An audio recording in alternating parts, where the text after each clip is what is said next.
Hello and welcome back to MLG Las Vegas. I'm Fox and I'm joined here by Landon. We're getting into our first matchup of the day here for Bravo Stream, and that is going to be Rise Nation versus Enigma 6. Enigma 6 has made their way from the open bracket into pool play here as we get into the deciding standings of our pools to see who gets in the winner's bracket and who gets in the loser's bracket. E6 finds their first official matchup in the pool, and they're facing off against Rise Nation, currently 2-0, Landon. Yeah, Rise Nation has looked absolutely incredible. Was able to actually cast over their match versus Team Revenge, and they made Team Revenge look absolutely silly, to say the least. Of course, coming off a win last night versus Optic Gaming, not an easy team in any way to face off against. So they're looking pretty good, and I'm sure the confidence is definitely in their favor right now. Yes, if you take a look at your screen, we got everything color coordinated here. Rise Nation will be that sort of, what is that, like a burgundy kind of, like reddish brown kind of thing, whatever, that's Rise Nation's colors. They're going to be on that color on the left. And then we have Enigma 6, the yellowish color on the right, so keep an eye out on your mini map. It used to be E6 gold, kind of works, There we go. And if you keep an eye on your kill feed and everything like that, everything's nicely color coordinated for you. First map is going to be Retaliation Hardpoint. Retaliation should be an interesting map for a lot of the AR players, preferably, or more so the ones running that NV4. Those long lines of sight, they can be so dangerous around the likes of Bridge. Then when we get over to Market, especially when they get set up around Broken Hill, that's where the NV4s can really shine on this map. So expect to see something like that in the hands of maybe General for Enigma 6. And on the side of Rise, Vicento and Aqua might rock that a little bit for the team. Absolutely, and kind of break down a little bit, because I know we talked about Rise Nation, their run so far in the pools and how they've been doing. Obviously doing incredibly well. Only other team is currently 2-0 is Allegiance. But to kind of break down kind of Enigma 6's matches kind of leading up and how they were able to get to this point, since they were actually able to beat Orbit EU. Now that's obviously an incredibly talented roster, placing second at PSX just behind FaZe. Without question, at least in my opinion, one of the top teams from the open bracket. I was really thinking they're going to make it to pools. Unfortunately, though, they end up dropping. That was a 2-0 win for Enigma 6. And then to qualify, they end up taking out Rogue 2-0. So some interesting matches. They've obviously had their work cut out for them, not just Friday, but also this morning as well. And I'm sure that they're very hot coming in this match versus Rise. Should be a good one. Yep, taking down some of those professional teams should be a good confidence boost for E6 as they get into pool play. They're no stranger to getting into pool play, though. I think it'll be really interesting to see them in their rematch against Optic Gaming later on today. I'm really excited to see that matchup. Should be great. Interesting storyline to follow. Let's give Enigma 6 some love here. We're going to get on board with Team Captain General. I mentioned should be running that NV4 for the squad. As you can see, decked out on attachments. He's got 5 of them on there. I'm going to take a look at the ARs for the side of Rise Nation so we can get an idea as to what our matchup's going to be here. Dexterity and a flak jacket is what I wanted to call it. A blast shield there for Aqua. And now we take a look at some other weapons. Vicenta's going to be running the OSA rather than the NV4 this game. It's going to be Felony running the second NV4. Interesting choice there to Rise. For sure. I'm definitely kind of interested to see as far as, one side, we look at Vicento. He's absolutely been going off in that series versus Optic Gaming that was actually on Alpha yesterday. The players are doing some interesting motions there. Vicento was playing incredibly well. Was really impressed with his performance. Kind of known as an OBJ player. And a lot of people kind of give him flack, but I think he's honestly a very talented player and definitely adds a lot to the Rise side. As far as E6 is considered, definitely looking at General. Of course, the captain when it comes down to E6, along with his teammates. It's basically their first major since MLG World Finals back in AW. So this is one of their first major tournaments. Of course, making it into groups is big, but now you've got a massive team in front of you, a very, very big powerhouse so far in MLG Vegas versus Rise. Right. So here we go. We're going to give General some attention here. Seeing this this roster reformed from what they originally were. It's an interesting storyline to follow. This is their first major event back together again, and General has definitely said that himself and a lot of his teammates have just grown so much over the past year or so of not being able to compete professionally. So I'm really looking forward to see just how much this roster has matured in terms of their communication, their practice regimen, the quality of their practice, and everything like that.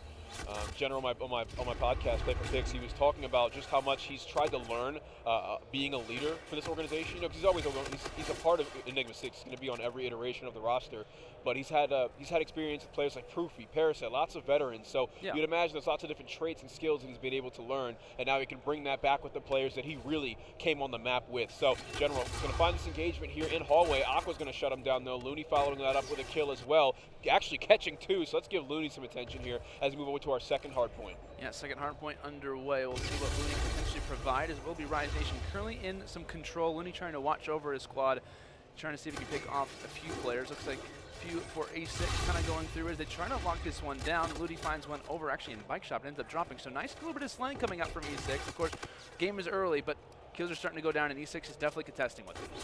Felony hops out of bedroom with the K-bar to try and connect with the player. Top plat, General in the power position is going to be the one to shut him down. And now it looks like we're seeing a top spawn here coming in from Felony. should be able to just keep the pressure up on this objective here. Enigma 6 is posturing up for another push. Cade's going to be the frontline player, finds one kill before being taken down. Ruiz catches one as well, but Elevate's just, or excuse me, not Elevate, Rise Nation is responding with just as many kills. It's not looking like they're having any issues holding down lower street hardpoint, as we should be rotating the top soon. Rise is already in position, and they're holding off the Enigma 6 front from Bridge. Yeah, they're trying to make their way through. Can they make something happen? Cade and Ruiz, the duo, trying to make a few things go through. Nades out. Looks like the trophies aren't there exactly for the side of Rise Nation, but kills going through. Cade ends up dropping, so it seems that Rise Nation, though, looks like the front is able to hold, as it will be a continuous push here from that bridge side. And of course, rotations are going to be coming in at about the 30 to 25 second mark. Of course, the next hill over in destroyed building is what you really want to focus your eyes on. Definitely, at least in a lot of pro players' opinions, the money hill when it comes down to retaliation. Cade pushing in, not able to connect with anything after reloading. Looney's going to find yet another two-piece around the objective. He is currently on a 3-streak, K-bar in hand. The rotation should be coming in soon after this final push. Just 30 seconds left. If Enigma 6 fails this one, you know they want to spawn out towards Broken, get that initial time. But it looks like they've actually slayed Rise Nation out and given them those broken spawns. So not only are they not getting the scrap time on this previous, there we go, they're able to break it at the last second. Cade takes them out. But they still lost the rotation to the next hill here. Yeah, in some ways, maybe a little bit of a mistake on the side of E6 as Rise Nation get gifted that. Of course, they are in the lead, and that lead could potentially be growing, so it looks like it will drop from behind. Looney ends up falling, and Proto now rushing through that backside. So it seems that E6 yet again have taken over a hill, but will they get any time along with it? Tony just off to Proto's right. We'll see if he tries to challenge this one, but Aqua falls in from the side. And Rise Nation still holding true as that lead's getting even closer to that 100-point mark. And it seems that players from E6 are spawning out. Proto is nowhere near as those guys are going to be coming from Bridge. Rise holding down the setup yet again. Yeah, I think Proto hesitating right there to hop into the hardpoint contested. He was trying to just remain anonymous until he really needed to shoot anything. He ended up getting pinched there, though. I think he was just expecting someone to expose themselves so that he could get a free kill and wait for his team to get a little bit closer on that flank. But didn't work out for him. Rise Nation gets the hill time. And look, as soon as they lose it, they come right back. Aqua opens up with a two-piece. Vicento in there as well with the opening engagements, and they're able to get some more hill time and mount this huge lead that they have, 117 to 35 and counting. Yeah, it's not that E6 are just having a hard time slaying, it's just that they're just not getting the good spawns. They're having good team pushes here and there, but they quickly get shut down. So E6 not necessarily getting absolutely outslayed, it's just that Rise Nation has made the correct rotations and have happened to get some good spawns here and there. But of course, last hill of the first side rotations, Rise Nation yet again trying to hold their way through as Cade finds two. Looney still going to be holding down that hill. Clutch it out. He's going to get a few hit markers, nothing going down as far as anything yet, but Vicento actually ends up using one of his rigs, nothing coming of it, but still, good size lead here for Rise Nation. They've already caught a 100-point lead, and 100-point advantage, rather. And it looks like E6 trying to push through here. General finding 3 kills to get on this hard point. He's currently on a 3-streak. This is the first amount of hill time he's really gotten this game, and now set up for a close quarters engagements with that Osa. He's in a pretty good position. 20 seconds left on the hard point. Not too much pressure coming in as General is getting a lot of uncontested and unanswered time, as well as those score streaks. He's able to get himself a Scarab that could be useful as we move over maybe back to this hill again, or if they have to break the top hill. But for this bridge hard point, I can't imagine the Scarab being too useful for Enigma 6. I think we can expect to see him hold on to that to the later parts of the rotations and hard points here. Yeah, we talked about General's performance. Oh, okay. That's not too bad of a spot to use. He should have had more pressure, like more team support right there. He shouldn't have had to use a Scarab, I feel. Rise Nation yet again getting a little bit of control. E6 struggling here, but General actually able to find one just to the side. So Rise Nation, we always talk about their players and what they've really added to the team. Looney, a recent addition to this roster for Nagafen, has really done a great job of just adding communication, kind of keeping that jagged line that Rise Nation likes to do with a bunch of different strategies, and kind of having that consistency that I think the Rise group really, really needed. So a lot of good slayers on this roster. Vicento has been doing absolutely fantastic throughout this entire weekend as well. We'd love to know the KDs, but of course those will be released a little bit later. But still, Rise looking incredibly strong here. It will be E6 getting some points here and there, but that was a big kill that Aqua actually got on Cade there, because now they're going to have full control, and no E6 player is actually going to be rotating over. Yeah, Cade really needed to win that engagement against Aqua, but Aqua just sniffing out the rotation very easily. Simple gunfight win for him, and now he's in control with his team. The lead, though, diminishing a little bit. They're only up by about 60 seconds. Still, though, they are winning the rotation. They're set up and prepared. Enigma 6 coming in a little bit of a split push spawn. But let's keep looking at this through the eyes of Rise Nation. They're set up. They find those initial 3 kills, and you can just see how easily they're able to drop all Enigma 6 players, forcing the wipe and spawn out and have to make another push all over again. Yeah, it seems that Rise are just doing a great job of just getting 3 or 4 down as soon as the hill sets, and it's like, well, does E6 try to rotate? Do they try to do something else? They just seem to try to keep forcing their way through, but thankfully the direction that Rise has, it's not usually likely, but there we go. E6 able to get a few bits of seconds as I believe Cade actually uses his FTL jump to make sure, try to secure that one, finds one on stairs. It seems they can finally take a little bit of a breath of fresh air as they can finally lock down a little bit of time. And of course, rotations getting ready to come over toward Grave. Rise is going to go ahead and say, sayonara, we'll go ahead and get on the rotation as E6 grab the scrap points, but Rise will be on the rotation. Cade, no reason to challenge that gunfight top stairs just yet. He's going to stay in cover and get that hill time for his team. Maybe let someone else challenge that or double team him. That's going to be player 7, Ruiz, the closest one to the action. He finds the kill for him. Great communication and coordination there. He's able to follow it up with a second kill, and now Enigma 6 gets some hill time and completely takes over on that hard point. Spawning Rise Nation out towards middle map. Vicento pushes in by himself and pays for it dearly. 2 players fall.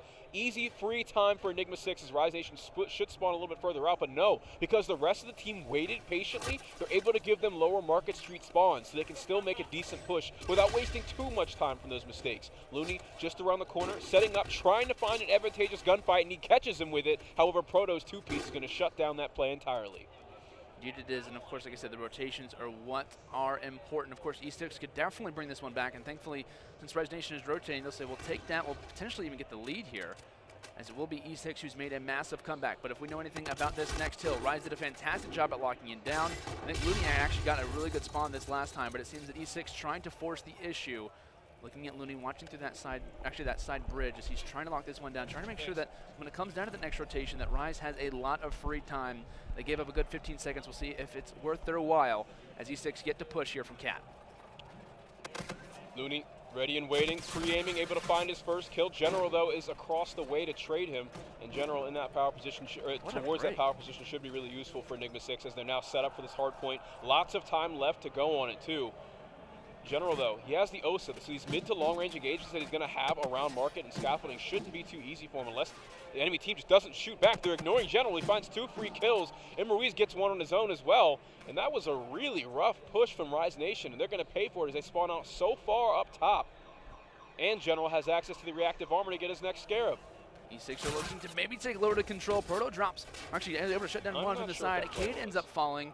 And that looks like a nice push there at the end. I guess you could say for Rise Nation, but essentially they're Fox. I mean, is it really worth it to push for the last few seconds if the rotation's coming in, or do you try to set up for the next hill? Like, is it really worth to push that for the last few seconds? This one isn't so bad just because the next hard point's in the middle of the map rather than the complete opposite side of it. Looney can just rotate late or come off in the last few seconds, depending on the situation. I don't think they wasted too much time of it, but still, Enigma 6 is coming back, and this is not looking good for them. This middle hard point is going to get a little scrappy. Looney and Vicento open up with 3 kills, or Looney, Vicento, and Aqua open up with 3 kills. That's going to put a damper on Enigma 6's push. As you can see on the minimap, they're spawning towards the bottom there. They have a long ways to go, and in that amount of time, Rise Nation is clawing right back into the game to grab their lead.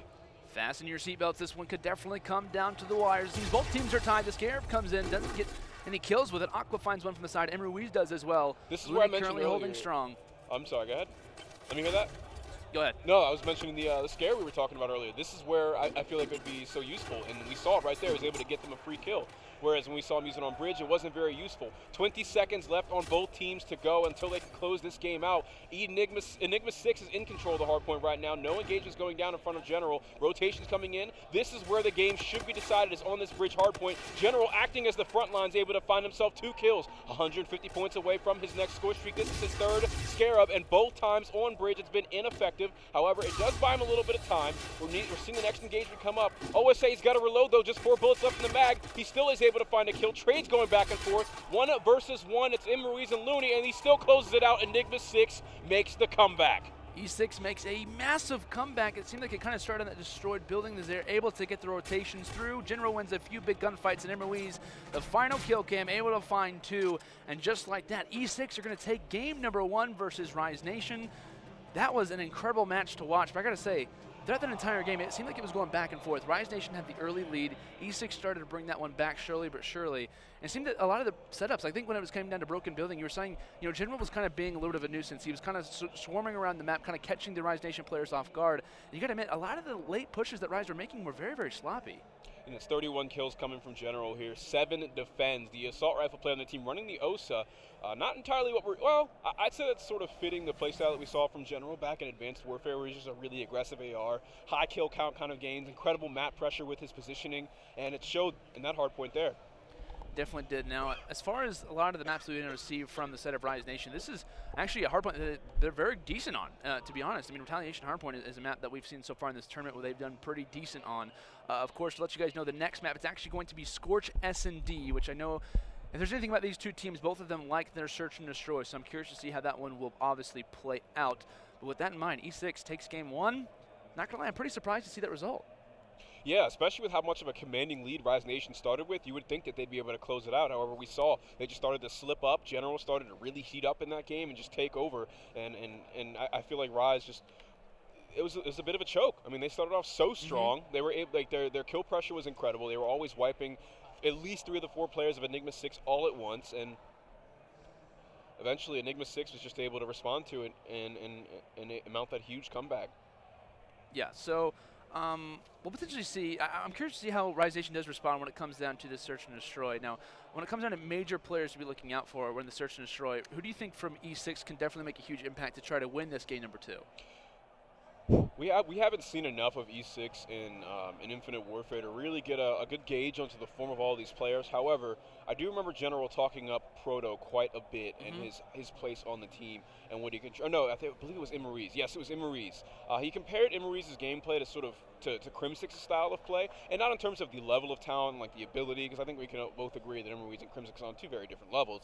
But he compared the playing style. He said that he was such a nuisance in Search and Destroy because of his pathing and positioning, is that he becomes such a difficult player to kill. He's kind of like a, what did he say? He said he's just kind of like a sneaky beaver, just like a mole. He's always just in and out of incredible positions. He could be the player sitting around a corner just waiting for you, completely reading your play, and just doing things that you don't expect. So, General talking up his teammate quite a bit. I'm interested to see if he can carry through that this game here. And as you can see in our rig draft on screen, Ruiz is going to be rocking that active camo, so that should enable a couple of those plays.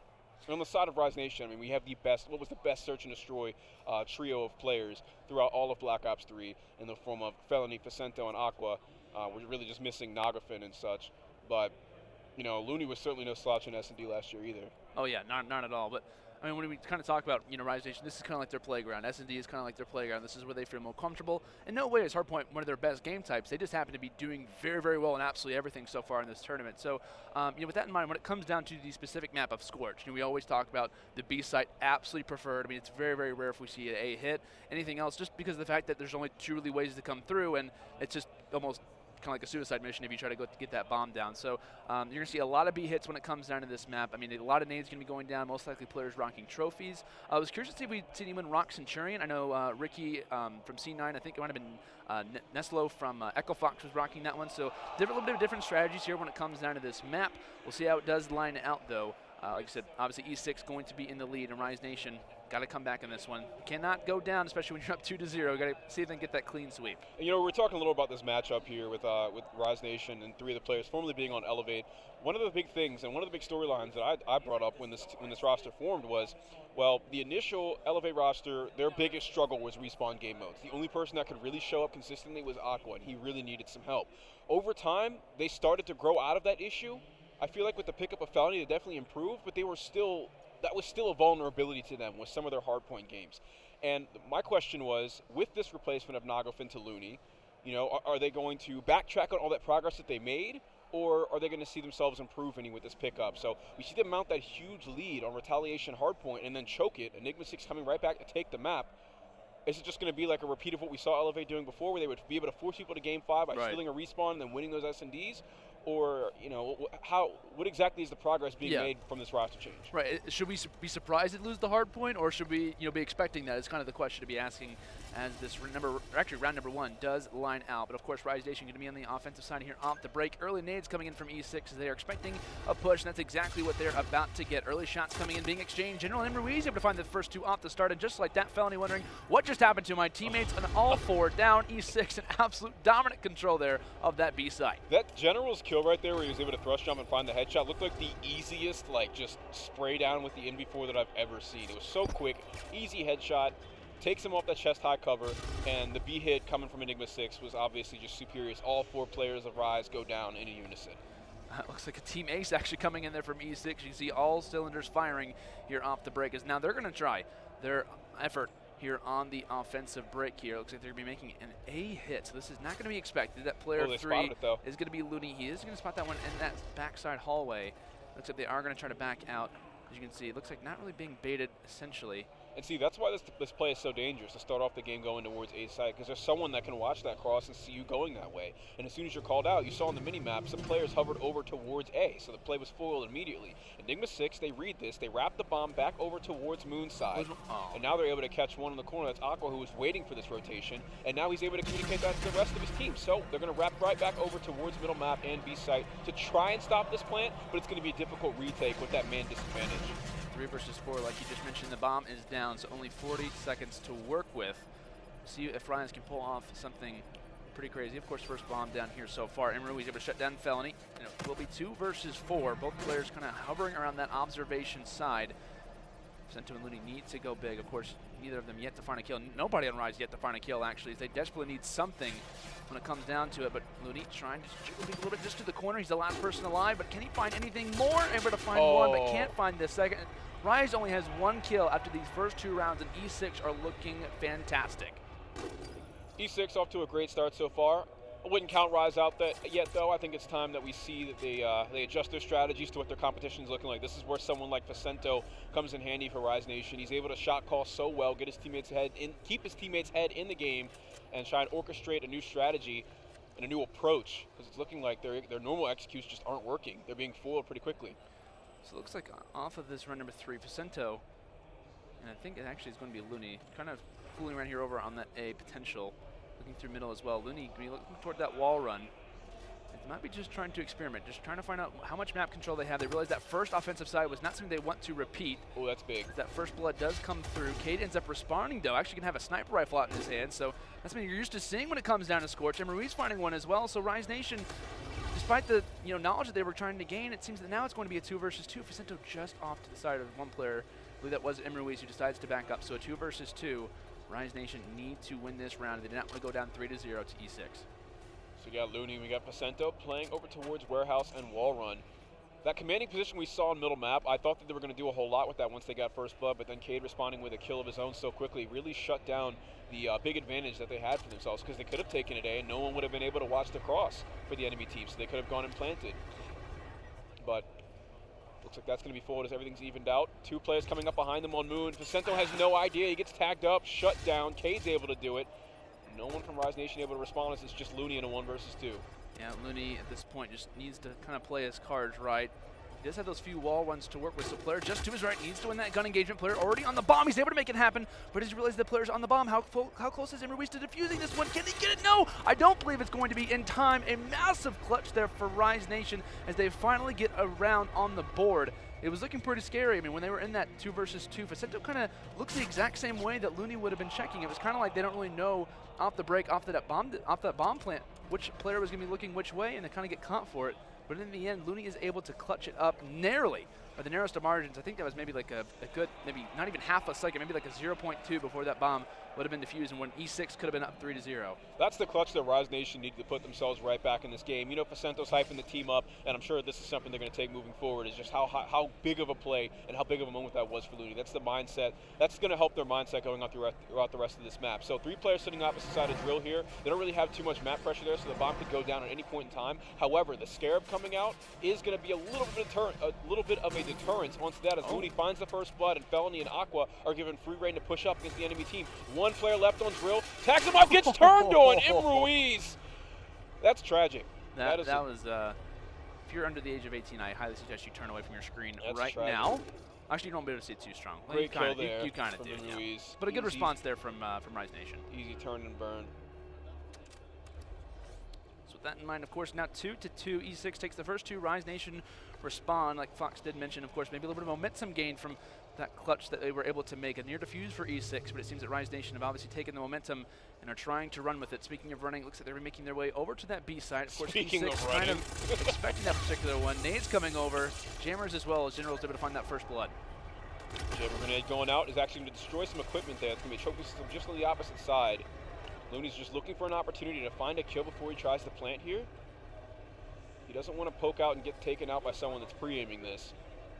But it looks like Enigma 6 is choosing to play back and give them a lot of room to breathe here on Drill. He's gonna get rewarded for their mistakes. He finds a kill, pushes them even further back into Medic, and Looney has a lot of options right now. He can choose to get aggressive, but he has the bomb. He could just go back and plant, but here, sees one jumping right over his head, and now he loses the bomb in enemy territory. That can be scary, a 1 versus 1 situation. I don't know if Proto saw that that's the bomb dropped on the ground, though. Now it's going to be Vicento and Proto both sort of posturing up around the site here. He has to have an idea as to where the bomb is at, considering all players died around mid and B site. But Vicento's going to grab that bomb. Vicento just got great timing actually on Proto. Proto turns around, he grabs the bomb, and he's out of there. Bomb being planted as we look at the eyes of Vicento. You can obviously see the rotation coming in quickly there from Proto. He's going to get up close and personal. Vicento potentially might have hurt him. Just turns it around into awkward timing. Vicento not able to make it happen. We talk about COD timing. Vicento gets it early, but Proto laughing as he's able to get it there. And that's going to be a defusal for Proto. Going to give E6 now the advantage. It looks like he's got streaks as well as his rig. Yeah, definitely an unfortunate time for him to turn away. He just looked just a little bit longer, just held that angle just a little longer. It's going to be huge for it. Look at that. Such timing. I really don't think he saw him, but he might have. It might have just been like a split-second type of thing. I don't know. COD timing, man, definitely showing up there. So with that 9, E6 3-2 up, as this one has been a brawl back and forth. As it will be looking like E6 going to be on the offensive side here off the start. It looks like a typical push here when it comes down to the offensive side. Rise Nation just being well aware of either side, just trying to make sure they don't get fooled in any way. Trophies out for Proto. It seems to be a typical offensive hit, that plant going down. And generally, he's already got his rig, so it seems that they're not going to try to stack anything for the time being. But E6 doing a great job at locking this one down. It looks like number 8, General, watching the flank, doing a great job as well. E6 have a great setup right now. The Scarab coming out as well. Rise Nation needs to find that first blood to try to make a push happen. They have access to the Scarab that can use it to 3P the site. He's able to catch one player just as they turn the corner. The trophy system is also a huge help to keep their map pressure up. No lethals and tacticals really upsetting any of these players in their power positions. Cade and Proto find 2 kills. There it is. That's going to close out the round. Awesome site defense there following the plant coming from Enigma 6. Great use of their utility. I believe they still have access to Rewind. So that could just be what closes out the game for them later on if they play their cards right. On the side of Rise Nation, 2 of the stronger players in Search and Destroy here, Felony and Aqua, not really contributing a whole lot to this match in terms of the kill column. It seems that Rise Nation is kind of sporadic. I mean, they looked at A heavily. Like, they don't really know exactly what E6 is throwing at them. And at any time, they're kind of reversing what Rise Nation likes to do to a lot of other teams. Is that the addition of Looney, or is that just how good E6 is? We'll find out. 2-4 currently. What Rise Nation, the lead they have to make up. Watching the flank there as Vicento decides to turn around. Looney with that bomb in hand. Reactive armor as well. But here come the streaks. The turning rockets coming down. Proto able to shut down one. That is going to be Looney. So they do have not just a kill, but they also do have an idea as to where these players are on the mini-map. Aqua watching the back. Cade currently in observation. Not finding anyone as of the time, but it seems that Rise Nation have backed up and E6 still pushing forward. There it is. Looks like Felony's the one closest to the action. He's going to find his first engagement. Tagged up a little bit. Has access to the bomb and doesn't want to die in enemy territory like that. But he needs to stay in this fight. He's going to tag up some players. Gunfight's still going in favor of Enigma 6, though.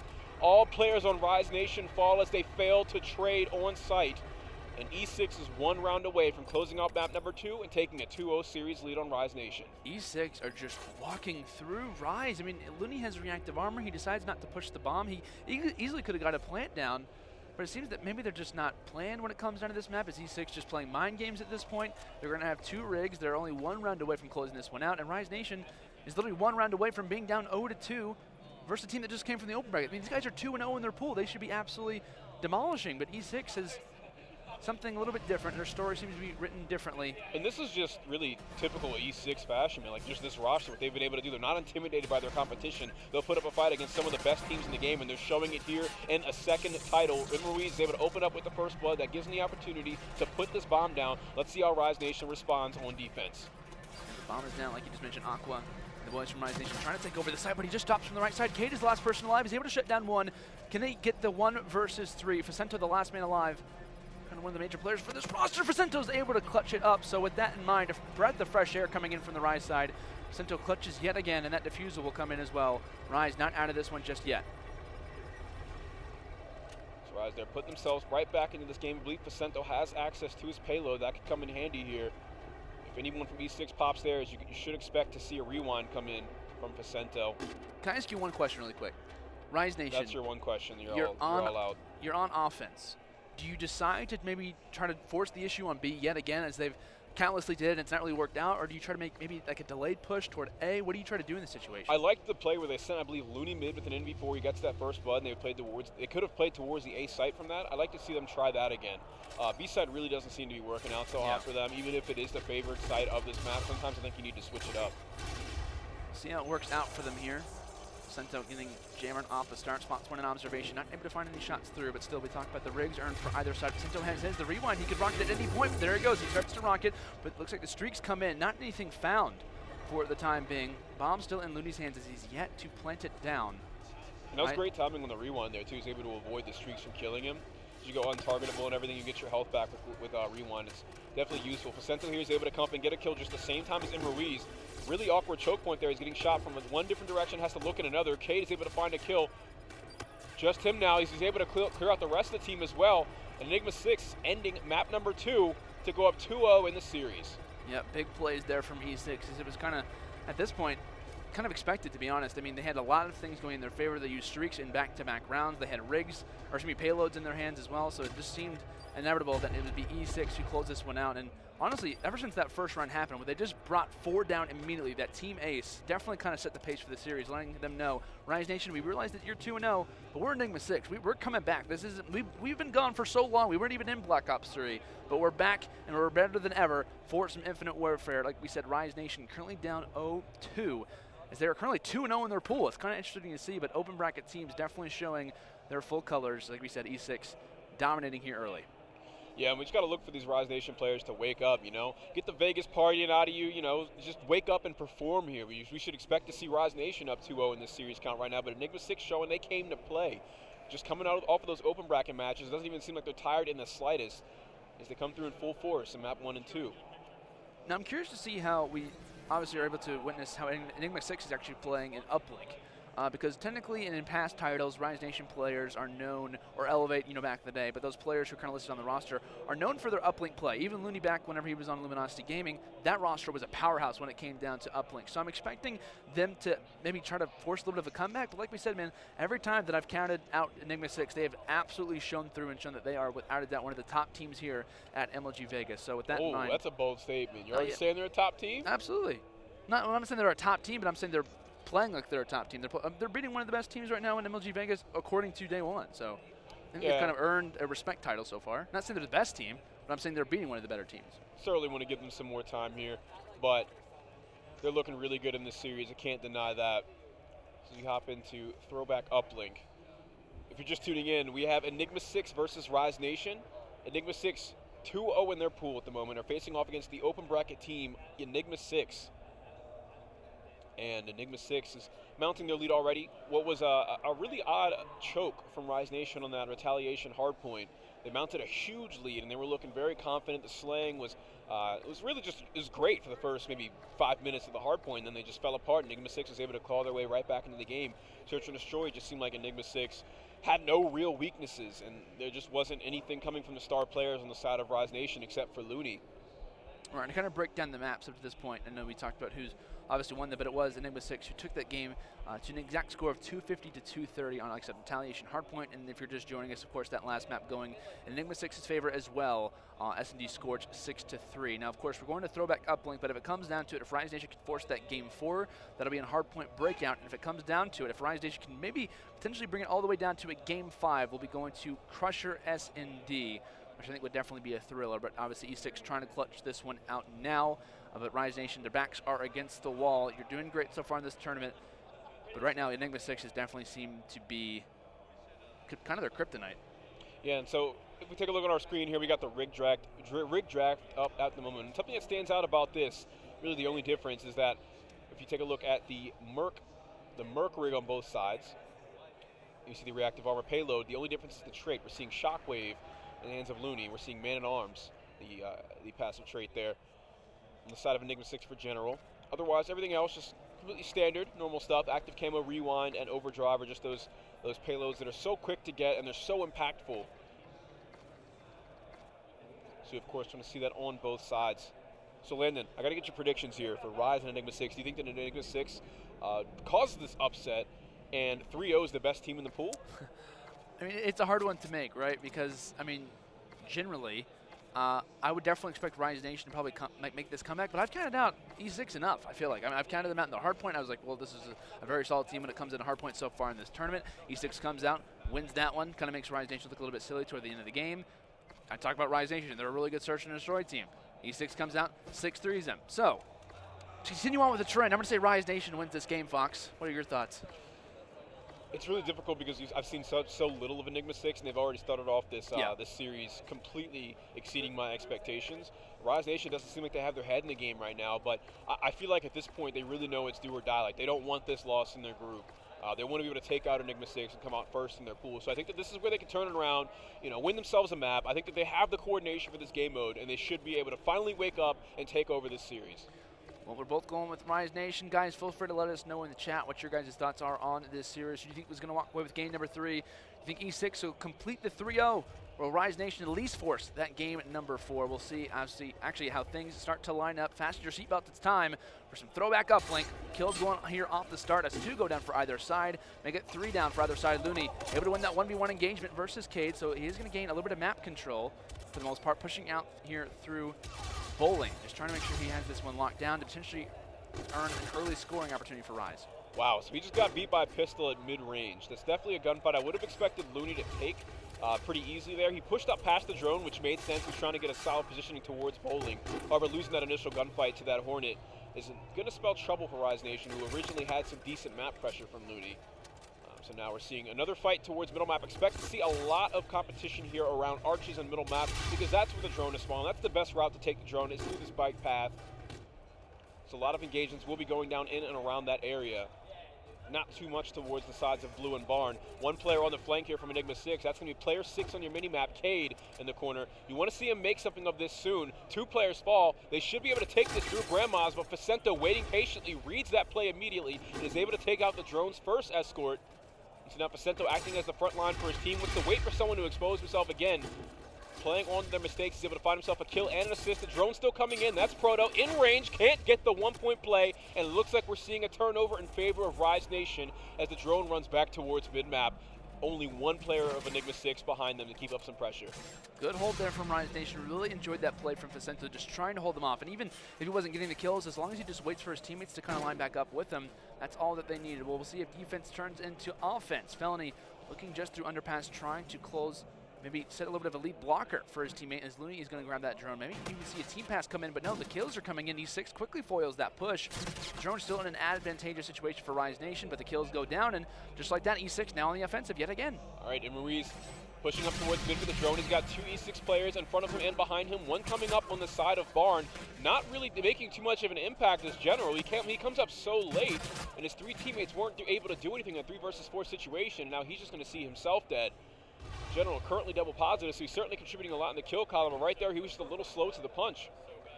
I really like what E6 is doing because after they just scored that, they don't immediately rush toward that drone. They don't even try to get immediate map control. All they do is they say, you know what, we just scored that. We got a few down. Let's just try to play our time. Let's try to lean back and just try to see if we can get more map control as far as kills are concerned. So E6 definitely playing their roles correctly, not getting a little bit too, not getting too aggressive, but playing exactly how they need to. Might be catching the Rise Nation side off guard, trying to look for any potential weaknesses.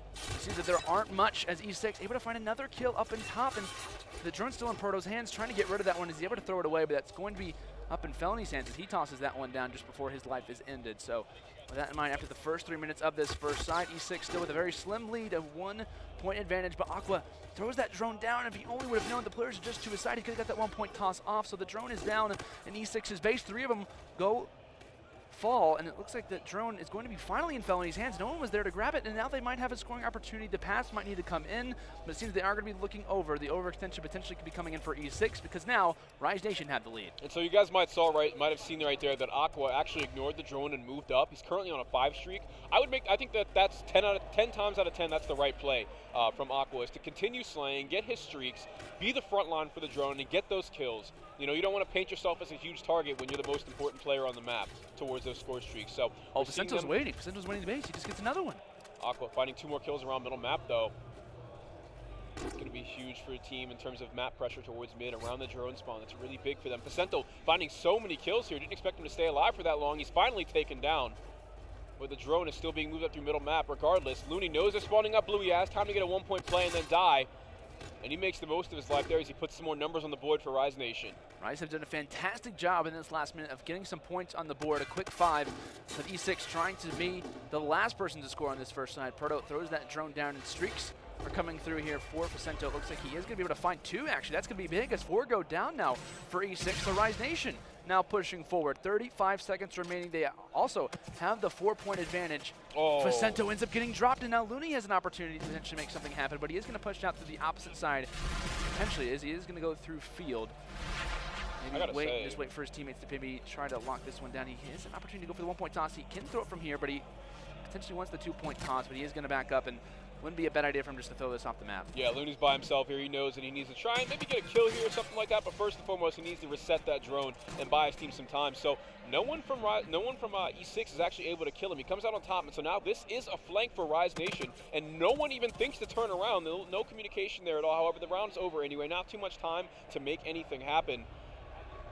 And I gotta commend Vicento for that first half there. I think that his base defense for Rise Nation was incredible. He's able to hold off Grandma's house very well for his team, and we're seeing that it's reflected in the scoreboard as he's currently 18-11. Yeah, I mean, he was doing that thing in either base. I mean, really, he was able to be very decent when it came down to defensive plays, like you said, back in Grandma's. When he was kind of in E6's base on that first side, he was also doing a great job at trying to stay alive and was able to get that dunk. But we'll see how E6 does respond. It seems that for the first time in a long time, they are going to be down. Obviously not out, currently up 2-0. Vicento with that rewind in hand. He's going to spot someone near that bike. Streak shuts him down as well. So 3 go down here off the break. And now Looney with that drone in hand. Streak's coming in to maybe provide a little bit of assistance. It looks like that toss not coming in yet. Still just waiting. Vicento trying to be the lead blocker, ends up falling. Looks like that toss is just going to come short. Vicento starting off the game shooting rockets with that O, so he's finally taken down off of that streak. And now it's Enigma 6's turn with the drone as Proto takes point with the uplink drone in his hands. He's getting fired at from top soda. He's trapped here, and he knows he just has to hug the wall, reset that armor, and let his team buy him some time. Playing towards bowling here. No engagement too close to him, but he's still getting tagged up at a distance. The player behind him, top Arch, is able to finally get the kill. It's Vicento winning those mid to long range engagements with the Osa. He has access to the rewind, pops it to dart back over towards Archie. He's taken down anyway by M. Ruiz. Now, as Rewind is burned, Enigma 6 is in a decent position with those 2 kills. However, they're trying to sniff out the players that are hiding around bike path. Just one under, and Ruiz has to win this gunfight. He's able to catch him with the height advantage and a drone in hand. He's rewarded with some map pressure here with the objective as all of Rise Nation spawns up towards blue. This is looking like another point opportunity for Enigma 6. E6 could be doing the exact same thing that Rise Nation did to them in that first side as 3 points now on the side of E6. The 2-point play coming in from Ruiz. Those players still spawning off toward blue as they're desperately trying to get that overextension. It's the question of, do they try to challenge this one, or do they just let them get the scoring opportunity? It looks like they will let them get that scoring opportunity. So that one is now going, I believe, to be tied. So yes, just like that, Looney of course gets the kill, and just like that, it seems that E6 is the exact same thing that Rise did to them in the beginning. They make them spawn blue, they get 2-point dunks out of it, and now this game is tied with just 3 minutes left. Rise started off the game hot. You don't want to see Enigma 6 come back the same way they did in that hard point. They cannot choke that way 2 times in one series. Aqua's trying to prevent it from happening, getting those 2 kills, hovering around Grandma's, being such a huge threat as a zoning AR, and an incredible job at that he does. However, he's finally cut short by Caden and Ruiz's pressure on Grandma's house. Still 5-5, nothing's coming from that play from Rise Nation. E6 doing a great job there, obviously on offense, and then turning it into defensive plays. Proto spots one just in underground. Can he find the second? Pulls out the Hornet, but it's not able to sting anyone there as 3 go down. Rise Nation Aqua just off to the side. He might have to shut down that side, but it looks like they are going to be going through the opposite way. Underpass is the route that they choose. It seems that it might not work out. Cade actually decided to use the overdrive, but it seems that he didn't earn it, so it is not going to be taken out. Felony still turn that drone forward, able to shut down one. Proto and General respond as well, so 2 versus 3 as the moment does set itself. But Felony looking through that yellow Grandma's side, but he does drop. So on the side of Rise Nation, let's take a look at their utility. We have Aqua, who has the overdrive payload ready, and we have 3 of the 4 players in Enigma 6 who are also approaching their payload with just 2 minutes left in the game. Cade still has access to his. So almost all 4 players on Enigma 6 have their payloads ready, and that could be several scoring opportunities for them, whereas Rise Nation really don't have the same. They're going to have to outplay Enigma 6 hard here if the utility is not on their side. Talk about utility. Aqua spots one just from the side, able to shut down that player. I believe he's using the scare. Finds one, finds the second as well. Big plays there coming in from Aqua towards the end of this game, but here come a streak actually from General as he's rocked that scare throughout the entire series, and it seemed to work out for him very, very well. Talk about the rigs, Fox. So like you said, E6 getting very close to all 4 of theirs. It's all about the kills at this point. If they can get a few down, they could easily make a scoring opportunity happen. When we talk about rigs, here comes Aqua with his own payload. Can he get this one forward? He goes for the 1-point toss, and it is able to go through. So with just a hair over a minute remaining, Rise do find a little bit of light as they're going to be up 6-5. There really shouldn't be a way that Enigma 6 chokes this. There are so many players that are close to their payloads right now, all 4 of them. They have enough time to use at least 2 of them here for some scoring opportunities. It's just a matter of can they get the kills to put themselves in those situations. And here it is with Cade in position with the OSA and 2 kills going in favor of Enigma 6. That drone's going to move towards bottom arches. Some poor movement from Cade, and he's still rewarded by a kill on the Vicento. Overdrive this pop. They want to make sure that they close this game out in a healthy way. Up by 1 point after that dunk. They're well on their way to 3-0ing Rise Nation in their first pool play match. They get this The drone drone through, is the taken. pass They're comes setting in. up the relay. General has it. 1 player to beat. There's going to be number 3 here. Looney's able to find the gunfight before it go down. That's going to be, I believe, a dunk coming in from E6 as they're able to make it happen. 20 seconds remaining. This is looking grim for Rise Nation. E6 potentially with the 3-0. Proto throws that drone forward, and that should just about do it. E6 coming from the open bracket are able to 3-0 their team, who is currently, Rise Nation, who's currently 2-0 in their group. That's absolutely insane stuff. That is an embarrassing way to lose both your respawns in a series and get upset in your first match of the day. Definitely a disappointing performance there coming from Rise. You'd expect a whole lot more out of them, but you've got to give credit to Enigma 6 as well. We can just see how strong they are in terms of the fundamentals of that uplink game. I feel like they were playing off of their spawns very well. We saw some great kills coming out of Cade, so many multi-kills, and they were able to respond to just how strong Rise started off the game again. Well, one thing's for sure, we talk about that matchup when it comes down to this group. You know, we talk about Optic, FaZe, or not FaZe, excuse me, Optic going to be in this group as well. I am very excited to see that E6 versus Optic match. Of course, we talk about even going back to Advanced Warfare, some CTF. That was a very, very memorable one. So I'm hoping that when these 2 match up, Rise Nation's already beat Optic. Could we see E6 do the same is the question to be kind of asking, but that should be a great one to watch. Just like we said, E6 able to get the 3-0. You know, this is really funny. It's a really funny situation. It's like E6 at UMG California all over again, where they came into pool play, dominated everyone, then had a good showing against Optic Gaming, who at the time was the best team in the world. And you know, I'm really curious to see what that situation looks like here today. It would be a really interesting way for history to repeat itself. It is Call of Duty, man. Anything can happen. But guys, that's going to do it for this particular matchup here over on the Bravo stream. More matches to come. That's going to do it for myself and Fox and E6 and Rise Nation. E6 get the 3-0. More matches to come here from the Bravo station at MLG Vegas. Don't go anywhere.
Hello and welcome back to MLG Las Vegas. I'm Fox, and I'm joined by Dirk here. Landon has left us for a little bit. We got Dirk here as our co-caster for FaZe and Elevate, and we're getting into this matchup. A European roster of Elevate has gone through the open bracket to play against FaZe, who most expect to come out on top alongside Team Envious in this pool, so this should be an interesting matchup, Dirk. Yeah, just a complete turnaround right now. Envious, after the loss that they just took from Elevate, actually is going to knock them to the very bottom of Pool A as well. So Elevate just standing as it is right now, 1-0. If they do this, win this, it's going to be 2-0. But they're going to be playing a FaZe clan that had a slow start yesterday, but was able to pick up a win against Team Envious as well. So it's going to be interesting to see how this does play out. Again, Elevate fighting through that open bracket, doing amazing. A lot of the EU teams that we've seen thus far, especially Splice, have been doing very good in that. So we'll see if they're going to be able to do some work in this pool. But the Envious matchup, just from seeing a little bit of glimpses there, Elevate looks real good. Yeah, I haven't been able to watch the Elevate Envious match. I was over here actually casting the match that was previously on Bravo. However, I'll take your word for it. I definitely wanted to check out how Elevate was going to perform coming in North America. I know that with the inception of this team, they had a coach with one of the main things he talked about in an article with the Score Esports was that this coach is supposed to help them with the transition of coming from Europe to North America, preparing them for these matches, whether that's mentally or strategically. I'm really curious to see his contributions to these matchups, especially when they're going against a team like FaZe, one of the top teams in North America. You got to imagine that this is where a lot of their practice with that coach is going to go towards. Yeah, I think this is going to be a true test for Elevate right here going up against FaZe Clan. I feel like it's going to be a very good match. Just like I said, from what we've seen from them thus far, even at PSX, they were looking pretty good. And then coming into this one, fighting all the way through open, making it into the pool play. I mean, this is a team that you look at. I mean, a lot of the people was just, they were regarded as like online players too. So now they're coming over to North America. They're doing some pretty good work. But let's see if FaZe is going to be able to bounce back. Maybe it's one of those little things where they start off slow and then they can kick it back up on the second day here at MLG Vegas. First map we're going to be seeing is Hardpoint on Breakout. Yeah, and Breakout Hardpoint, for those of you that might not know, within the past week we've seen the initial Hardpoint, the one in middle on Cube, has actually been changed from being inside of the building to on top of it. So that's going to affect our opening setup, some of the rotations, and some of the different cutoffs that need to be watched in and around loading. So looking at some of the weapons here, we're going to see mostly K-bars, expect to see a few OSAs, but for these opening pushes, I think that we could expect to see some NV4s. Yeah, MV4 is a big thing on that, so you're going to look for Shawnee, you're going to look from Enable from the side of FaZe immediately, top Laundry and then top Security. It's really just going to be the big NV4 battle to try to get that mid-map control, so it's just going to be interesting to see as the clock is counting down. Like we said, it's going to be a true test for Elevate to see how they do go up against FaZe and to see if FaZe can just carry that momentum from last night coming into today. And something from the guys on Elevate, they're not quiet. Once they start getting going, you're going to start to hear it from them, especially on the side stage as well. There's no ear protection or anything like that, so the FaZe players, if they're yelling back at each other, it's just a good old-fashioned Call of Duty players right in each other's faces. Yeah, so I'm looking forward to see if FaZe can mount themselves a good lead and build upon that momentum and take themselves an easy map number one. However, this Breakout Hardpoint, we see that they always get off to such a slow start. And if they do get a lead, then they have trouble closing out the game. So curious to see if Elevate's able to bite down on that weakness. So getting into our open engagements here, looks like Reedy's going to be the one closest to the action, just one around the corner on Cube. He runs right by him. He's going to pay for it. 3 players, almost 4 players fall for Elevate, and there it is. Zed's finally taken down by Attach, and that should award FaZe with some early hill time as Elevate's forced to spawn out. Yeah, that was really odd. Usually you see the MV4 players, like we said, go top Security. You saw the MV4 player from FaZe go to the top Laundry area, but they decided to send Shawnee straight into the hill just to play in that corner on the top hut side.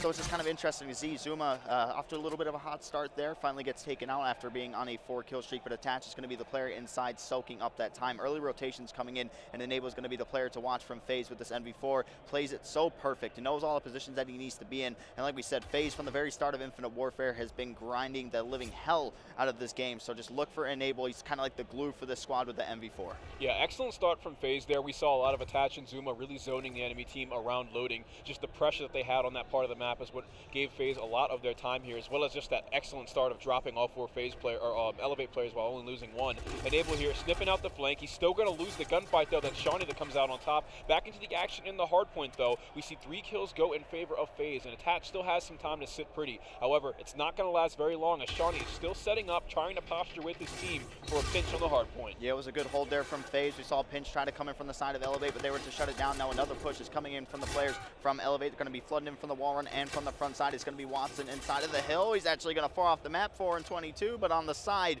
of Elevate this one time. Attach and Enable going to be inside the hill. Rotation's going to be coming into the cave, and you can see player 5, that's going to be Clayster, and then you're going to have Zuma as well. Look for them to push out both of these sides. It's the initial push that you want to get. Clayster will be taken out there by Reedy. Now it's going to be Zuma left alone. Let's see what they're going to be able to do as Attach is coming in from this back med bay area. He's tagging up one player, gets the call out for his team. See if he's going to be able to get this kill right here to kind of open things up from the players from FaZe, and he does just that. You see on the minimap, nobody yet to jump inside of the hill, but it looks like there's going to be some gunfights coming down from med bay and cave. Not entirely sure what's going on with Shawnee at the moment. We haven't seen him move for quite some time here, so I'm sure we'll get some word on that. But regardless, back into the action. On the hard point, we're seeing FaZe. That's going to be Zuma taking point in the hill. After he's taken down, though, you should expect to see a trade coming in onto Zeb, but it doesn't look like anyone's in range. There we go. We finally see Enable answer to it with a headshot, taking some more time on the hard point. Elevate currently playing it, still playing it 3 versus 4. They're going to opt to, looks like they're going to opt to give up this Rocks hard point because they're not able to push through it. Yeah, they're definitely not able to. FaZe has been looking very strong so far. One player actually dropped down on the side of Elevate. Looks like the player's going to be leaving the game, so we'll probably be heading into a restart. Probably some controller issues going on there with Shawnee, but nonetheless, we're just going to keep this going. FaZe players obviously just going to keep on doing their thing, getting the early rotations in. So they're currently battling 1 versus 4. But anyway, we're going to be jumping in. Just a quick recap of the pool play. Fox, take us through Pool A. So in Pool A, we see Team Envious on top. Gosu Crew is the team that was actually able to take out FaZe Clan, the match we're seeing right now. Gosu coming in from sort of one of the top amateur players that were able to qualify through the online Game Battles tournament. They came through in a big way, really. They started off slow, got pretty much slaughtered by Team Envious, and then in their second matchup of the day, they faced FaZe Clan, which most people would agree is not going to be any easier of a match. However, they take that over to the Game 5, and an impressive performance from the players on Gosu Crew. They're able to come on top with their only win so far in the pool. So now what you're currently watching is FaZe Clan versus Team Elevate. We're having a little bit of a technical issue. We're just going to get these players situated, let the referees take care of that, and then we should hop into a restart between these two teams. FaZe started off this map so far with a very dominating performance. We're not sure how much of that was contributed towards the technical issue with that, but still, you got to commend some of the FaZe players like Zuma and Attach who just started off. They really started off hot. I mean, I think Zuma was 4-0, Attach was like 5-1, and they had some great positioning around loading, and then when they hit the rotation, they had that initial time as well, getting into Pool B. I believe that at the moment is Optic Gaming Enigma 6 the match that's on the main stage? Yes, it is. A little bit of a throwback there to a couple years ago, if people remember that. Enigma 6 looking very impressive. So far, they were able to knock Orbit into the losers bracket. They advanced to pool play. Then they were actually able to take out Rise Nation as well, a team that has had a pretty good map count as going throughout this entire tournament thus far. But just going into Pool A, it's not completely up to date just yet. Envious is actually on the bottom right now, I believe 1 and 2, and then Elevate is just going to be on top of the 1 and 0. Obviously, they have a lot more matches to play, but so far, I mean, it's just kind of a shock, right? There was a lot of talk coming into this one. Is Team Envious under practice for this because of Apathy's wedding? I mean, you can't blame the guy for getting married before the event. But it's just that's one of the things that people have been really bringing up. Are they under practice? I mean, they've been getting exposed a lot when they're playing these sort of teams too. So it's just going to be something to keep in mind as the weekend does go on. But this LFA team, off the start, if we just want to go back into this hard point, you're sitting there, you're kind of wondering, their initial start off is not like any other teams, right? Like we said, you send your 2 NV4 players up top, they just kind of look over the middle of the map. It's going to make it a lot easier to at least tag some players up and then get those kills as you push into the hill. But they didn't do that. They sort of just kind of flooded into the hill and hope for the best, playing it like it's kind of in the mid-hut. But you always send a player up top there just to kind of get a bird's eye view of the entire map, and that's where FaZe made him pay. They pushed Zuma into the docks. He was able to slay out at least 2 players, and then they had him in a little bit of a spawn trap, making him spawn in that back helipad area. It also depends on the team and what weapons they're comfortable with as well, though. Like Clayster doesn't really like having to use the NV4 on this map, and we even saw in the opening push, it was just Enable running it. In previous matches that we've seen with this team, post-weapon draft removal, we've seen Clayster would only pull out the NV4 when he's like really the only hot one on the team at the moment. He's really the only one getting those kills. Right. I don't think that he likes. Maybe he just doesn't like his playstyle and how it suits the team with that weapon on this map. So I think that we're going to more see him running the K-Bar, being the aggressive AR, and allowing Enable to take that slower role on Breakout. Yeah, I think that's the right pick too. I mean, like we said, even with the weapon draft and after the weapon draft, there's still a lot of the discussion with inside the phase players, like who's going to run what weapon and stuff like that. I mean, attach has just been pretty much before the weapon draft was just going to be set on using the submachine gun, but it always kind of jumped around with Clayster and Zuma, just trying to figure out what they want to do. But Enable has always just had the NV4 in hand. That's what he's best with. I think I'm not going to say he's one of like the top ARs in the game right now with that, but I mean, in terms of if you compare it to other NV4 players, he's up there. He just plays it so well. His positioning is just not like great. If you watch his POV from his stream, he does everything right. He gets praise from his teammates, and you can just kind of see everything that he does for the team is not really like an anchor, that sort of like role for it. I mean, there's not a whole big need to have like a super dedicated anchor, but in a sense, that's what they kind of do. But Enable plays it better than anybody that I've seen so far with that MV4. So he's just going to be my player to watch throughout the series, especially in these hardpoint matches. Obviously, he's going to put it away sometimes. It's either he runs the NV4 or he pulls out the OSA as well. OSA, obviously, in a lot more of the smaller maps like a throwback. And I'm surprised we didn't see the game start off with the OSA. What I've seen some teams do is when they push that initial hardpoint, they'll run the OSA, win that close range engagement on the hill, once they peek out of cover, and then off that person's body, they can pick up the K-bar or NV4, whatever it is that person has. It's usually just the K-bar. So they're useful at every range. They have essentially a submachine gun, which is the OSA, then they have the K-bar if they maybe need to challenge someone in the top HUD on the opposite side, or just any sort of a gunfight, maybe near loading, or the wall runner they can't hit with the OSA quite well, right? Taking people off that chest high cover. I think that's also a viable strategy we could see here. Something that FaZe was struggling with last time they played Breakout Hardpoint in this tournament was they were a little slow on rotations. They weren't really able to, even when they had the rotations, they were just getting broken so easily. People weren't trading efficiently. So I'm wondering if we're going to see a repeat of that, or if FaZe has learned from those mistakes. And you got to expect that a team with such a great leader as Clayster, that he's not going to let them make the same mistakes more than once. Oh, definitely not. I mean, and obviously they don't have the coach behind him, but they have Reap right next to him on the side stage too, just to kind of guide him, just in case they do get frustrated or anything like that. Reap can be there, but guys, just got to get your head in the game. I mean, just take it round by round, game by game, stuff along those lines as well. But anyway. So guys, we're just getting word we're going to cut to a quick commercial break, giving FaZe and Elevate some time to get things situated before we hop right back into Breakout Hardpoint. I'm Fox. I'm joined by Dirk. Don't go anywhere. We're going to restart map number 1 soon.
Ladies and gentlemen, welcome back to MLG Vegas. Sorry for the little break there. We actually have some news for you guys. We're jumping straight into map number 2. It's going to be a forfeit coming from the side of Elevate as they did leave the game too early.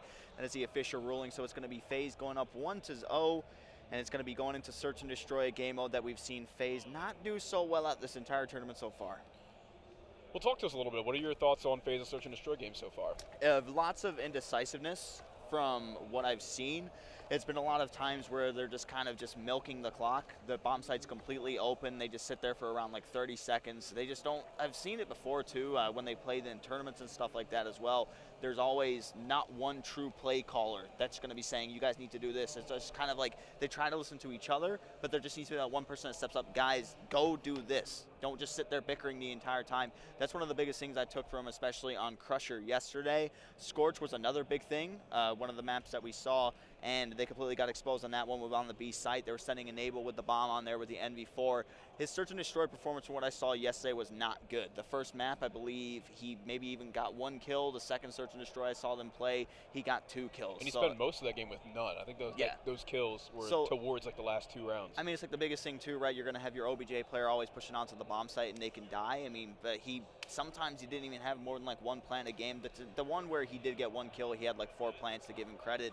But it's just the thing that's been getting exposed for FaZe. Now, Elevate's Search and Destroy game I haven't seen too much of, so I can't speak on it.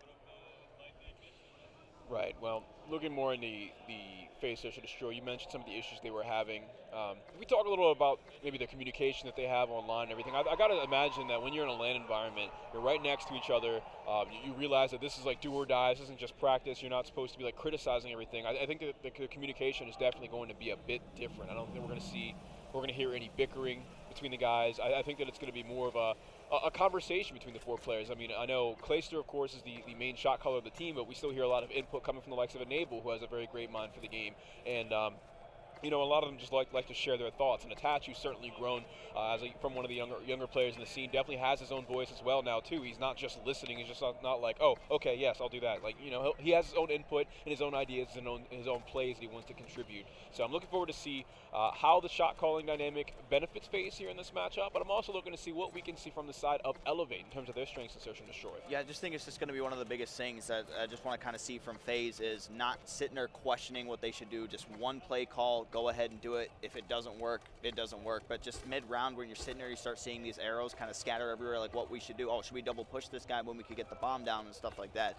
So that's just going to be one of the biggest things for me to look at. I haven't seen him play Search and Destroy on Retaliation yet, but I mean, the main strategy that I've seen so far all weekend long, it's just going to be pushing straight through this bridge. You have a player push up onto the van, maybe try to get a trophy system down. On defense, you're going to see 2 players push steps, send one over to A, but then again, we've seen a lot of flanks coming around too. So map number 2 is going to be starting. We're starting this one on board with Clayster. He's going to be pulling out that NV4. So they're going to be able to do 3 players stacking over by A. First blood going to go in favor of FaZe, but immediately going to be traded out, and then Zuma is going to be able to get a kill of his own as well. The 4 stack to A doesn't seem to provide them too much of an advantage here. Zuma jumping up from the side of the bridge is able to find himself 1 kill. And now we're going to see the FaZe offense towards the bridge as 2 Elevate players back down, 1 towards B site, the other on a flank from middle map. Expect to see that come into play here within the next 30 seconds. Bomb goes down on A site. Now we have a 2v3 retake.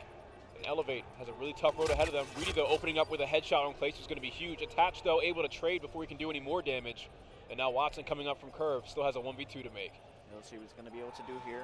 Both players positioned inside Graveyard is going to be spotted, is going to be taken out. So first round is going to go in favor of FaZe on that one. That was one of the most Search and Destroy on this map. Never really seen that play happen before. I mean, usually the stack on one site, but I mean, it was just like almost like Elevate predicted what they were going to do. I believe they sent 3 straight onto the bridge, and then they sent 1 in the back who was actually sniping. That was going to be Reedy. So we'll see if he opts to just bring out that sniper a little bit more as the game does go on.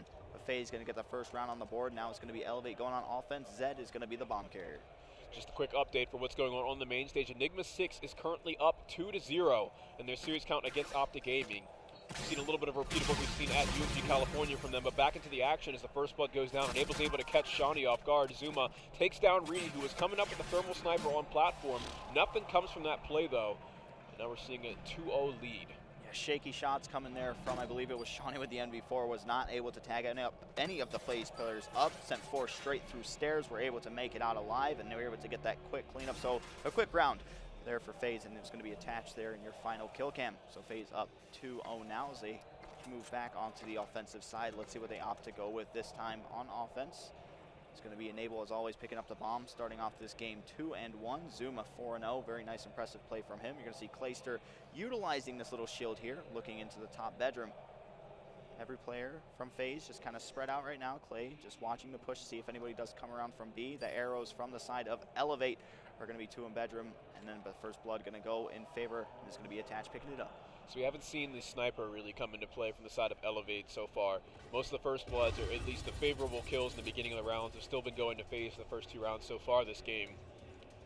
Curious to see if Elevate can turn that around and work themselves at an advantage for the beginning of the round, but they give Zuma so much map pressure here. As soon as he hears someone fire off a shot, all he has to do is turn this corner and find himself a free kill. Either that or he can just wait for them to turn the corner and unfortunately just run at him with their cankles right in front of his face, fire off a couple easy shots. It looks like that just might happen here as player 8. That's going to be Watson just around the corner, has no idea that Enable is actually just bait on the opposite side of the bridge. Yeah, this is such a smart, patient play by Zuma, just waiting for his teammates to give him the play call to peek out. Still going to be prone here. 20 seconds left for FaZe to do something. Attach going to come in, pick up the nice 2-piece there. FaZe now goes up 3-0. Attach doing pretty big things for FaZe in this search and destroy so far. It's actually going to be Clayster picking up one of the kills there as well inside of the bedroom with that NV4. FaZe off to a hot start. Maybe you're just kind of wondering if that forfeit, maybe it's getting to Elevate's head a little bit, maybe a little bit demoralized, feel like they shouldn't have been, but it's definitely really hard to turn around from, for sure. You got to imagine that that's definitely in the back of their mind right now. It's just how they gave away their first free map, and now they're already down at this huge deficit in search and destroy with really no signs of life.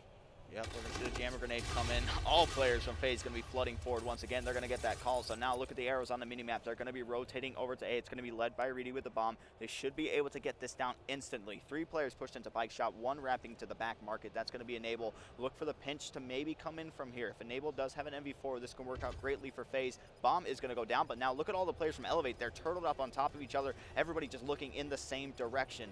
So look for FaZe to get a well-coordinated pinch coming in here. Just take a look at your mini-map in the top left corner of your screen. You see 3 Elevate players coming in from the bottom. 3 FaZe players, excuse me, coming in towards the site, and 1 up top. Great lines of sight towards the bomb here. And Watson, heavily outnumbered, has a lot of work ahead of him. Clayster's going to shut it down real quick, though. 4 straight rounds for FaZe as they are able to they're able to hit the retake and get that defuse. Yep. Excellent work from the guys from FaZe. Once again, like we said, Enable just being very patient up in that top graveyard area, waiting for the 3 players from FaZe to come around for that pinch. Worked out perfectly for them. Clayster going to be the player in your final kill cam. I believe Attaches maybe just 1 kill away and assist away from actually getting his payload in this one. So we'll see how that does come into play. Might be working towards streaks as well, has not died yet. It does have the Scarab, getting 250 off of that Trinity Rocket. So the rewind, which could be very, very big in search and destroy, is going to be coming his way. If he could just play for a kill, that's probably why I see him have the MV4 out here, just to play his range, try to get at least a tag up on a player. FaZe is up 4-0, and the utility is heavily in their favor, as no one from Elevate is even close to their payloads. I'd be very surprised if FaZe finds a way to choke this game. I'm pretty sure they should have no issues closing it out. Zuma opens up the round again with the first blood in favor of the FaZe clan. Player 8, that's Watson, runs just by Clayster, and he gets punished for it as Enable is able to take him down. The bomb for FaZe clan's moving towards the B site. No one from Elevate is in range to stop it, and Clayster's posted up in case they want to rotate back towards the top of the map. FaZe clan team that's looked slow in search and destroy thus far in this tournament, looking very, very good in this one. Clayster going to get the call right there. Notice that there's 2 players, but now the pinch is going to be coming in from Market. Let's see what he's going to be able to do. Is he going to be able to find one? Yes, he does. That's going to get him his overdrive, and he's going to be able to find a second as well after his teammate does die. But FaZe clan now up 5-0, and the way FaZe is playing this is so perfect. They're not going with your routine, let's push B, throw a trophy system down. They're playing so slow. They're playing for those picks. They have everybody just scattered in the back, all spread out across the map, just waiting to try to get that play call. Once they get the pick, they make that move. B site been very good for them. Clayster picking up a nice 2-piece in that one, but all around great performance so far individually for everybody on FaZe. Now Clayster is going to have the overdrive. Attach is going to have the rewind ready as well. This should be an easy win for FaZe, and Clayster is going to go ahead and pop it. Right now it looks like FaZe is just taking full advantage of a demoralized Elevate roster. Here we go. We see a payload pop towards hallway. That's going to be overdrive, finding Clayster the first kill of the round. Yet another first blood in their favor, and we've seen just how these rounds end up for the past 5 rounds. That should be a FaZe clan 6-0 to go up 2 in the series. However, don't count out Elevate just yet. They've worked past disadvantages in the past, It's just that right now it's really not looking good in their corner. Attach finds the second kill on Shawnee. Player 7 and player 6 on your mini-map. That's Reedy and Zed playing so close. Not able to set up the best crossfires. They're so heavily outnumbered in their own base. Yep, and the distraction came in there from FaZe. Zuma was able to push just at the right time. Not much Elevate could do there. The hot 6-0 coming in from FaZe, and once he said, like, again, just a little bit of bait coming out there. Zuma peeking around the corner, able to take out the player from Elevate. So now we're going to be heading into map number 3. It's going to be hard for Elevate to turn this one around. Like we said, probably very demoralized coming off of that forfeit against FaZe, but in the search and destroy, not able to do anything against them. Showed really no signs of life throughout that entire series. 1-6 for Shawnee, 1-6 for Reedy, 1-6 for Watson. Top kills on the team was 2 by Zed, but then you look at the guys from FaZe, everything all around, all of them having a great standout performance, and I think the biggest thing you want to see from FaZe is having a good performance from Enable. I don't think there's anything more demoralizing than a forfeit than being 6-0'd in the map after it. This really has to sting for Elevate here. They have to pull up a reverse sweep from an incredibly disappointing start to their series. And really, I just don't know if we're going to see FaZe choke such a big lead in such a big moment for them right now. It's not looking likely. A very good uplink team as well. At Elevate, don't count them out. So we'll be heading into the next map after we get things all situated, but right now we're just looking here. So far what we've seen on Bravo, we saw the quick hot 3-0, from Enigma 6 against Rise, and Enigma 6 doing some work against Optic Gaming right now on the main stage as well. Yeah, Enigma 6 is really impressing a lot of people this weekend. When I got the chance to speak to General in an interview, I was talking with him about sort of the mindset that him and his teammates were set going into this as they've all matured. Now, of course, this isn't the original Enigma 6 roster we saw at UMG South Carolina. Proto, of course, coming from Onslaught Clan. He still just felt that all of them have really just grown and matured as players, and it's certainly he feels like it's improved their play and their potential and their skill ceiling, and everything it's showing. They don't seem phased by competition. They seem very confident no matter what their matchup is, and I think we saw that in the early stages of their pro careers as well. Oh yeah, they definitely have been. I mean, every match that we've seen, they never really get down on themselves. They have a great support in the crowd as well. And just all around, they've been putting on a great performance. It's just sort of like a run and gun sort of play, catches teams off guard. So we'll see how they're going to fare in this tournament. If they defeat Optic Gaming, it's going to be a very, very big upset, something that people, I mean, there's a lot of people relatively new to the scene who might not know of Enigma 6. Mostly known for Halo as of right now. Was not like a staple in Call of Duty, but made some pretty decent noise when they were around in the scene, but the player age rule came in, so it kind of stopped them from competing at events. We're going to be heading into Uplink Frost. The rig draft is underway, everything pretty standard and routine. Yeah, nothing too crazy on either side for the rig draft. It's just par for the course. You should expect to always see reactive armor, overdrive, rewind, active camo, with the exception of occasionally seeing maybe someone like Clayster pulling out that Centurion payload. It's really not too often that you'll see them go outside of the 4 payloads that players are comfortable with, though, in the current meta of the rig draft. So getting into our next map of Frost Uplink. I'm going to go ahead and predict that FaZe is going to close it out here 3-0. I mean, if the first 2 maps are any sort of an indication as to the current form of Elevate today, a little bit of redundancy there. I don't think that there's really any signs of Elevate just randomly coming back to life and really reverse flipping FaZe here. I think FaZe just understands they just need to close it out at this point. Yeah, that's what you would think. I mean, we've seen some reverse sweeps this weekend as well. I mean, not coming from FaZe's end, but that's just going to be one of the biggest things. We didn't really get to see the hard point, right? We saw a little bit of it. I think we got to the second hill, and that's when the players from Elevate started having the issues. So we didn't really get to see how well they could slay with FaZe. We didn't see like what strategy they had in the hard point. Majority of the time, it was very, very dominant for FaZe. They just started running away with the game. By the time we got to the third hill is when it had to come to an end. So it's just going to be the biggest thing is how is Elevate going to play? How is their team chemistry? Are they going to play for the trades? I mean, that's one of the biggest parts in Uplink as well. So that's just going to be my thing to really watch. You're going to see Shawnee on your screen right now as the countdown is going. Going to be rocking the NV4, something you don't see too much of on a map like Frost, but if you get them on that power position on sub, it can benefit you greatly. So we'll see what they're going to be able to do. It's going to come down to those OSA players trying to get that breakout, leading the charge every single time when you do have the drone. So you're going to see a lot of the gunfire really going down in the sub-bay area. Yeah, and a lot of the important parts of the map here on Frost will be middle map and around ship area. You want your ARs posted up, holding cutoffs for some of your players that might have an OSA or a submachine gun, as we saw in this game. We're actually seeing an ERAD. You want to just see them in those power positions so that Zed has a nice clean path in front of him and shouldn't have any issues playing in those close quarters engagements.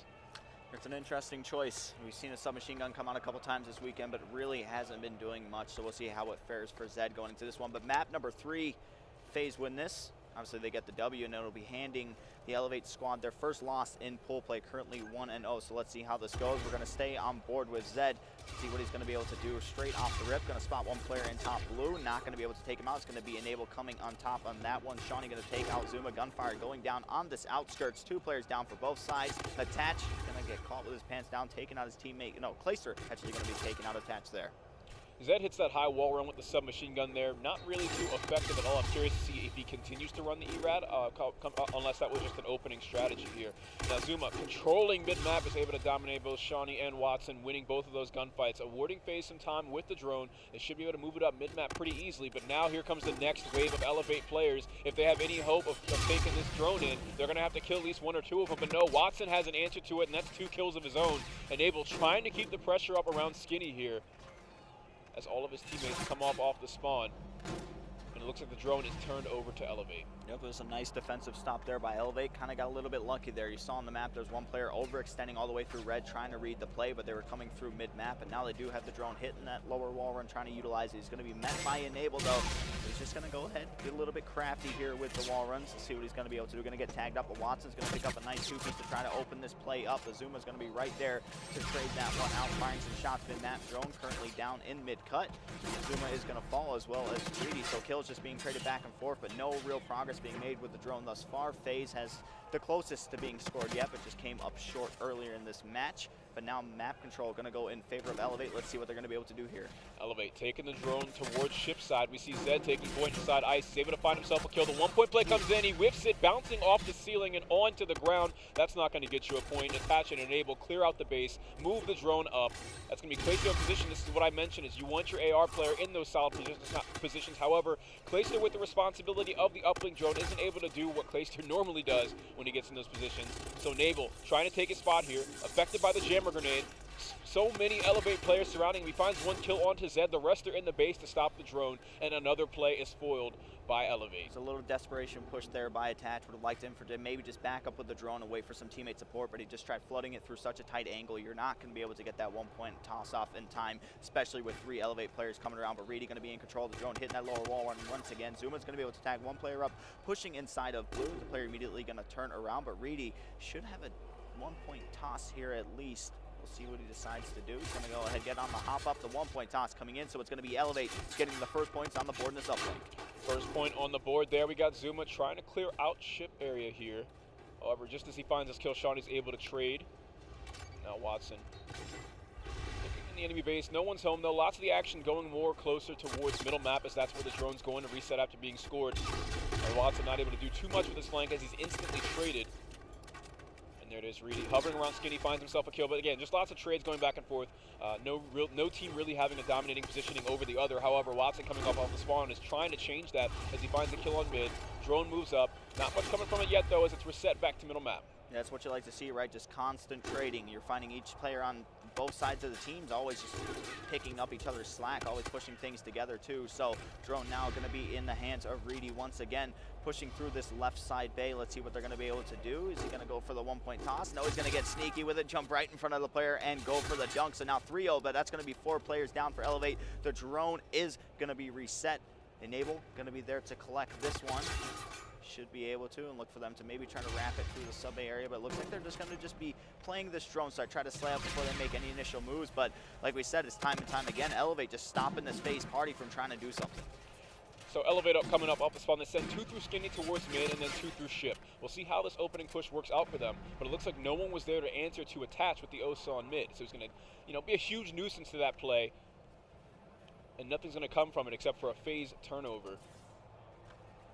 Has a chance to go big here if he's able to pick up this initial kill, and he does, but his teammates are going to be taken out right there. So now Attach needs to try to wrap back and just try to slay out as much as he can. He's going to find 2. Can he find the 3rd? No, he's not going to be able to. It's going to be Zed coming out on top from that one. Going to have the drone. Just going to go ahead and throw that out for the reset, but now you see the red arrows. This is going to be crucial for Clayster right here. What's he going to be able to do? The slaying is there. He's able to pick up those 2 kills. Now you need to look for Zuma to get into position, sit inside of the drone area, and just try to slay out. And that's exactly what they're going to do. But now the player you need to watch watch is going to be Reedy. He's going to be on this drone site. He's going to be taken out by Attach, immediately traded out there by Watson. First bit of points coming up in for FaZe Clan, now making it a one-possession game. We're seeing another play coming in these last few seconds, but nothing's going to come up with just 3 seconds left in the game and all the kills going in favor of Elevate. We're going into our second side. Elevate leading 3-2. Very impressive performance we saw from Elevate right there. Just kind of going back and forth with the trades, but when it came down to it, Elevate found themselves in the better situations, getting that player positioning on the base as well. Just a lot of patience, just wrapping the drone back. It's one of the biggest things in uplink that a lot of teams don't do. They just kind of just pick it up and try to just push it through, but they went for the wrap back. Nice strategy, just playing very, very patient so far. We're going to get to a point in the game where the payloads are going to start to come into play, and the 2 biggest payloads we need to focus on is just going to be Overdrive and the active camo. Rewind can help you in some crucial gunfights, but when you're running with a drone, it is going to drop it if you do decide to pop it. Zed, once this Rewind, is in a strong position around Skinny to find a kill. However, Reedy's going to beat him to the punch. Tagging one player in the enemy base, not able to finish the job. Him dying right there. Not so good for Elevate. If he would have been able to stay alive, they could have maybe set up a rally here, but it looks like Watson wants to do that for him. Clayster, though, shuts him down, clears out the base. And now FaZe sets up to move towards middle map again. I believe Clayster is going to be watching over the zone right here. He's going to get tagged up. He's going to trade some shots as well, but he's not going to be able to do anything with it. Now that's going to be 3 down for FaZe. Soon we're going to be left up last alive. Shawnee and crew going to be pushing through this bay side. Let's see what they're going to be able to do here. It's going to go ahead, jump around the corner, get the 1-point toss. Now 6-2 in favor of Elevate. Map control going straight back into their favor unless Clayster can do something to try to spoil the Oh, the party. offensive Rewind. Woo! Finds him a 2-piece. Zed coming up big in chip side. Now we have to see if his teammates can capitalize on it. That's 3 dead. Zuma's in the way, though. Stopped instantly by Shawnee. Great escort of the drone there. However, 3 FaZe players surround that drone carrier. The throw's intercepted. And reset. Zuma makes the awesome objective play. Watson responds with 3 kills. Shawnee finishes the job, and the drones reset right back to middle map with Shawnee alive in the enemy base. And this is what I mentioned earlier. That can be so beneficial for them if he's able to make something of that flank. But no, FaZe is able to respond with so many kills. That's going to be attaching Clayster, putting in the rest. This game was a lot closer at the start. You saw FaZe actually playing together as a team, but now as we're on this side, they're kind of playing frantic.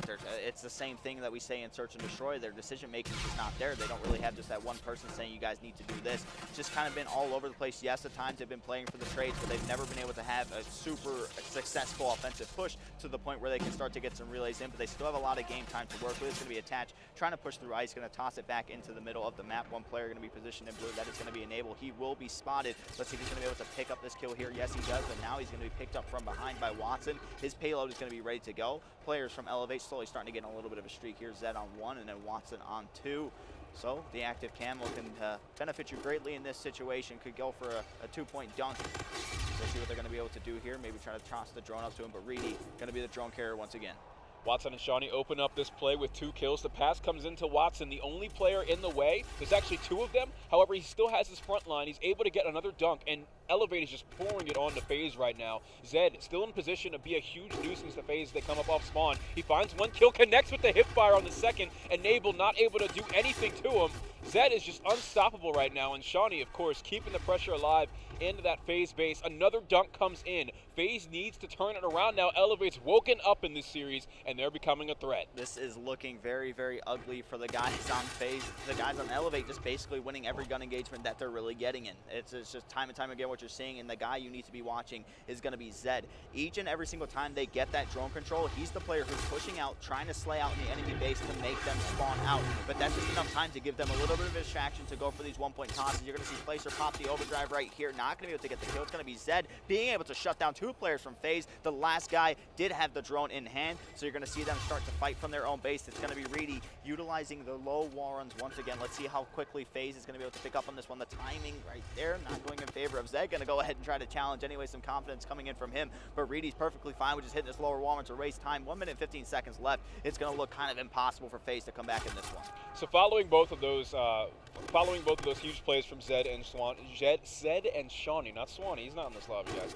We saw both overdrives burn, and nothing really came from it except for a turnover in favor of Elevate. You see the drone get reset off of the map, lots of gunfights going down in ship, and really all Elevate has to do is just waste this last minute of the game.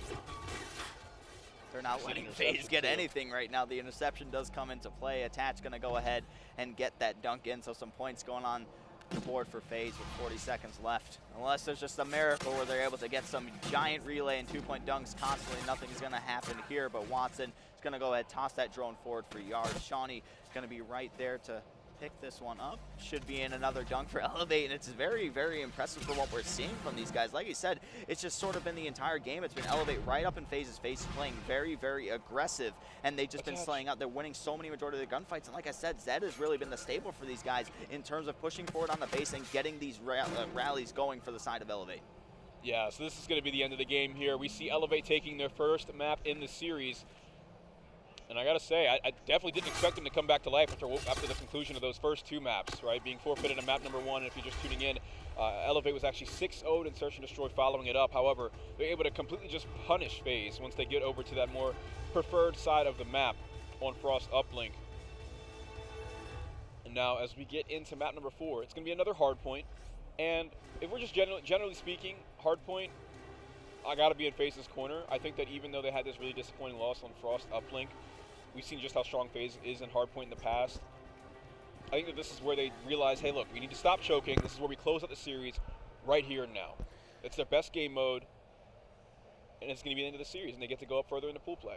It's going to be one of the things. I know FaZe is very good at retaliation hardpoint, so if that's one of the things, like you said, it's just I feel like any map where the NV4 can be heavily used, it can definitely favor the guys on FaZe Clan. So we'll see what the map is going to be coming up after this one, but it was a very, very impressive performance, and we have to talk about Zed. Like we said, time and time again, what you saw from him, he was that guy just overextending in the base, just kind of slaying out, making them spawn out on that red side, and it's just buying his team enough time to maybe just slide out quickly, get a 1-point toss-off, not always going for dunks, but we just said FaZe kind of indecisive. Do we overextend out, or are we just going to keep wrapping back? We saw a lot of split, and that's definitely not what you want in uplink. You just want that one decision, either overextend or everybody wrap back. Overextending probably the better thing to do in that, but they were not able to, and that's what led to the big downfall from FaZe. So I'm curious to see if Elevate can use the motivation and the momentum from this map that they just won to reverse sweep in the series. FaZe is actually no stranger to reverse sweeping European teams, so we got to see if they can prevent that from happening to them. That would be the sweetest karma for these European players. But as we get into our next hardpoint map, it's actually going to be Throwback. And this is another map where the hardpoint rotations were changed a bit. We're now 1 hill down from what we were previously. And even though these teams have had a limited amount of time to practice on this map, I still got to be in FaZe's corner for it. I think that just they're overall a much stronger hardpoint team. And at least with the short amount of time we've had in Infinite Warfare so far, they've definitely proven more in that game mode. A lot of the hard points on throwbacks that I've casted, it's just very, very heavy contention in almost every single hill. I mean, obviously there's a couple. I think the ones where you won't see as much contention, maybe the barn, and then the back statue is kind of hard to contest as well. So, but I've seen the majority of the games that I've casted so far, it's been very, very low scoring. It gets to the point where the time runs out and it ends the game. So that's just something I'm going to be curious to see how well it's going to be. It's one of the more smaller maps in Infinite Warfare as well. So the FaZe, like we said, they've been very well practiced. One of the hills being taken out doesn't mess up the whole thing too much. I mean, it's just kind of common sense. After the statue, you're just going to rotate back to the middle of the map too. So we'll see what FaZe is going to be able to do here. I know last time when we casted FaZe on this map, Enable decided to put away the NV4, and he was actually using the OSA on this one, so they weren't going with any NV4, and that can kind of hurt you a little bit, especially on that first hill when you're trying to get that bridge control to try to control that entire middle map area. So we'll see if maybe they make a switch on that. I'm curious to see Enable and Zuma's contribution on this map here. Zuma, such an aggressive player. You're going to see him having a high number of engagements, both kills and deaths. Expect to see him go on some streaks. Enable, an incredible supporting player to these submachine guns that FaZe has access to, or submachine guns, K-bar players. That's going to be Zuma and Attach. So I think the dynamic of those three is going to be absolutely huge for them on this map here. Yeah, and then we're just going to have to see, is Zed going to be able to carry over that same performance and uplink into the hard point? Yeah, his uplink performance was great. If you can get the slaying power from him and that uplink, then you get it in the hard point, they're going to be in a very, very good position. So, but it just needs to be a well-oiled machine with your ARs. I'm just going to call them a sub-AR because there's really no submachine gun players in this game anymore. So it'll be interesting to see. Like we said, current stands 2-1 in favor of FaZe. The forfeit did go in. that first map, so FaZe automatically got the win, but FaZe looked very, very good in that hard point, basically just outshowing Elevate completely. Anything that Elevate tried to throw at them to try to break a hill, FaZe was easily able to combat that. So, but very, very convincing uplink performance from the side of Elevate, able to win that. I believe it was 13-4 on Frost, but now we're going to be heading into hardpoint on Throwback. You're going to see Clayster pull out the Centurion in this one. You're going to see the side of Elevate just kind of go with the basic 4 rigs, payloads, and traits that you usually see. Right, so Clay, a little bit of a staple for him there. He's either going between Overdrive or Centurion in terms of for the rig draft here. So I'm curious to see how that plays out on this map here. They're going without an Overdrive, and that's usually something you can use to just win a crucial gunfight, just the extra strafing speed that you get, or just that, or even to chase for a kill. You can end up chasing someone using it offensively. That's where Overdrive can come in handy, especially when you're trying to get to these hard points as fast as you can. If you end up spawning out or being the farthest one of your 3 teammates, you can kind of get closer in for a more coordinated push. So, yeah, I mean, both don't have access to that, but yeah, I mean, both. No matter what you pick, Overdrive or Centurion, they're both really going to do the same for your team. Like we said, having the trophy drone can be a benefit to you. Obviously, it's going to block out one tactical, and then it's going to regen. You're going to get it again. Then the Centurion. Going to be a big trophy system inside of the hill. It's also going to just give a little bit of a jammer effect to anybody who does come in. It doesn't really affect your play that much, but it's just to the point where it starts to get a little bit of annoying. It's really easy to take out. That's the one thing. If a player's open in a hill, the Centurion's just attacking him, you can get that out in just one clip of your gun. But it's just like a little bit of a nuisance, so we'll see that come into play as well. But then you have the big 3 that's just basically a staple that you need every single time that you go into a game. those classes are being changed here for uplink, or excuse me, for hardpoint. Should expect to see a lot of the same in terms of what we saw in the first hardpoint. Clayster tries to stray away from that NV4 and instead allow Enable to take the reins with that one. So expect to see a K-bar in his hands, maybe either zoom or attach or run that OSA. On Throwback, it could definitely be a strong weapon to have when we get into that barn hardpoint, especially around middle map for those huge engagements near tunnel. But one thing that's also going to be big is just those NV4 gunfights at Top Soda. Yeah. On both sides, it's going to be big for having that map pressure towards mid. Yep, the biggest thing is now is just how are you going to shut down Zed? You're going to see him pull out the ERAD once again. I think we're just at the point in this game where using a submachine gun is kind of useless. You should just have the AR in your hands. I mean, there's no point in really trying to experiment with it off the start. I mean, it can make me eat my words, but the same thing on Frost. He started out with that ERAD, immediately put it away, pulled out a K-bar too, and started doing some pretty nice work with it. I think it's different, and it's fine that he's using the sub now because with the sub, he knows what engagement he's going for. He knows what other engagements his teammates will be going for. So he knows exactly where he can put himself in the beginning of the game. Whereas throughout the rest of it, we're not going to really see him use it because the enemy team can sort of hover around however they want with their setup, and you might not be able to get into those positions with a submachine gun. So I don't disagree with having it off the break. I think it's perfectly fine as long as you have the correct pathing with it.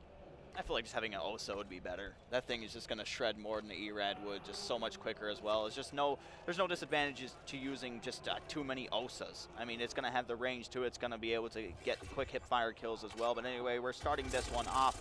Elevate trying to claw back and make the reverse sweep happen. Zed is going to be the player off the start and immediately going to be taken out there by the OSA of Attach. And FaZe looking pretty good. Zuma going to try to slay out these players that are coming from Barn.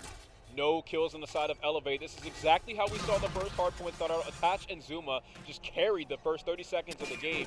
And now Attach pinched between two different players. That's Tunnel and Underpass. He's going to find himself taken down. Clayster in a power position, jumps out of it to find one kill. Tagged up by the Tactical. That's going to stop him on his second one. And Shawnee responds with 3 kills. Him and Zed this series in their respawns have just been a huge part of what they can do. And it looks like they have no signs of slowing down, except for Zed actually starting off 0 and 2. But I expect to see him come back to life and bring something that he saw, bring what he brought in the uplink. Excuse me. So Clay's doing Attach, finding 3 kills. That's going to be 4 again. Actually, Zuma is going to team kill Enable. Still, looks like FaZe is setting up for the rotation. Yep, just one player needs to stay alive back here. It's going to be Shawnee. He's going to have the advantage from long range with that MV4, just playing on these back tiles. Not going to be pushing into the market. Is going to be tagged up, but the kill is not going to be coming in. Enable quickly coming around, and Shawnee doing an excellent job of just staying alive and waiting for his teammates, trying to get the turn on Clayster. Clayster will be taking him out. Now, this entire hill so far, the Elevate players have been spawning all the way in blue, but FaZe have nothing to truly show for it, picking up maybe 10 or 20 seconds inside of the hill. Attach not going to be inside. Off to a very hot start in this game, 6 and 2, currently on a 3 3-kill streak. Clayster 7-2 going on a 2-kill streak as well. Clayster with the utility, tossing a trophy system on that hard point. Expect to see that on a lot of these nade-heavy hills. Wants to be able to protect his team in case they're not running tack resist or blast shield or anything. And also just to stop them from getting disrupted in the hard point in general from these jammer grenades and blackout grenades. So now that scrap time looks like it's going to go to Elevate. You got Clayster moving up towards Bus, trying to catch someone in the rotation. It looks like he just might be able to find someone if he's patient enough. There it is, shots on his back, connects with all of them. 3 kills in favor of FaZe, and Clay's in position, completely unanswered and uncontested. But here comes the rotation from Elevate, from Barn to Lemon. With Clayster pre-aiming, he's got to find himself at least 1 kill here. Greedy going to be there with the NV4. He's going to be able to take out initial kill on Clayster, trying to get this break to happen. Attach going to be inside of the hill, pushing out. He's going to be able to pick up a nice 2-piece start to save it. He's going to be able to turn. It's going to have the support of Zuma, who's going to be able to clean up that kill. But excellent job that we're seeing from FaZe so far. No big breaks coming in from Elevate, and I know it's got to start, especially on this hill. It's got to be the NV4 player in the back. He's got to be the one getting those shot calls, knowing where the players are, and tagging them up. That's exactly what they're doing now. Hill's going to be contested, and now going in favor of the side of Elevate. 1 player left last alive on this push for the side of FaZe. That is going to be attached. Once again, you're going to see him fly and pick up 1, immediately trade it out. Enable's going to be able to trade that kill as well with that MB4. So let's see the rotation start to come in now as we're going to be heading over towards Statue. I mentioned that I expected Zed to pick it up. Even though he started off 0-2, coming off such a big uplink game, I thought he would do some damage. And he just ended his 4 streak, getting Elevate a bit of time on that bike path hardpoint. And they have the initial time on the new hardpoint here on Baseball Field. So they know to expect either a mid push or bike path push. It looks like most of FaZe is actually favoring bike path as Clayster's on the flank from blue. Yep, we're seeing a lot of the same that what we saw in Retaliation. They're kind of going for the 3-1 split in terms of trying to get a pinch on a player, and that's exactly what they did there. Clayster was able to pick up a kill there with the cluster grenade, but now the phase break is coming in. Shawnee going to be left last alive back in concessions with that MV4 player challenging him is going to be Attach. Let's see if he's going to be able to come up big in this one. Attach is going to come out on top, but immediately you're going to see the Elevate players start to wrap back around and try to contest for this hill. 20 seconds left before we head back into the middle. Some destroyed equipment going down, but FaZe able to take over this hill convincingly. FaZe is going to be awarded with the scrap time as they win that final engagement. Elevate has no reason to wrap back over to this hard point and try and get any time. They know that he just need to forfeit that one and set up for the next hill on mid-map. And 3 players actually are already on the path to do so. Shawnee just trying to apply some extra map pressure. As you can see in the top left corner of your screen, in the bottom right corner of the mini-map. Zed's able to catch him in the corner, takes down Zuma, Enable responding with a kill onto Shawnee and Attach with Watson. And it just seems like FaZe is able to get so many of their kills in unison. They're able to retake these hills with no problem. And Attach is doing very, very good. We talked about what are they going to do to shut down Zed, and he's doing just that. He's winning a majority of engagements, 14-7 right now. Every single time you see him get into one. I mean, we say he's a submachine gun player, which you still want to call him that, but we're just going to say the K-bar from up close, he's doing an excellent job. Every single time we've been on board with him, he's doing such an amazing job of just getting those crucial kills, making the enemy team spawn out. We're on board with them once again. He's going to be able to pick up one. There's going to be one more player challenging.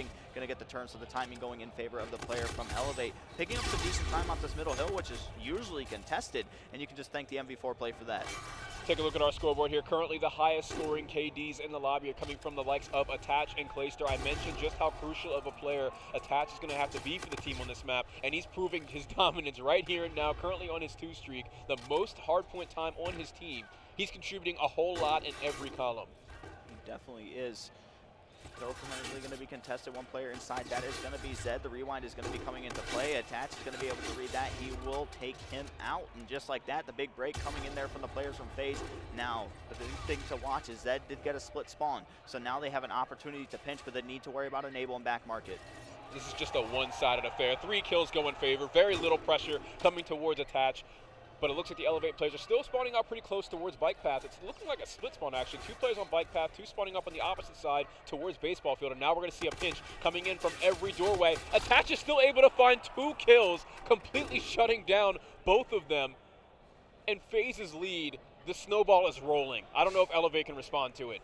It's going to be hard. You got to shut down Attach. He has the Trinity Rocket. He's getting close to getting that bombardment. And then the next street he's going to be going for is that Warden. If you get the Warden on this map, it's pretty much game over.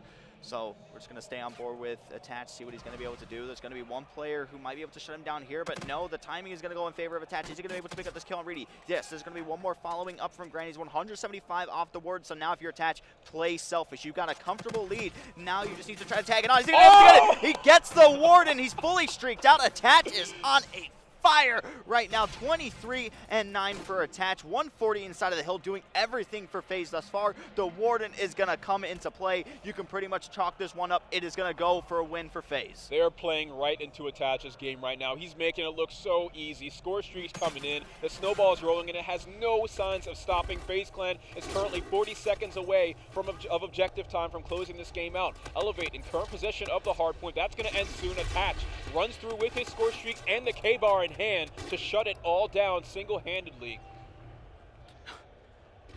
Talk about a performance from Attach, right? Kind of a guy who's been quiet all weekend long, comes into this one, drops a Warden.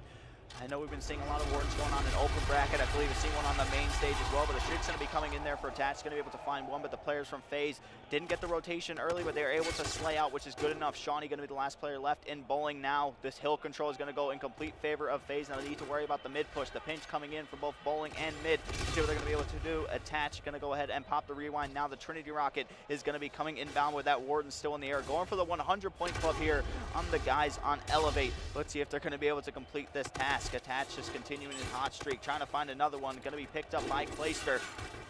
And Hill still going heavy in favor of FaZe, but now Elevate going to be able to finally get that final break at the last 17 of this. And now you look at the mini-map players from FaZe spawning out, going to be rotating straight back to mid to try to get control. FaZe is 15 seconds away from shutting out Elevate in this hard point in a very embarrassing fashion. They're going to get this scrap time, but it's not going to mean a whole lot if FaZe is already set up for the next one. He's actually going to push this one with 2 seconds left. I think he's just kind of not really worried about what's going on with this one. He just wanted to go for an early flank, but FaZe, they can fool around as much as they want. They just need 14 seconds of objective time, and that's the end of the map and the series. Attach finds those 2 kills. That should open up a good window for FaZe to close out the game here. Clayster's able to stay alive after getting his kill as well. But no, there's the trade from Reedy. Zoom is able to catch Watson. Someone needs to kill Reedy. He's got 2 kills in that power position. That's going to be Attached. Oh, who else to do it? You know, that's the best person to do it right now. Yeah, right now, like we said, the guy's hot, 33 and 15. Now we just go ahead and take a look at the side of Elevate. Nobody going positive on the team. Almost every engagement they're getting in there, they're basically just losing. And I mean, it's coming down to a straight. It sounds as obvious as it is. I mean, but it's just been Attached the entire time. Majority of the engagements going his way. So it's just been a beautiful thing to see from the side of FaZe. Now 5 seconds away from getting this one. Zuma going to be inside of the hill, will be taken out. Camo is going to be ready for the side of both FaZe and Elevate. Watson going to be going into the hill with the Camo, just trying to waste as much time as possible. 250 to 107 in favor of FaZe Clan, and they are going to close out this series against Elevate. It's just star player hardpoint play coming from Attached that game. No one was on his level. He was winning all of his gunfights, engagements that he had no business winning. He was coming out on top with no problems at all, and FaZe is going to close that one out in a dominating fashion. It's going to be the end of the series, 3-1. As Elevate's only able to take the Frost uplink. Now this is the FaZe that we all weekend long have just been, the expectations that we have for him, right? Just been completely going off like that. I mean, like we said, Attach, usually a pretty quiet player, but we get the one standout performance from him, doing everything for the team. 33 kills, 17 deaths, 1 minute 55 inside the hill with 5 defends as well. I mean, you look at the side of Elevate, I think the biggest thing, like we said, is just those engagements. There's a lot of times where they tried to go for those pinches, but they just weren't able to get the trades, and you can thank Attach for that, probably picking up at least 3 or 5, like in between that range. I'm not really keeping track of it completely, but Attach picking up so many 2 pieces as well, like you said, engagements that he really shouldn't be winning. And then just look at the hill time. Zed was trying to do everything he could with 1 minute and 4 seconds inside of the hill. Nobody else even breaking 30 on the team. So FaZe looking very, very strong in this one against an Elevate squad that has looked pretty good going through all the way through that open bracket as well as today. I want to give a lot of credit to Zed and Shawnee for at least the last 2 maps in this series. Not really much coming from the first map due to the forfeit. Search and Destroy was an obliteration for FaZe, and then we saw in the uplink, Zed and Shawnee were just having monstrous performances. They tried to carry it over into the hard point here, but it just seemed like their team lost steam after the way the series started, and they just couldn't close out the series. Yeah, definitely not. So just take a quick look at the screen. You're going to get everything that we've shown on Bravo so far. So just quick recap. Enigma 6, 3-0 against Rise Nation. FaZe Clan, the match that just went down 3-1 over Elevate. I believe the next game that we're going to be seeing now, I believe it was a change. It's going to be Elevate going up against the Gosu crew. I think that should be a good one, but you just have to think, how is Elevate's mind coming into this one? Obviously, we talked about the forfeit. Now they just got, I'm going to say, obliterated in that hard point as well. And now they're going to be playing a Gosu crew who has looked pretty good so far this weekend. A team that's coming in with that label of the Online Warrior squad was able to actually beat FaZe So that's just kind of like riding that off a little bit. So we'll see how this game plays out. Yeah, and last time we saw FaZe and Gosu play against each other, it took Gosu a while to heat up throughout the series. The first 2 maps they were kind of disappointing, and then they really started to show their strengths and just how strong they could be in those respawn game modes. And they were able to creep back in and close out against FaZe here. So I think they're going to put up a decent fight against Elevate. However, you can't count out the talent on this Elevate roster coming in from Europe. Of course, Watson has had some time competing in North America before, and I think at a decent level, at least individually, not quite the team performance he was looking for. Zed and Shawnee, of course, incredibly strong players coming in from Europe that we saw on that Hyper Games roster for, well, one of them for a short period of time, the other for a much longer time, and then Reedy. I think that he doesn't get the credit that he deserves. I think that he has such a great potential and a very high skill ceiling, and I'm looking forward to see what Elevate can do throughout the rest of this tournament. Yeah. Not a very good series for them, but I think that it's just because it got off on the wrong foot. So I think this is where, you know, whoever the in-game leader or the shot caller might be for this team, like whoever calls himself the captain, really needs to just have a good chat with them and have them turn this around, because you can't go in against this Gosu crew already tilted from your last series. They will take advantage of that and cause another upset.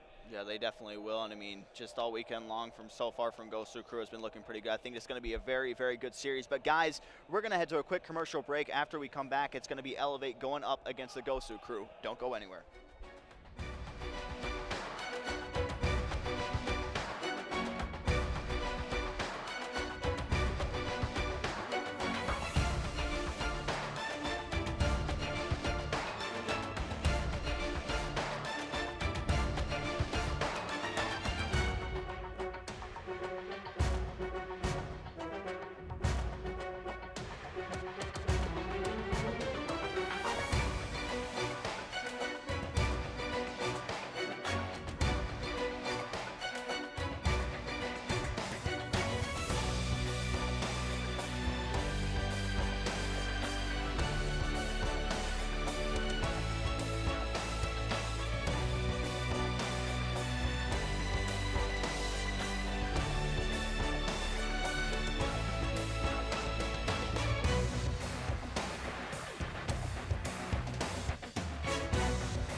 Boys and girls, it's time for MLG Vegas. So it's actually not time. It's already been going on. But either way, we're on the Bravo station. Myself, Lando Sanders, along with Dirk.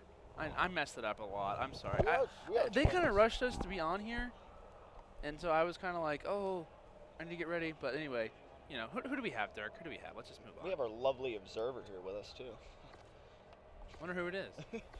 We can't disclose. But anyway, so jumping straight into the rig draft, we're going to see Prestini going the FTL jump. We saw kind of a little unorthodox thing that he likes to do from yesterday, but it works out. I mean, I haven't really seen a big FTL jump play come in, but that just sort of probably deals in a line of that we need to be watching him at all times because it just happens so quick. It's like a quick blink forward, but everything looking pretty routine on the side of Elevate, coming off a rough loss against FaZe. Yeah, tell me a little bit about that. I mean, what game did it go to? Because honestly, I have no clue. It took 4 maps. The first one was actually a forfeit. The players left the game early without the ref's call, so they didn't have permission, so they were actually handed the loss for that.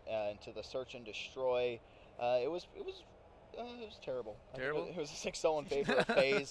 They looked pretty slow going into it. Okay. Going into the uplink, Elevate absolutely thrashed FaZe. It was, I believe, 13-14 was the final score for that one. Yeah. And then going into the hard point, it was basically just the FaZe attach show. Yeah. It was just attach. He ended up dropping a Warden. He ended up with like 36 kills. So that's rough. He absolutely went off. He was just shutting down Zed, who actually had a breakout performance in the uplink as well. Tried to carry it over, but just all around they did an excellent job of just winning those crucial gunfights on throwback hardpoint as well. So like I said, it was just sort of, you see on throwback hardpoint how close of a map it is and how good the K-bars and the OSAs are actually going to be. But anyway, we're going to be jumping into Scorch. Haven't casted a Scorch hardpoint all weekend long, so I'm looking forward to it. Should be a good match. Of course, we have this year's resides a lot because this essentially decides who is the second team to come out of this Group A. Of course, Emmy is kind of already knocked out. Very surprising to see.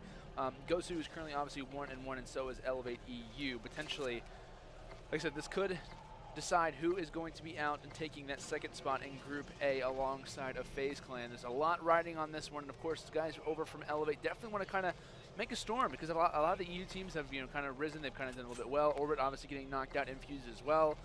Actually, Infuse actually getting knocked out by this exact team of Elevate. So there's a lot resigning from the European side. Team EU obviously likes to hold strong, and when you're talking about this technically online team, which I'm not sure if we can really call them that anymore. Yeah, I think you can kind of disclose that after beating FaZe. I mean, you don't want to say it's just like a lucky thing because it's not luck, weird. it's on land. It's weird, right? Because obviously Gosu ends up going up against Envy where they get destroyed. Massive 3-0 for them. And then we end up seeing Gosu Crew go up against FaZe where they end up winning that one, I think like a game 5.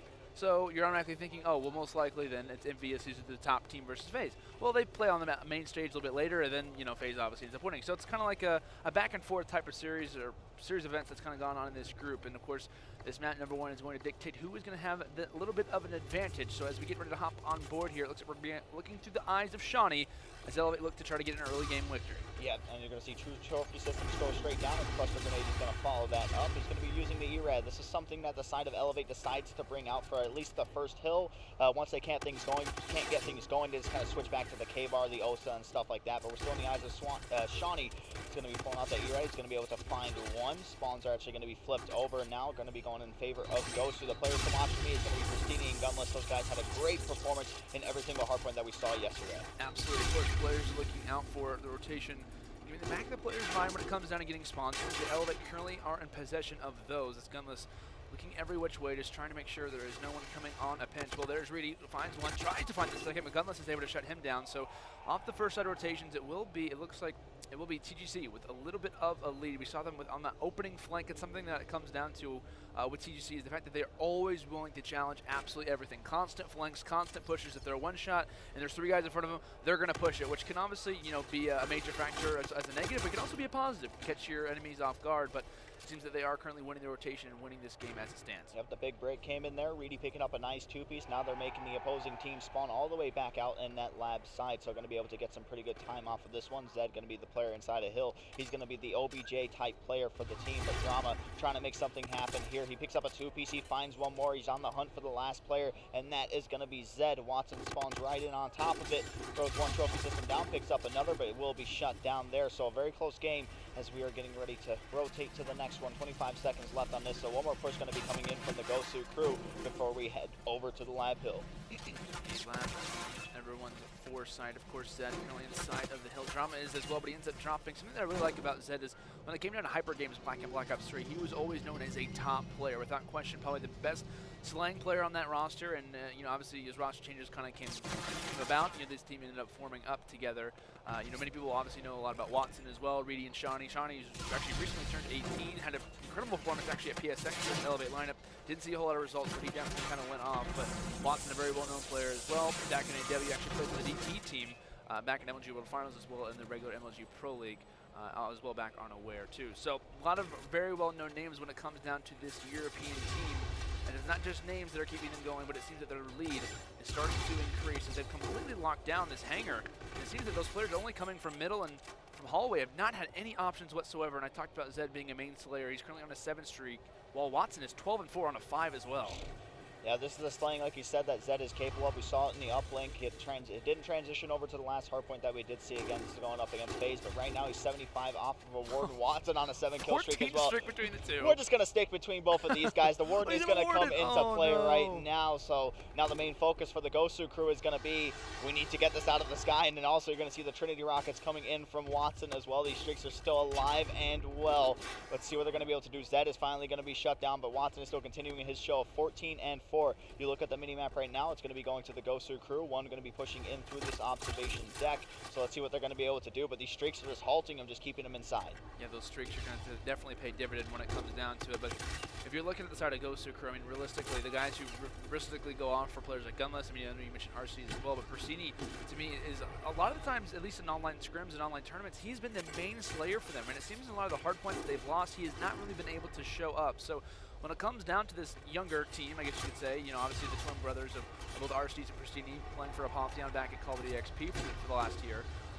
They've had a decent placements, but when it comes down to it, you've got to find a little bit of momentum in some cases, but it's hard to do that when there's obviously a Warden in the air. Yeah, we're going to watch him just to maybe think, maybe he's not getting himself into these right positions with that NV4. Like we said, it's just a gun that you need to be smart with the gunfights that you pick. In situations like this, if the player spots him first and has like an OSA or a K-bar, he's not going to win that fight. So then maybe that's just something at RCDs. He might need to switch it up. He might need to go to that K-bar, put the NV4 away, and that's exactly what he's going to do. Spawns up with that, and I think that's probably going to benefit you greatly. I think that maybe we'll start to see a lot more slaying come out of RCDs.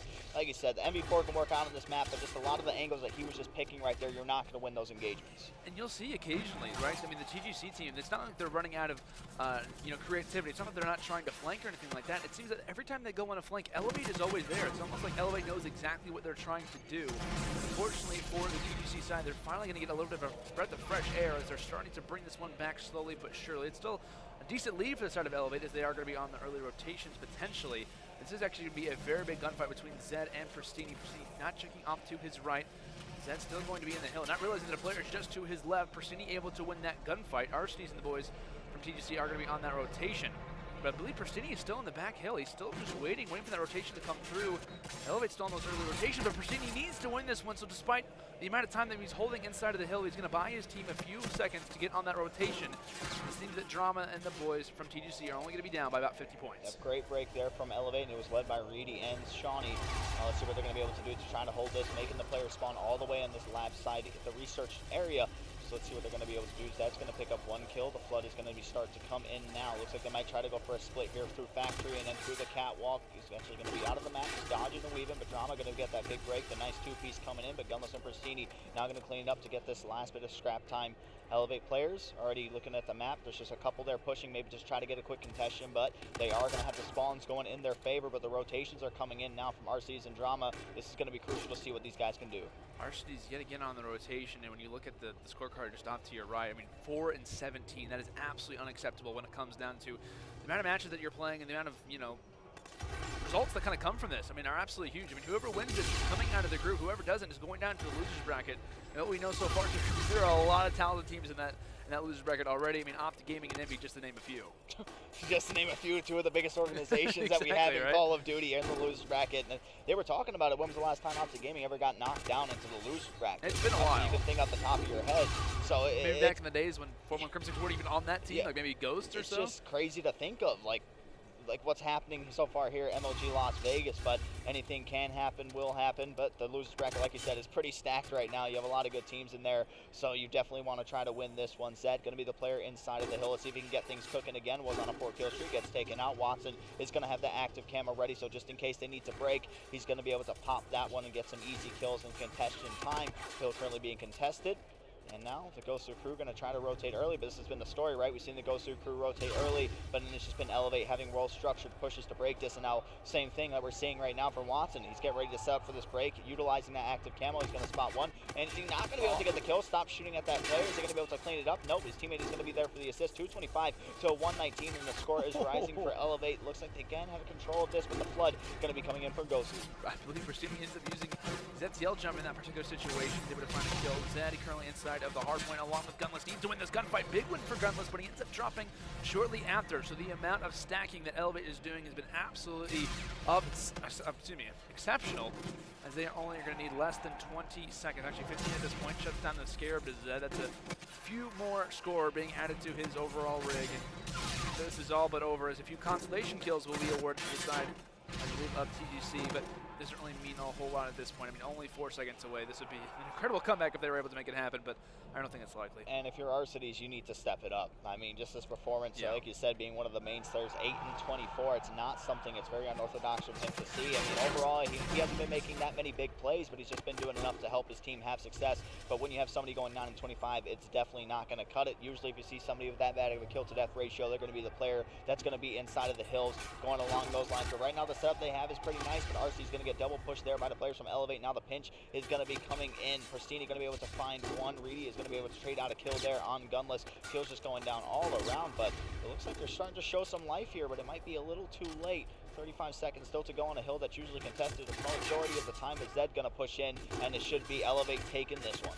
And they're still fighting for it, of course. Drama's still inside of the hill, but he does drop, and that should do it. So 250 to 154 will be the ending score of that Scorch hardpoint. Of course, it was really an entire Elevate show throughout that entire game. You see Reedy in the kill feed definitely getting a few there, as he ends up shutting down Drama.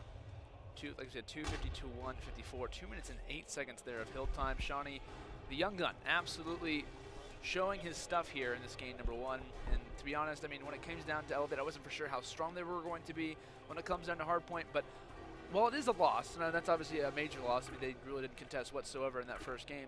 Ghost Crew, that's not exactly a map or a game mode that they really prefer. I mean, they're more of a search and destroy type of uplink team, similar to, past younger squads like TR and even, Elevate back in the day. So with that in mind, I don't think it's necessarily as big of a loss as most people might think it is, because their next best game modes are about to come up. But yeah, like you said, 9 and 28 from Arcides, 11 seconds of hill time.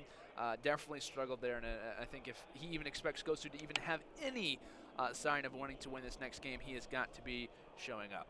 Oh yeah, definitely. So we're going to be heading on to Search and Destroy on Crusher, one of the more likable Search and Destroy maps, because there's a little bit of variety. I like this map a lot. It can go into both hills of variety. I mean, usually so far what we've been kind of seeing, especially on Scorch, has just been B-bomb site hits and stuff like that. So it's kind of boring after a while, I think. Yeah, I sit here, we're like trying to cast it, but then B-bomb side again? Oh, and again. I feel like a wizard, because I sit there and be like, they're going to send 4 players over to B. One's going to be on the flank, and 3 are going to push onto the site. The bomb is going to go down almost instantly. Yeah. But I mean, that's just Scorch for it. Yeah. But Crusher, like I said, you have more. You can get some pretty nice plays going on. Even bring out the sniper here and there too. Yeah, I'm curious to see if we see the sniper be brought out. I know from the Elevate side, I think Reedy tends to kind of fool around with that one a little bit. So I'm curious to see if we see some early snipes. Of course, it seems to me when it comes down to this particular map, the A site, which is kind of in that enclosed area, normally has kind of been the preferred one. It's a very, very fast-paced one. If you're going inside a connector, if you're coming into a certain part of the map, it's a very, very fast round. But if you're going over to that B site, it kind of breaks things up a little bit. You have that side wall around. The defensive team doesn't really have a whole lot to set up on. They have that back rock head glitch they can kind of be able to see a little bit.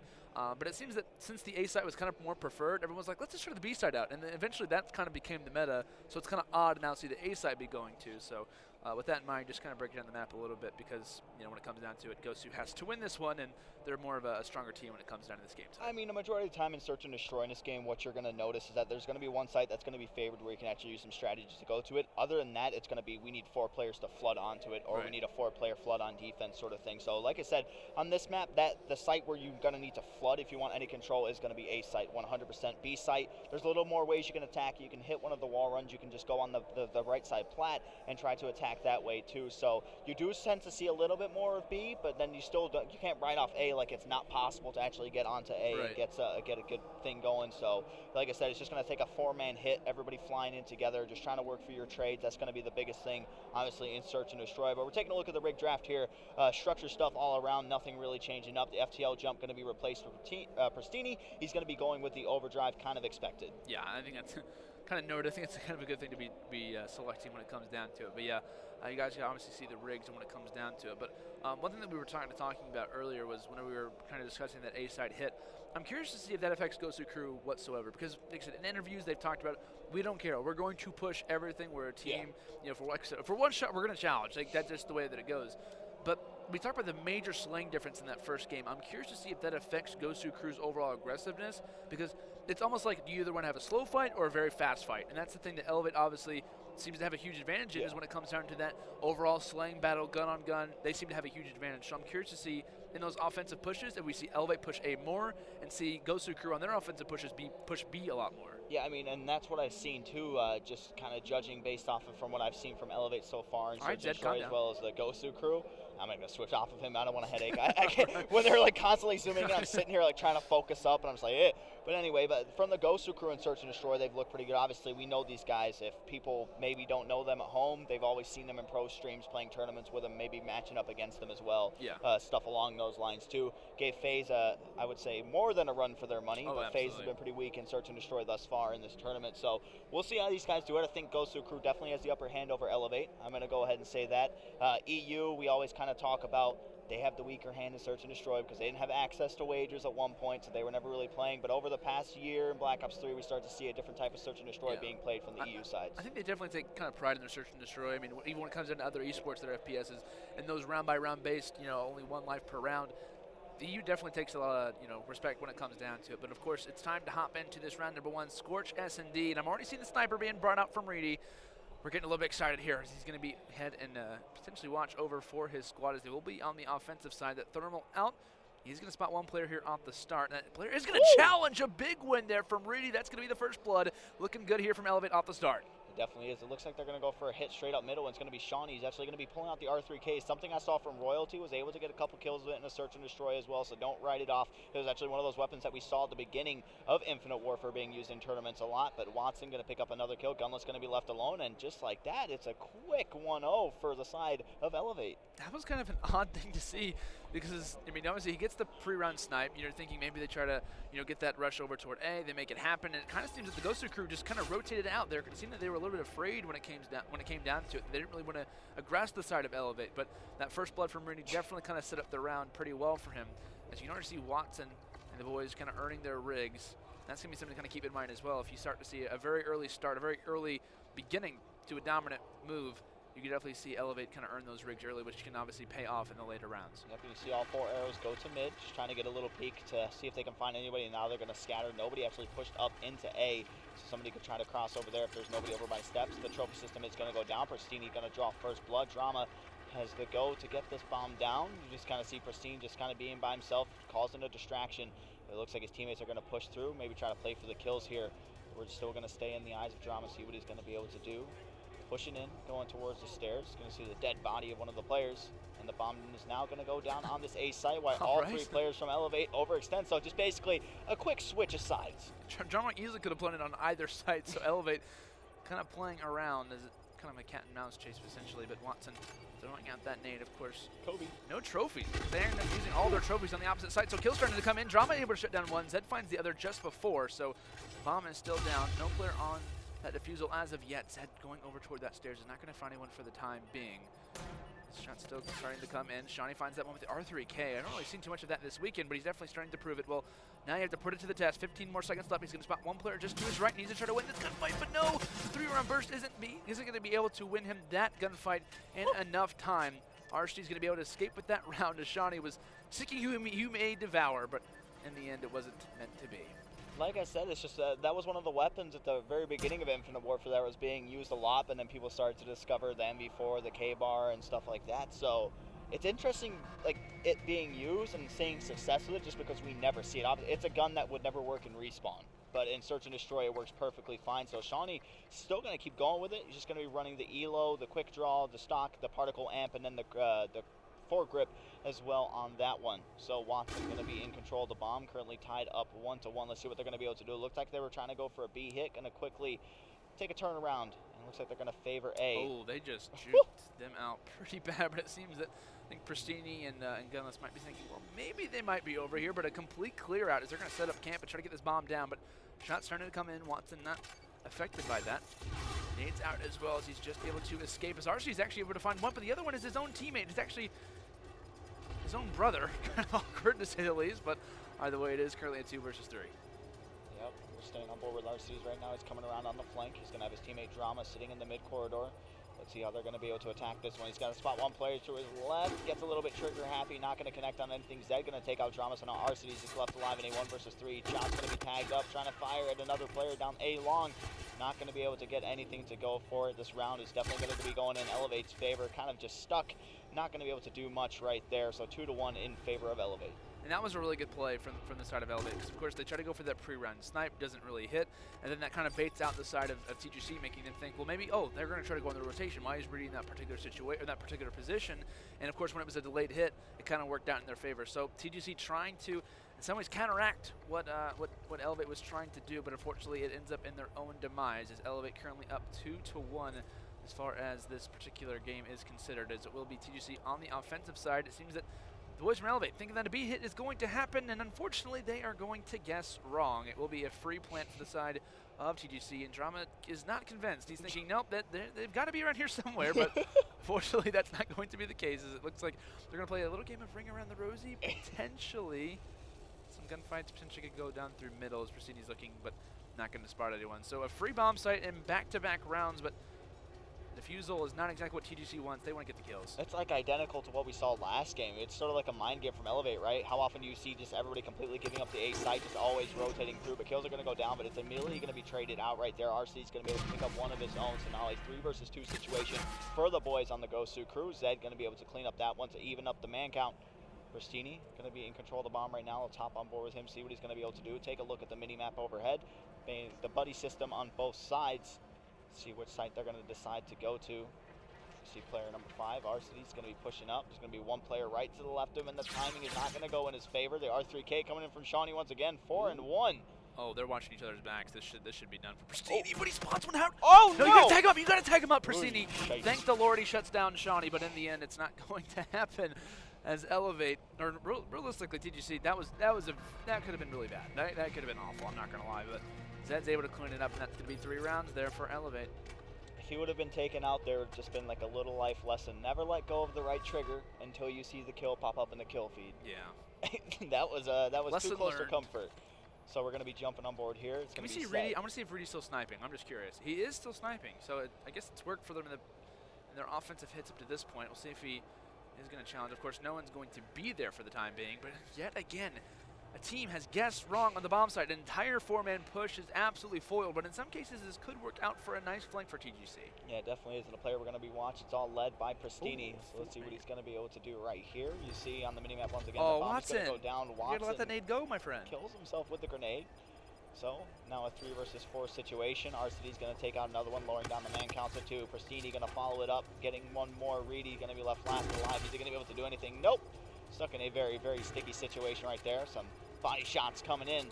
So let's see, just trying to figure out who wants to defuse the bomb, who's the closest to the streaks, and they're going to decide to give it to RCDs, who's working towards that active camo as well. And then 350 off the Scarab, make that 250.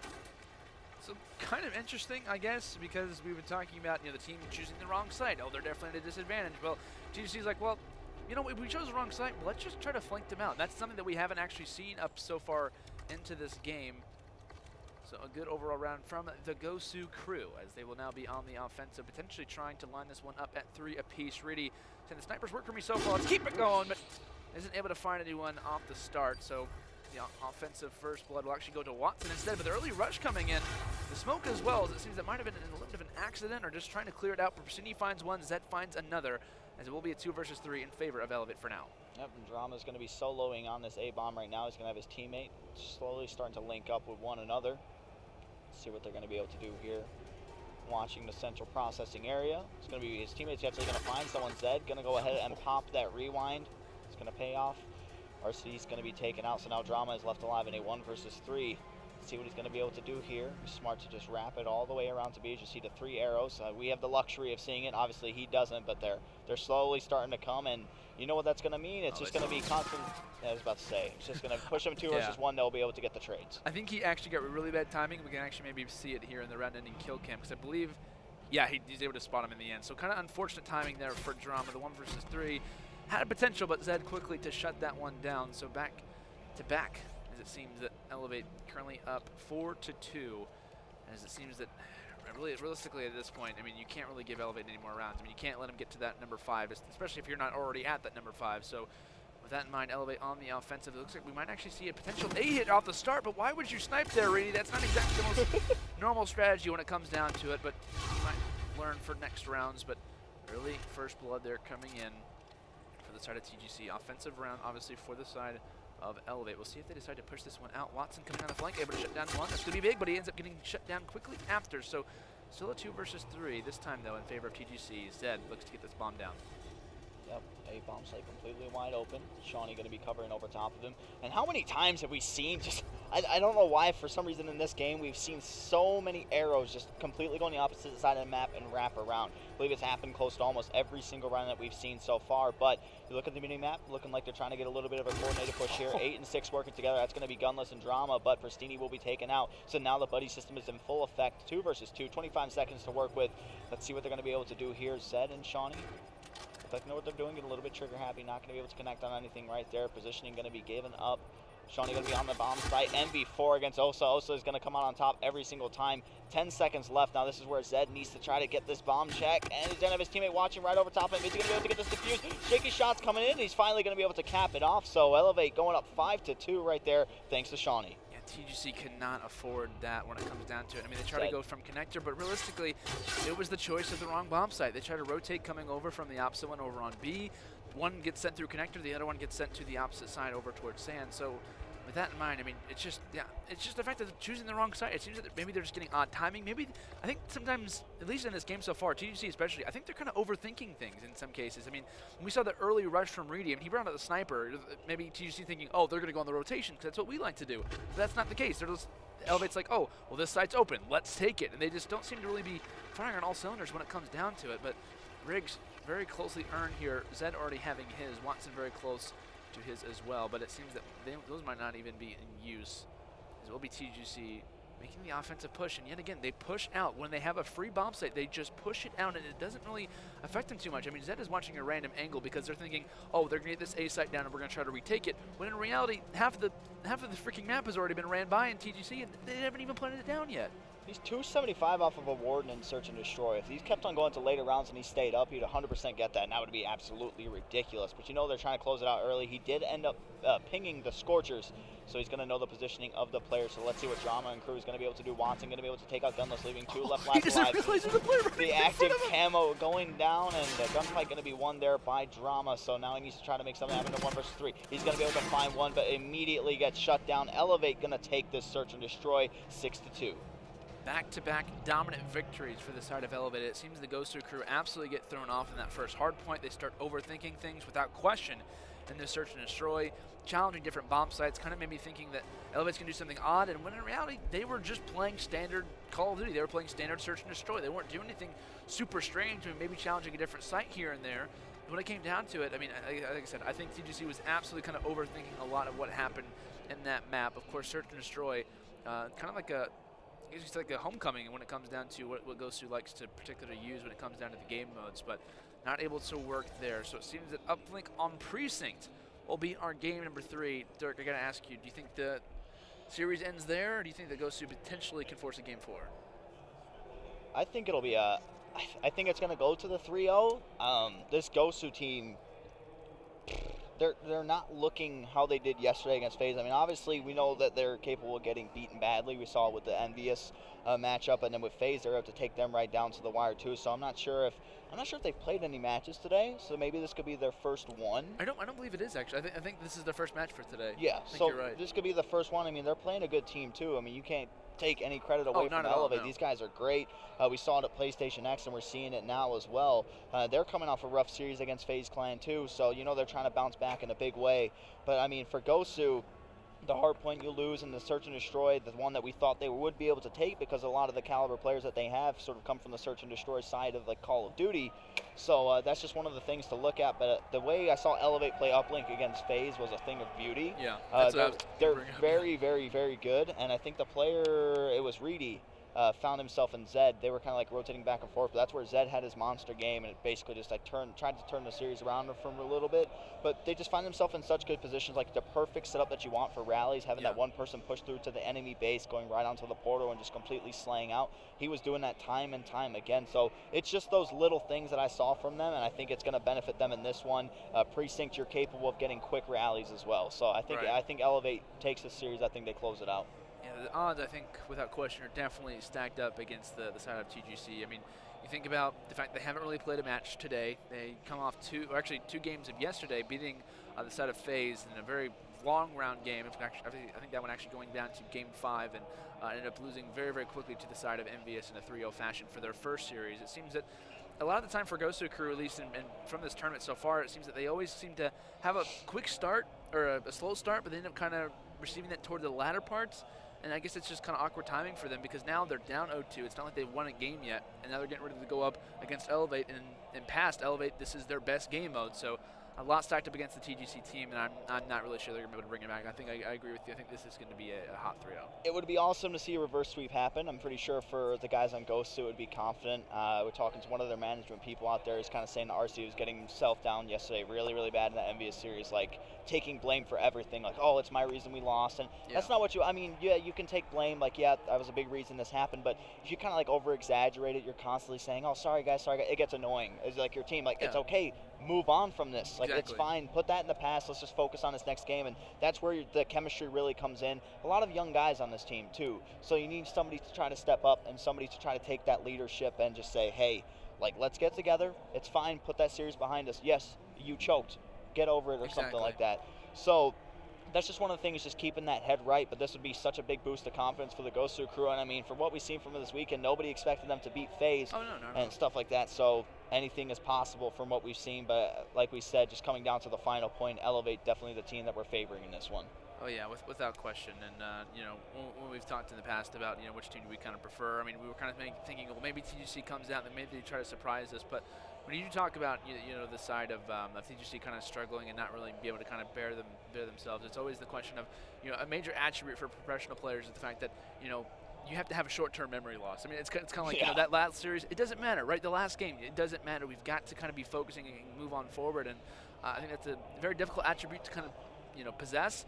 It's a hard thing to kind of keep in mind, especially if you technically did cost your game the series. And we do talk about RCD's going, 9-28 in that first hard point. I mean, it's not just one series for him. It seems that he's kind of struggled in multiple ones. Yeah. So, like you think, it's just a short-term memory loss. But that's the thing. Like when you have the mindset of a competitor and the heart of a competitor, you're going to sit there and you're going to think about that, no matter how much you try to block it out.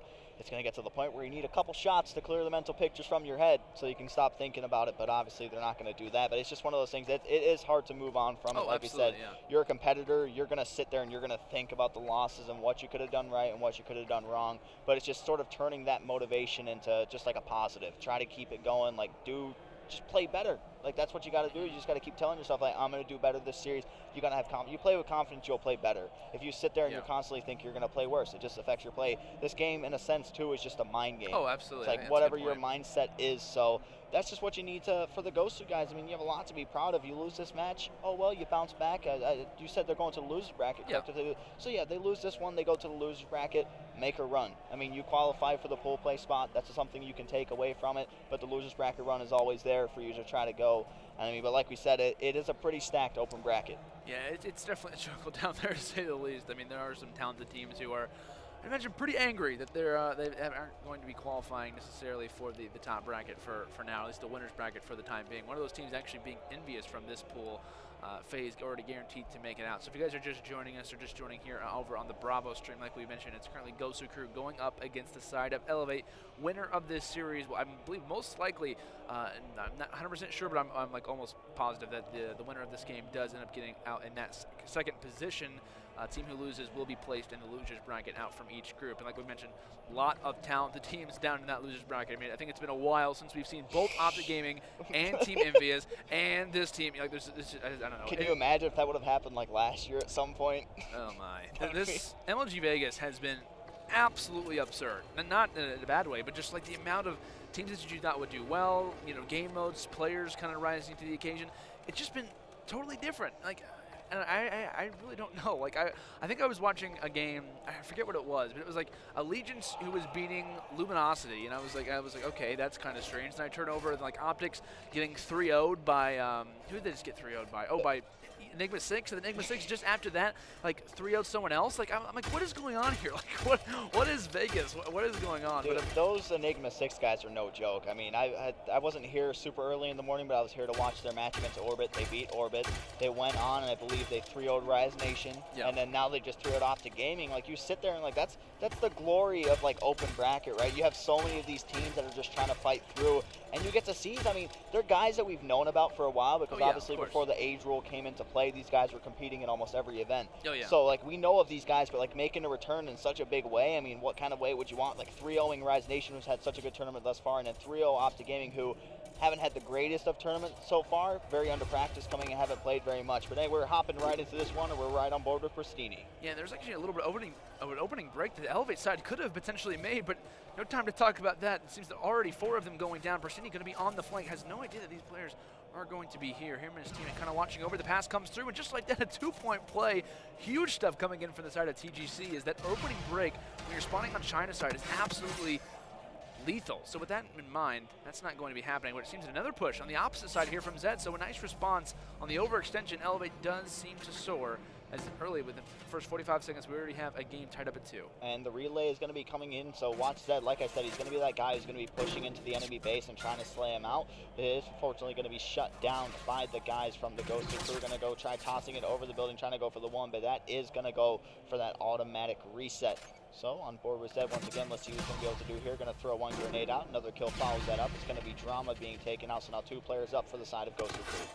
Shots coming in toward middle. Zed able to win that gunfight. Player just to his left over in orange. And seems that he's not able to win that one. So really going up through that side street, having 1 lead blocker that is going to be Zed. We talk about how talented of a slayer that he really is, but end up dropping, it seems, as Watson still looking from afar.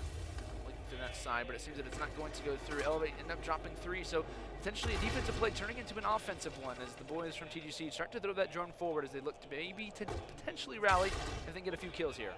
Definitely Zed going to be positioned in the lobby area. He's going to spot 1, will be taken out, so now that is 2 down. They can try to make a play with this drone if they absolutely want to. It's going to be RCD's picking it up. They're going to be favoring this this garden side, going for the 1-point toss, and it's going to be Zed with the interception coming in right there. Going to be followed up with a couple kills from his teammates. So once again, it's been Elevate just putting this aggression on, not right from the get-go, because we saw the Ghost Crew get the 2-point play, but ever since then, it's just been all Elevate. That was such a smart play from Zed there. Of course, he's able to get the huge block, and he's able to reset. He realizes the player's just to his left. He's like, my teammate's not around me. I'm just going to throw it down the middle, and let's try to get a push out of this one. And obviously, in unison, he ends up dropping, but a good overall play for the team as Watson is going to realize they have this drone in the back of their base. If they need to, they can obviously throw that one off the map if it gets a little bit too close.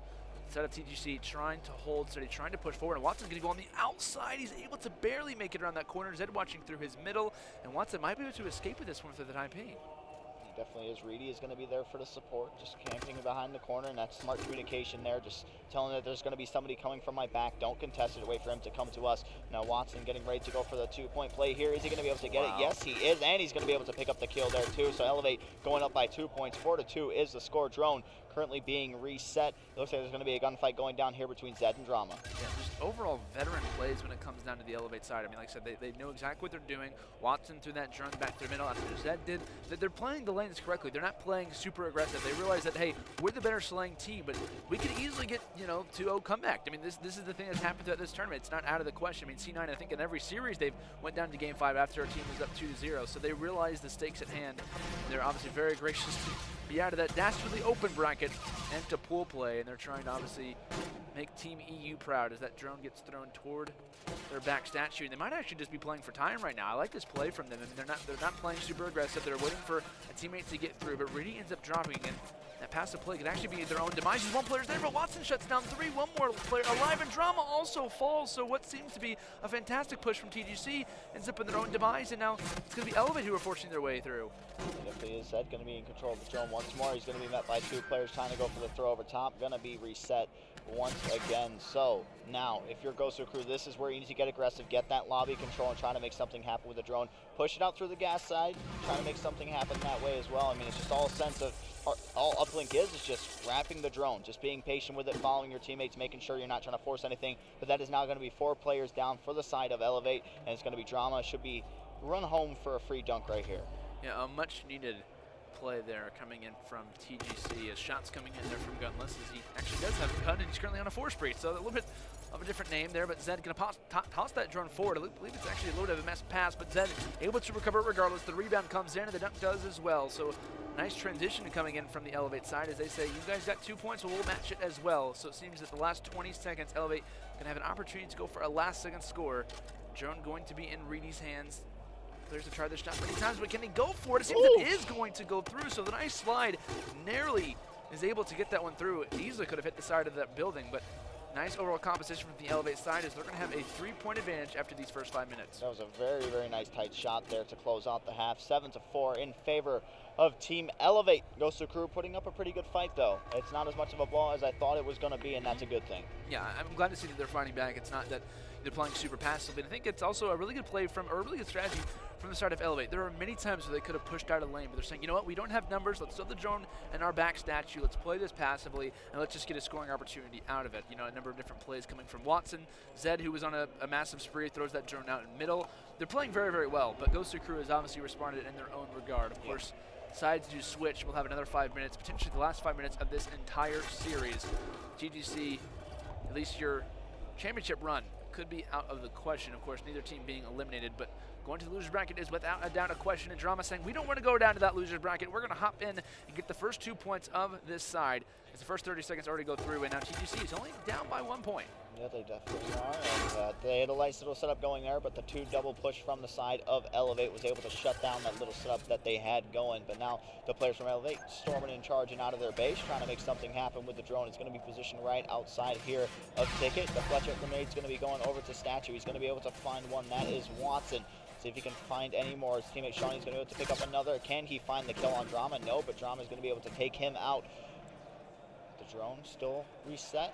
Right in the middle of the map, it's going to be Reedy. He's going to be taking this one out, trying to go for a run. They should be able to get a 1-point toss up here. Let's see how good his aim is. Has he been practicing? No, it's actually going to go over top, and the drone is going to be sat on the ground, but his teammate's going to be right there to follow it up. What a play from Elevate. They realize the drone is down. The player gets shot from the side. The Hornet comes to play, and the dunk does as well, as it will be now a 3-point advantage. The shot's coming in, and Pristini can actually get this one out as well. Tosses that one through, and a big play there for Pristini. Shuts down one, gets shot down from the side. But still a good momentum play there from the side of TGC, just trying to get that drone out of their base. But in the end, it was Elevate who get that score, and they're currently up 3. Yep, and the payloads are going to start coming in soon. The player that we need to watch, though, is going to be Pristini. He's getting very, very close to that overdrive. We know how beneficial that can be in uplink, but Zed is going to be in control of the drone. They're going to be pushing this gas side. Pristini's able to shut down one. That doesn't. Why would you pop the overdrive? Kind of a frustration for us as well, but Zed, obviously realizing he's going to be in the long-range gunfight, throws that one for a few yards, and is going to win his team a little bit of time. So, yeah, why would you rock the overdrive in this situation? You know, granted, I think he thought it was going to be a 1v1. He gets the kill, then he can kind of move forward with the drone. But it's such a risky situation because you don't know. There's no communication being uttered. But the shot comes in, and what a beautiful toss there from Reedy. The uplink is able to go through the EU teams without question. They've been practicing a few of those tosses. And in unison, 2 minutes and 30 seconds left as they're going to toss that drone down here over in gas, realizing that they have the lead. They also have what seems to be a huge advantage with that. Rady going to mark that overdrive. He can actually get on the overextension. There's going to be one player in his path, but he could easily get a 1-point opportunity potentially here. He just rounds the corner. If he can get through this, maybe go on a wall run, he could have a 1-point play, but he just gets shut down. And that'll be a much needed defensive play there from those two. Yep, definitely Gunless going to be in control of the drone now, trying to make something happen. They're going to go for this full wrap around. About to reach the 2-minute mark, and the score sitting pretty good for Team Elevate, 10-6. Let's see what they're going to be able to do here. Like we said, it's just been the aggressiveness from Team Elevate, just constant pressure on the guys from Gosu, and it's getting pretty overwhelming for him. Drone just kind of being tossed back and forth. Watson going to be the last player left up, so let's see if he's just going to be able to slay out and to help his team. Drone's still going to be on this top AC area. Now this is the time where we need to see the Gosu crew start to make something happen. You just have to think, if maybe Prestini still had that overdrive, they could have a 2-point play by now. That's a really good point to kind of bring up. I mean, maybe the rigs or the payload's kind of being wasted already, and Zed going on the wall run. He wants to, but he has to settle for a 1-point toss, and that one's going to be intercepted by Arcides. They've got to move the drone forward. Arcides, who's had a slow series up to this point, has got to make something happen, and due to the fact that he has such a low KD right now, a lot of few kills, he's not even close to earning that active camo, and probably won't be the rest of this game, but he needs to go for the 1-point toss. That's going to be, I believe, intercepted. What a huge play coming in from Elevate. The defensive plays are going to stop that one from happening, and that could be the nail in the coffin for this entire series. The EU playing a little bit of cornerback. They're getting all these interceptions right here, and Zed has been the guy who's been doing so, just tossing the drone forward. 55 seconds left. It is still possible for the Gosu crew, but they need to get a rally going. Ball going to be tossed right into China. Zed going to be there to pick it up. Trying to go for the 1-point toss. He is going to connect. Hey, he's been on point. He's got 5 tosses in this game.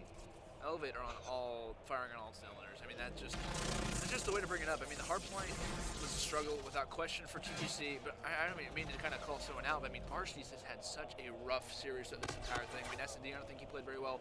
Hard point, he went 9-28.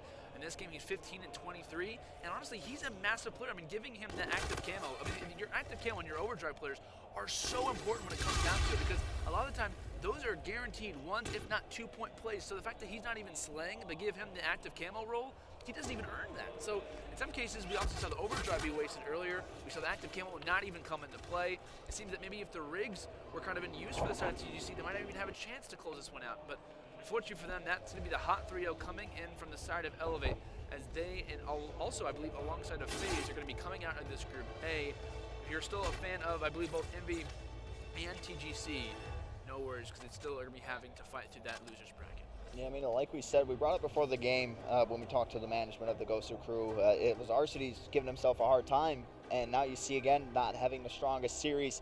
Couldn't slay in the hard point, didn't do very good in the search and destroy, couldn't do it. I mean, he got a lot more kills in uplink than he did in hard point, so that's one thing you can kind of take away from it. But like you said, the active camo player, they need to be getting a lot of these kills. They need to be doing a lot of objective work to try to make their way towards that. This is the way they build everything up completely. I mean, that's, like we said, active camo and overdrive, the 2 biggest payloads that you need to have. We saw Prestini waste the overdrive in a play just to try to win a gunfight, which wouldn't have really benefited him much, because if you saw on the minimap through that play, players are still at their goal. They were in top ticket as well, pushing in through the lobby. So there's not much that would have happened there. So we didn't even get to see the active camo come into play, so we can't even bring up anything if a mistake was made. But the biggest mistake is just the fact that he didn't get it.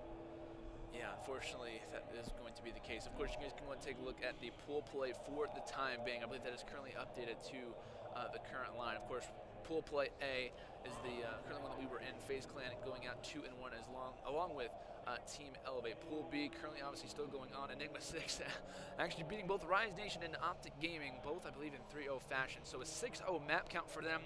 And currently facing off, I believe, soon against the Team Revenge side, who's not looked very good either. So it should be, in my opinion, a nice 3-0 for them as far as the entire map count is considered, and also as far as the groups is as well. But of course, you guys can kind of take a look at the other pools. My pool C, the way I'm looking at right now, coming to this event, Cloud9, I think we both agreed looked a little shaky. Oh, yeah. I hadn't seen too much of them after the weapon draft was taken out, so I'm assuming it's bettering them. But the biggest issue that they've had is they are struggling to just close out a series. They've been up today. They almost got reverse swept again, but they ended up winning. So like, it's just something like they go up 2-0, they just can't get that last map. for some reason. It just always goes right down to the wire too. So that's something to look for Cloud9 to try to fix up on. If they get up in there, you don't want to risk anything like that. The biggest shock for me is Team Caliber being 1 and 2. Yeah, I think definitely that loss that they ended up suffering, I believe that was to Echo Fox in a 3-0 fashion, definitely kind of threw them for the loop. I mean, they ended up making a huge comeback versus Cloud9, but in the end, I guess the clutchness just wasn't there in the end. But one thing that's really interesting about all the pools that we have is you kind of look at the teams who came from open bracket. Goes to a crew who, granted, had some really good momentum. I mean, they take out, I think they ended up taking out FaZe Clan. It's the only loss that they suffer.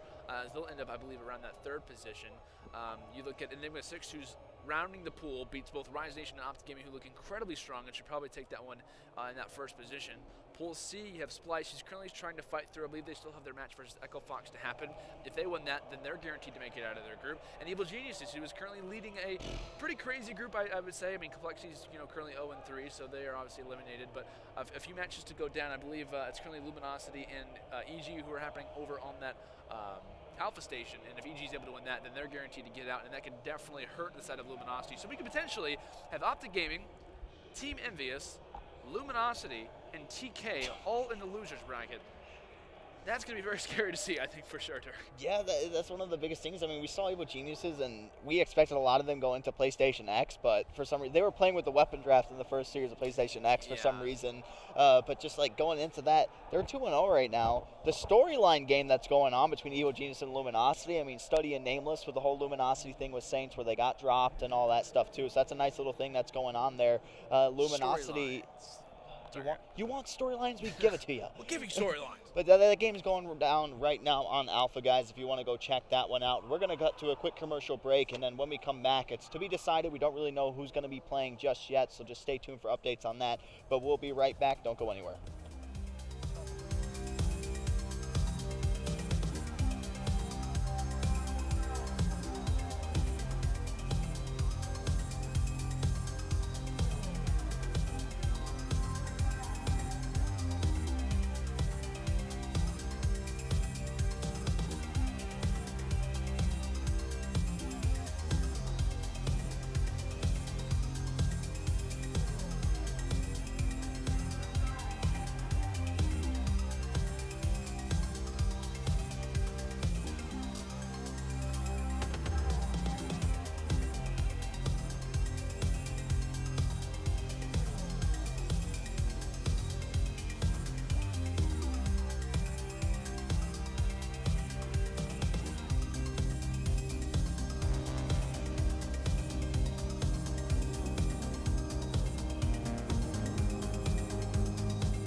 Hello and welcome back to MLG Vegas. I'm Fox, joined by Landon. We have Cloud9 facing off against Elevate in our winners round 1 match. Indeed we do. It should be a fantastic match to actually spectate.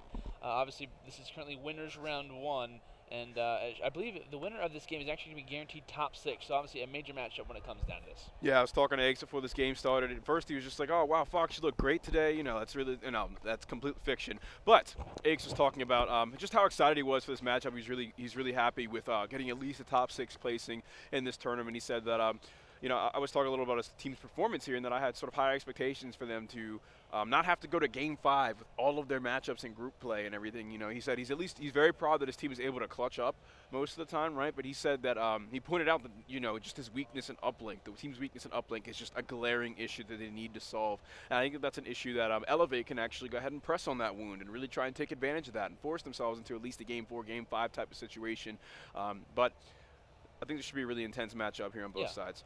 I definitely agree, and I think when it comes down to, you know, like I said, the game type specialties when it comes down to both these teams, like you said, Cloud9 heavily struggles when it comes down to uplink. Well, Elevate just happens to be one of their better game types, at least so far throughout Vegas. So, to me, I'm curious to see how C9 kind of does, because in the last matchup that I actually casted, TGC stood no chance whatsoever versus that Elevate squad. I mean, they dominated in the hard point. S&D was a quick and easy matchup as well. And then the uplink, it was a little bit closer. TGC started to gain a little bit of life here and there, but Elevate, since that is one of their better game types, is able to kind of close it out. So I am a little bit worried to see how Cloud9 does. You know, they've obviously had a huge problem with uplink as game number 3. So if we see them lose either that hard point or their S&D, or even both, that can be Elevate who automatically has an advantage when it comes down to that 3. I'm starting to sense a little bit of a trend with Aches and uplink. It doesn't really seem to be it never really seems to be a shining moment for him when the series is uplink, right? Not at all. Even 100 Thieves, you know, just to name one, right? Never 100 who? 100 Thieves? Just kidding. No, I know it's Joking. Yeah. Well, we'll see how obviously they do. I'm going to be taking a look through the weapon setups. Reedy, not exactly the weapon of choice. I really hope he does switch. If not, I'll definitely go back and check on him and see what the weapon setups are looking like. No, let's Besides go ahead and give Reedy, him the spotlight. I'm really curious to see if he is actually going to run with that in the beginning of the game. It'd be pretty useful looking over mid map if he's going to hop inside of his he's top keeping it security. up. He might be messing with us. Who knows? But I am curious to see actually Lacefield, who hasn't actually selected and joined the game yet. He's been kind of swapping between a K-Bar and an OSA, and I think he really is a lot stronger when it comes down to the OSA presence. I mean, the guy's been using that in all the online scrims. He's, to me, probably one of the best OSA players as far as aggression is considered, overall, you know, awareness as well. And I think just overall gun skill, he's insane with the weapon. So kind of unfortunate to see, in my opinion, that he's running rocking with the K-Bar. I like to see him be a lot more aggressive, but going to be swapping over to Reedy, as he does have that longbow for the start of this match. All right, so look for Reedy to really try and lock down areas around the middle of the map, especially with this hard point being on top of Cube now. That's where the sniper rifle can really come into play. So, you know, it might be a sort of out of meta pick, but it's definitely something that could work here. We've seen the Elevate likes to experiment with their opening breaks quite a bit. We've seen submachine guns coming out on their side. So there's the smoke grenade. He actually can't be spotted, is able to take him out with the easy headshot onto Assault. Excellent opening strategy there to establish that middle map control and mid-map pressure with his team. But now he has to get aggressive on the objective as his team fails to hold it without him, whiffs a lot of his Glock shots, and now he's stuck rocking that sniper rifle in mid-range engagements. That's the one unfortunate thing. It wouldn't really surprise me if we see him end up dropping that one. Of course, it is a nice, interesting strategy to see here off the break, Elevate being incredibly crafty, but as far as the points are considered, Assault currently holding this one down. Only 1 kill to his name, but the hard point time definitely going in his favor, but shots starting to come in. Shawnee, the young gun, starting to make a few kills, trying to make a little bit of an impact. The slaying presence, which I really think is good for the Elevate squad. You know, a lot of the slaying presence we talk about for European teams can sometimes lack, and it seems that for this Elevate squad, they really rely heavily on Shawnee. Such a young gun, and he seems to kind of be living up to his title as one of the better slayers in Europe for right now. Ricky just blowing up the Scarab because he knows he's got to get ready for this rotation. Doesn't want to get killed off that hard point and give the enemy team 125 points for nothing. So, rotation coming in. Reedy smelling blood on the hard point. He's sort of the frontline player right now, but I think he's trying to wait until his other teammates are in a more favorable position to push this hill. So, heads up play by Reedy to be a little patient here, but Ricky still catches him on the cross regardless. Great positioning out of him to find that kill. Now Zed, the aggressor of Elevate at the moment, one of the stronger players this weekend for the team. He's going to be the one to push in for this break. Tags a player up around the corner with the cluster grenade. I think this is a great push, but Zed's going to need some help here shortly. And it's a push trying to come in from Cloud9, trying to hold the line as Zed, but he ends up dropping, and Cloud9 starting to force their way through. But since this hard point is such a massive one, there's such a lot of area to kind of cover, they're going to hold it down for a short time, but quickly foiled is the side of Elevators. Ricky going to be in a nice little line set, watching here through showers, as he should pick that one up, and it seems that Elevate might actually go ahead and go for the rotation over in Rocks. Yep, we have 2 players from Elevate on the rotation. That's going to be Watson and Zed. They're both wiped out, however, by Assault's NV4. And Assault, such a huge threat with that weapon class of Assault rifles, and you can see it come into play here. So finding those 2 kills, he's going to see himself get traded by Shawnee, who, alongside Zed, has been a huge threat on this Elevate roster. Catches Aches with a headshot, tries to turn and burn with that hip fire, doesn't really need to. His teammates there to pick it up for him, and now the Cloud9 push should be coming in from just in front of him. You kind of want to see a player pushed up a little bit further in the hard point here, but with him rocking that NV4, he wants to keep that gap a little bit bigger. So the Cloud9 rush is just a little overwhelming for him, and they're able to take the hard point back. Yeah, C9 doing a good job at just retaking hills. I mean, that 1v1 gunfight that Shawnee was able to win was pretty big. Of course, like you mentioned, the MV4 can't really push up too far, so as soon as they shut him down, it was obviously a good play for C9 to rush forward. Well, Ricky's starting to do pretty well in the slaying. We talked about him kind of doing the dirty work. It seems that he's doing that right now for his squad, but really in the slaying category. So Aches and Assault finding 2. Aches still looking for a few more, but of course rotations is what's going to be on everyone's minds as the back helipad spawn is what everyone is going to be coveting. So it looks like rotations coming in over toward commissary, and I believe a few players have dropped. Assault getting the scrap time, and Watson has got to watch his flank because no one's there anymore. Watson finding himself having to look at 2 different directions and so many different threats surrounding him. He's going to get shut down easily as Lacefield finds the kill. Ricky catches Shawnee by himself as well. And it just looks like Elevate is just they're not together. They're not clicking. Something is off right now. They're not meshing well. Their pushes are always staggered and slow. And Cloud9 is just heavily outslaying them with no competition. I think that we need like a solo carry kind of game out of Zed here if they want any hope of coming back in the game. Yeah, and I think honestly the scoreboard, I mean, is obviously reflecting of what's going on right now. I mean, C9 is winning every major gun engagement, and they were breaking hills like fairly easily. And Elevate's had some good moments here and there. You know, that beginning strategy from Rudy was nice, but in a sense, I mean, it really only awarded him a second or 2. I mean, it catches the enemy off guard if anything, but in reality, that strategy doesn't really come out to play. It hasn't really worked out too much in their favor. And C9's like, you know what, you guys have interesting strategies. That's great, but we're going to dominate you when it comes down to the slaying. Not exactly personally what I was expecting off of that hot start that Elevate had in their previous game versus TGC, but C9 throwing that by the wayside as they seem to be dominating this one early. Yeah, this is a pretty abysmal start here if you're Elevate. Cloud9 is absolutely destroying right now.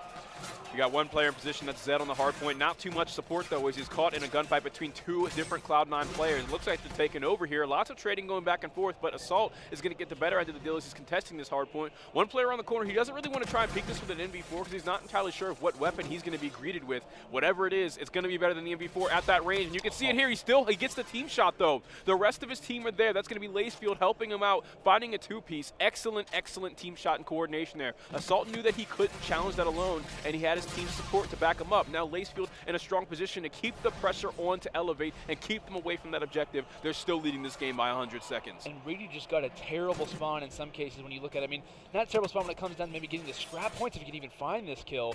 When it comes down to the next rotation, I mean, they cannot afford to get bad spawns in this particular map. It seems that C9 now getting that exact same one. So Elevate able to kind of wipe the sweat off the brow when it comes down to it. Of course, getting a rotation finally. And I mean, when we talk about that first hill, I mean, it is a very interesting sign whenever C9 holds about 40 out of the 50 seconds that were in that first hill when it's all about contention. I mean, C9 is absolutely destroying and almost 100 points up.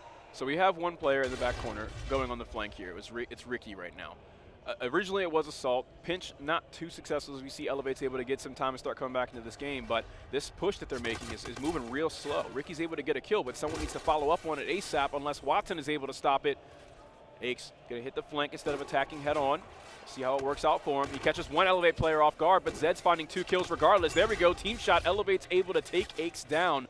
A great response to Cloud9's push on that hard point as Zed and the rest of Elevate are still able to hold on to this hard point. And like I said, we need to see like a solo carry kind of performance out of Zed here if Elevate wants to come right back. And he's doing just that, currently on a 4 streak, and was able to help net his team a lot of time on that last hard point. Yeah, and Zed obviously can't do it alone. He's going to have to have some of his teammates step it up. He's got the rewind.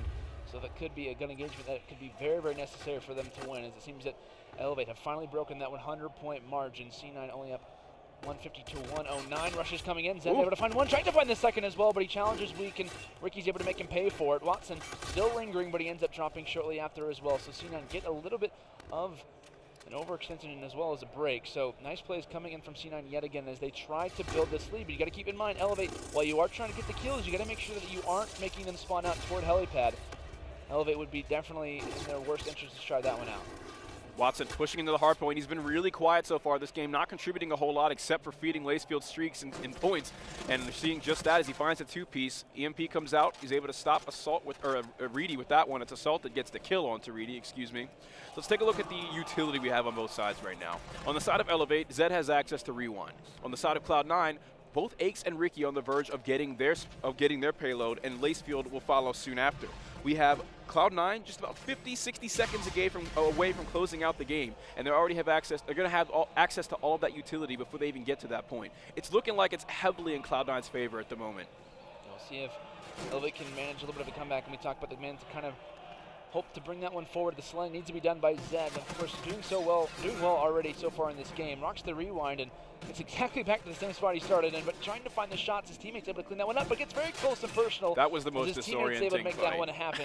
Needing to watch that back helipad spawn, but it seems they are going to have that one. So getting some much needed time, and over to the scorecard, I mean, you can kind of see Elevate's doing a great job at kind of bringing this one back, not being too hasty, and making sure that they have those back helipad spawns. That's very, very big for them. Oh, he didn't hit a single shot right there. Aches is going to hit him with the jump shot and shut him down. Elevate, though, getting most of the time on that hard point, starts putting themselves right back into this game. But they've got to be aware of that next one over in the middle, because last time it was C9 who got basically every single second of that. Except for the part that was contested, but yes, I absolutely agree. So taking a look at this, we're seeing Lacefield with his OSA. He's also got access to the MV4, useful at all ranges. If someone pushes him, he presses that triangle button, is able to switch over to that submachine gun AR hybrid that is the OSA, or he can pull out the MV4, hit some long range shots.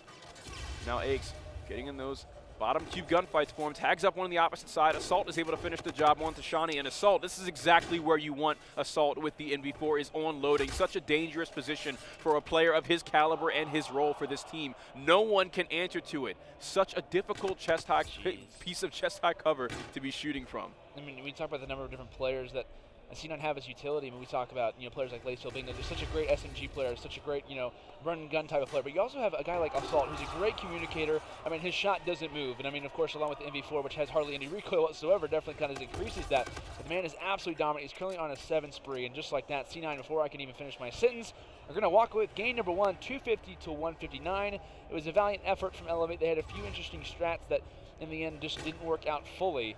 Like we said, C9 able to walk away with the W.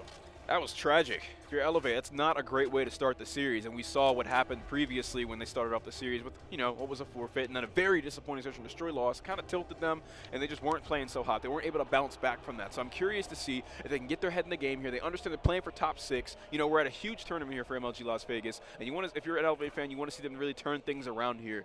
And they definitely need to come on and steal that uplink later on. I think they definitely have the potential to do that, so that's something they got to keep in the back of their mind. But search and destroy is also where they need to show up. That's for sure, but I'm also curious to see when it comes down to Scorch. We talk about the amount of B hits that are going to be kind of coming out. I'm curious to see if the aggression actually gets matched, from the side of Elevate, because of course they basically get completely outslain, in the hard point. And I'm curious to see if that kind of affects their offensive pushes. Do we try to push that B site super often, or we try to maybe play a little bit more passively? That could obviously kind of come into play when it comes down to a map like Scorch, which is very, very heavily, one-sided, I guess you could say. Right. Lots of heavy offense towards that B side. Of course, we do see some teams switch it up and try to take that bomb to A right off the beginning to sort of play mind games to the enemy team, make them sort of allocate more players to watch cuts around mid or around the A bomb site, taking some of that attention and some of that pressure off the B site. It can definitely have its value despite not having the highest of success rates on that site. So interested to see how these two teams decide to approach this map.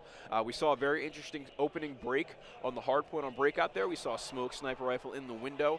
I think that's an excellent strategy a lot of people don't utilize enough.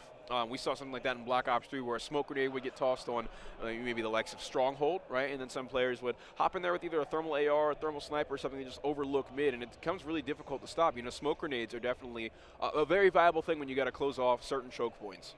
Absolutely. Well, of course, we can kind of take a look at the rig draft here for game number 2, like we said, Scorch. And it's indeed kind of breaking things down for you guys. Of course, like we mentioned, Cloud9 taking that game number 1 in a pretty dominant fashion. You see anything interesting as far as the rigs are concerned, or the payloads, excuse me? You kind of see the Centurion being brought out there from Ricky, not at all uncharacteristic when it comes down to this map. And I know you've been able to talk about when it comes down to reactive armor, the choice between the traits between Shockwave and Man-at-Arms. Do you see not really a major advantage to either side, but one that maybe works better for a map like Scorch? Well, I'm expecting Cloud9 to take Ricky as their bomb carrier Yeah. for this map, so I think that Centurion with the trophy drone trait is probably the best option for him, unless, of course, you were to go with, so maybe something like active camo, so he could plant the bomb, then pop camo and just be completely invisible so he's not killed after, right? Because getting off of the B bomb site after you plant is probably the most difficult thing to do on this map, other than hitting A. Exactly. Right? So I'm curious to see if that's what Ricky pulls out for us here today. Now, on the side of Elevate, we could see some sniper play on the B site. I think it's possible, yeah. That's something that we've seen. Maybe through mid-map to watch maybe a little bit of a pinch that could come into play. Yeah, either through mid or just mostly I think the main cut, the sniper I was going to be watching is from security to medic. So be on the lookout for that. We did see the KSG with thermal sight in the last map, so maybe we could see some more smoke utilization here on the side of Elevate in Search and Destroy. Definitely. Well, like I said, as we get ready to load into this game, of course, a lot of matches going on Alpha as well as on Bravo. I think I just saw FaZe might have like 30-point club splice in game number 1. So, Team EU kind of struggling here in both of these games for either of these matches that are currently going on. Of course, hopefully you guys are enjoying the stream. And feel free to let us know your guys' predictions when it comes down to this particular map. Of course, Scorch S&D going to be loading up. But I got to ask you for your prediction, Fox. When it comes down to Scorch S&D, who are you kind of leaning toward when it comes down to this one? You think we see C9 go up 2-0 again for a lot? Or do you think that we see, a side like Elevate start to make a little bit of a comeback? I have more faith in the clutch factor on the side of Cloud9 than I do Elevate bouncing back from such a disappointing map. I think that we see Cloud9 bring this to the uplink, lose the map to Elevate, and then close it out on the hard point afterwards. So we'll have to see how it plays out. But at the same time, you got to respect that the game. We're still in the very early stages of the game. We're still seeing teams pull out strategies that they've been hiding. So I'm curious to see what Elevate has to bring to the table to respond to that.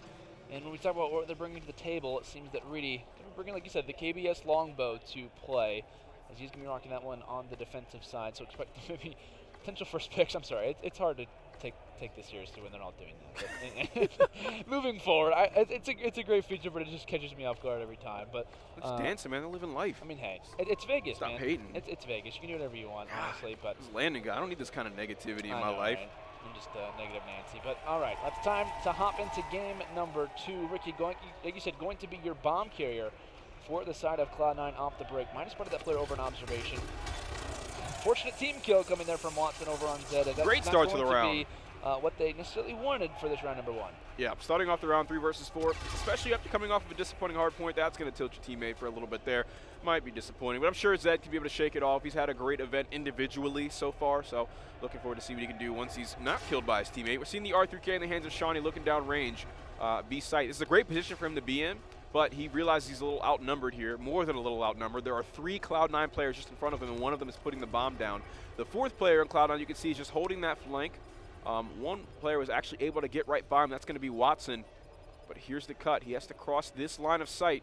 And he's just spotted. There it is. Aches shuts him down. Watson looked like he had a good play set up for him there. But Aches is going to find that kill. And then a second. And still going without being traded. Cloud9's going to go up 1-0. Yeah, I mean, that was kind of a pretty standard round when it comes down to, to this particular map. I mean, Cloud9 literally just set it straight, right? They get the bomb down. Aches is able to watch the potential flank that could come in. They realize they've only spotted 3 players. It just, was able to work out perfectly for them. And I believe in that round, it was 2 kills being awarded to Aches and 1 there for Ricky. Of course, like we said, the team kill kind of coming into play. Rather unfortunate if you are, like you said, the side of Elevate, especially coming after that mediocre game number 1. Well, now is their time to fare off here on some offense. I believe it's going to be 3-man hit over toward B and 1 looking over toward that A side. It is going to be Ricky. Well, I believe I might have heard a sniper rifle shot again, and it is Reedy. So rocking this one on offense as he's trying to find that first pick over an observation. So Elevate's getting really crafty and tactical with their opening strategies. This round we're seeing both a thermal sniper come out, and we're also seeing an E-Rad on the bomb planter. Just barely whiffs that shot there. I'm so surprised that he re-challenged that. It's not going to pay off for him as he's taken down. So well played round, well played offensive round on the side of Elevate. Offensive rounds usually I feel like a lot easier to win on this map.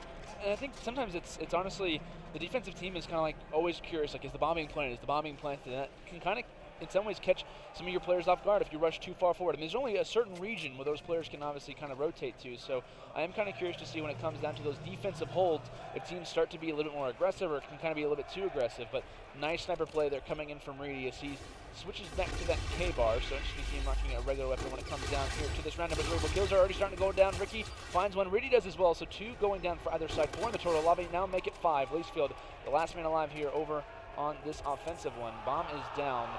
It looks like the 2 players from Elevate decide to stick together. It's a smart play. So Elevate switches up their play here, opening up real aggressively on defense, just getting in the face of Cloud9, not letting them get so much map pressure up on that bomb site. It looks like it paid off for them as it's 2 versus 1.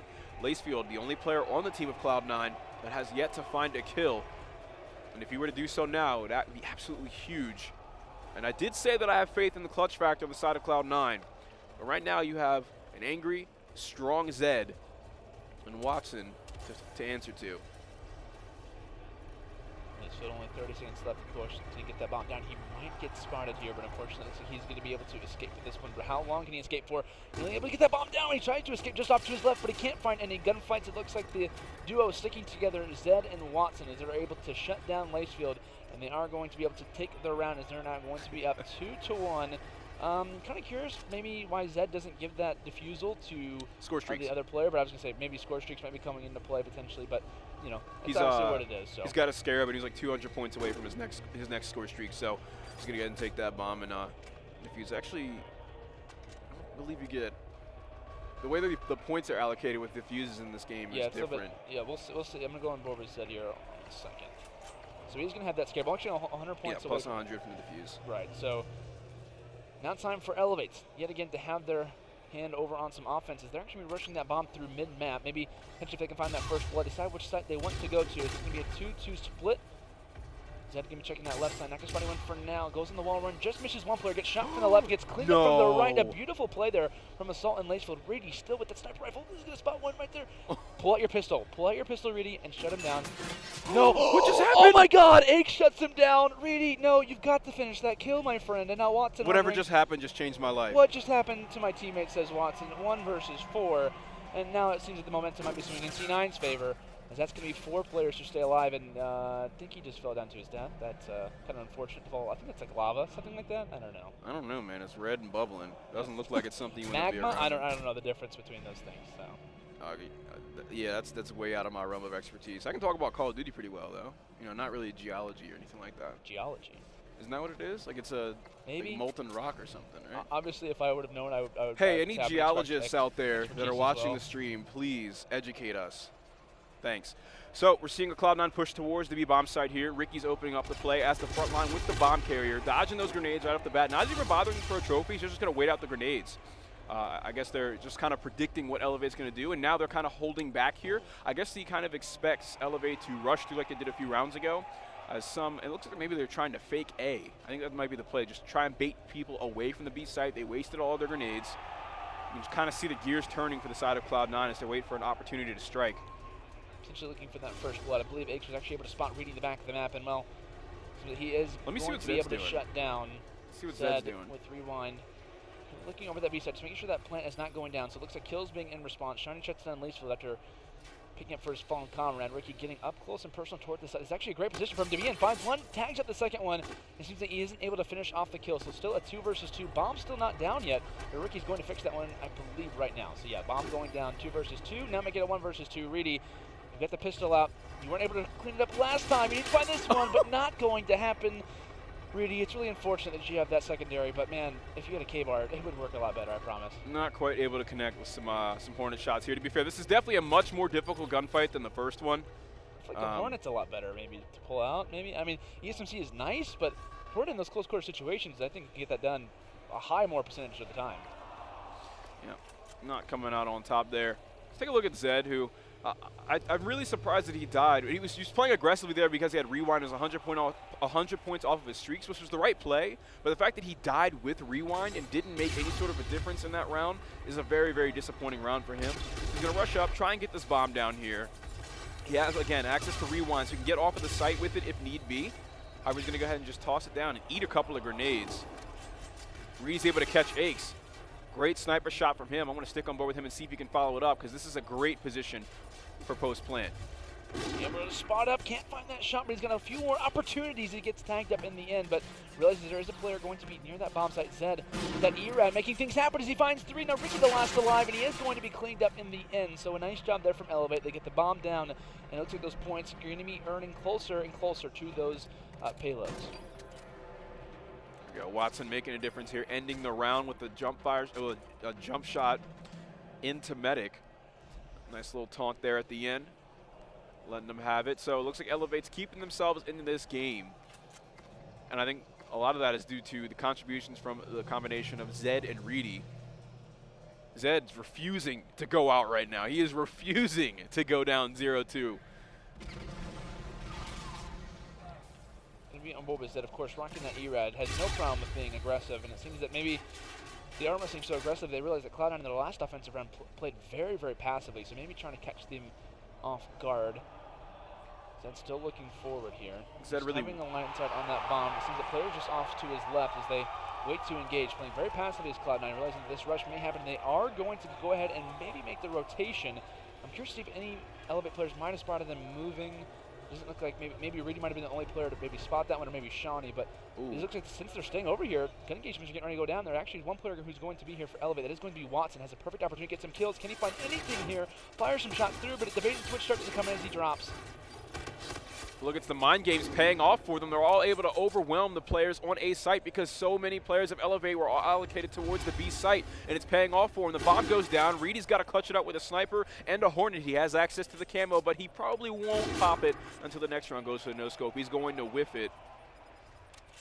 Player coming from behind is quickly to be foiled, so nice job there from Cloud9, obviously realizing the fact that these guys are pushed up super far. Why not just make the rotation? They end up kind of catching Watson off guard with a huge rush, get the bomb down in their own case, and are able to clutch it out. So back-to-back rounds we go, as it seems that C9 currently have the advantage as far as the kill columns are considered. Players leading the lobby right now for their respective teams, 6-4 for Aches. Of course, 5-3 for Ricky, along with 3 plants, is probably one of the more preferred players, probably the MVP of this game so far for C9. And Zed, of course, being one of the main slayers along with Reedy at both 6 kills. So right now, just a quick recap on what's going on here so far. I'm liking the shot calling on the side of Cloud9. You know, they're really remaining unpredictable, and they're remaining successful in a lot of their offensive rounds. On the side of Elevate, I'm liking the playmaking coming out of Zed. You know, he's not very selfish. He's a very selfless player, and he's making stuff happen. Reedy as well, playing an excellent supporting role. Both of these players just in the face of Cloud9, trying to cause as much damage as they can. He gets caught, though, on the push towards Drill. Outnumbered. Cloud9's going to come out on top as Assault goes for the defuse. So I've been able to get that one. Of course, active camo already earned, so it's really just about how close you get to his streaks. But like that, 5-3 now. Cloud9 leads. In some cases, Elevate. While your next best game mode is up next, it'd be really nice if they could have at least one more game, because that might mean that they could be up 2-1. But C9 holding strong here as they've definitely kind of improved their uplink game. I was actually talking to Ricky last night after a few of their losses, and he was saying, you know what, uplink is by far our biggest problem. We're going to come in tomorrow and try to work on this as much as possible. So depending on how much that they've grinded, we'll see how that kind of comes into play. But you can see a lot of the rigs being very close there for Ricky. 2 already earned. Ake's going to have his rewind and Assault with the active camo. So when it comes down to one more round needed, if they can use all those rigs in a perfect fashion, they can obviously get things done. But Ricky ends up dying, and Assault's going to use active camo here in a 2 versus 4 situation, now a 1 versus 3 situation, so active camo gets wasted, and Elevate gets even closer.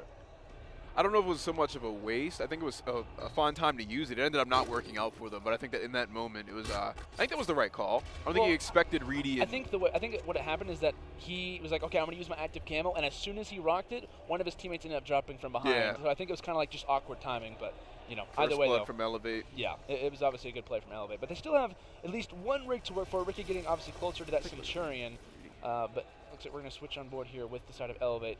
Reedy does actually have that overdrive. I said it was active camo earlier. I apologize for that, but Reedy has access to the overdrive. We're not going to see it popped here early on in the map. No early aggression coming from him.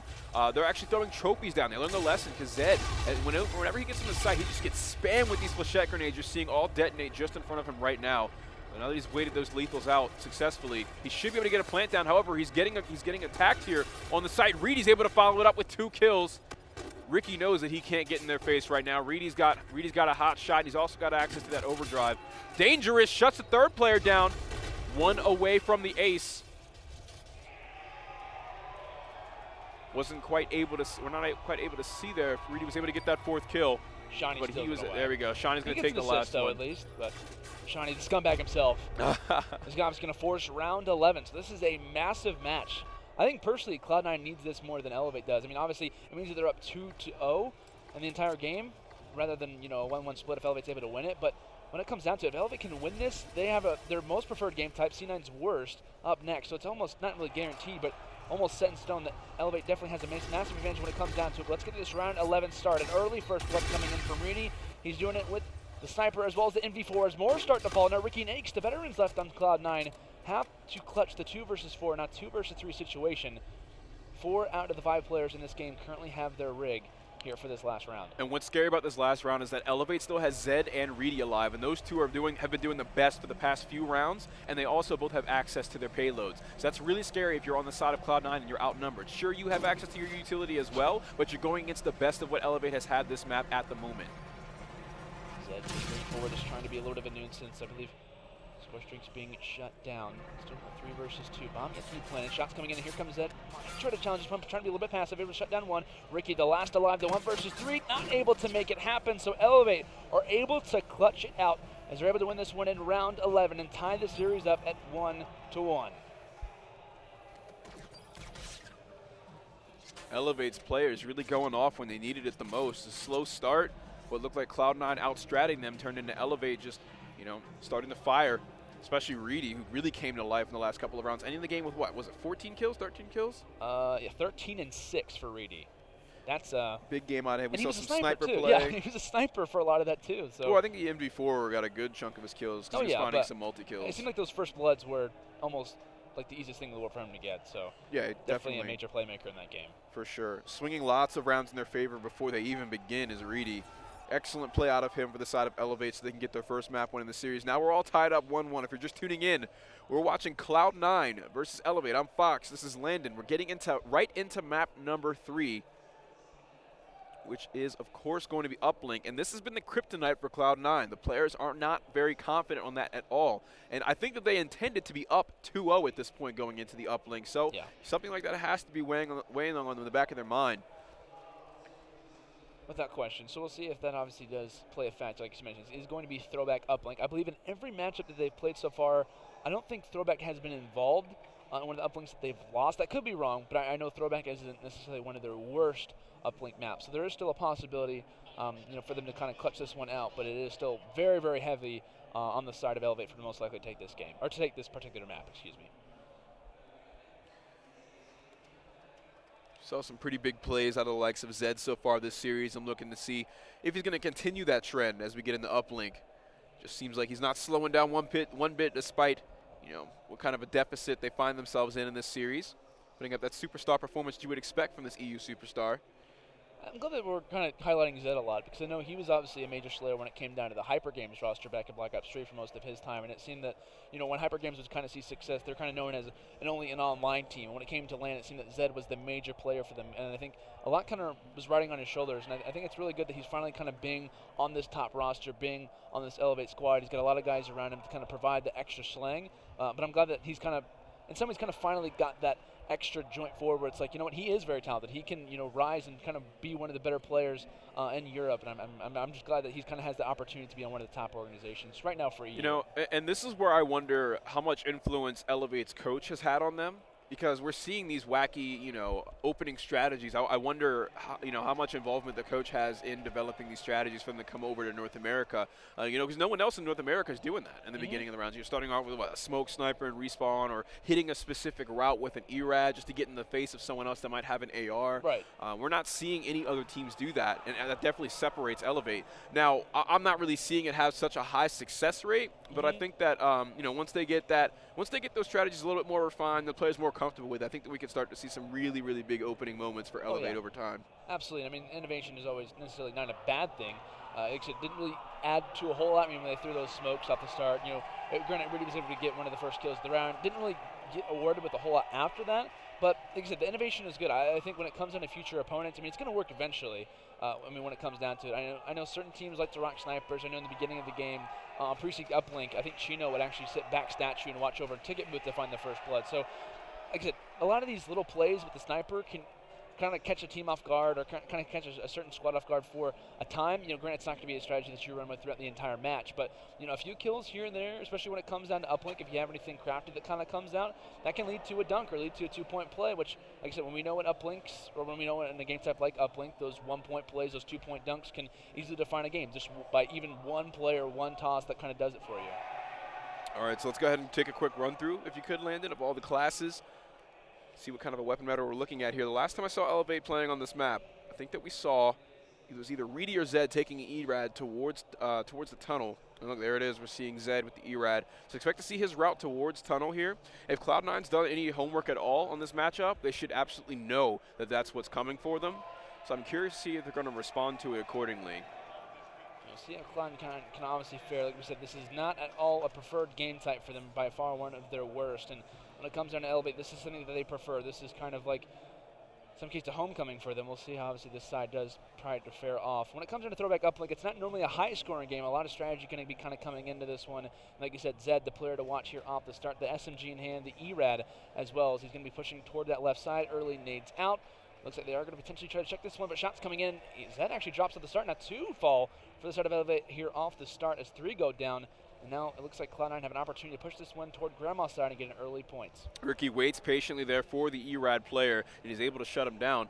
Looks like we're having a little bit of a technical issue with our audio here. We're going to get that sorted out for you in just a moment. But the first throw goes in. It's intercepted.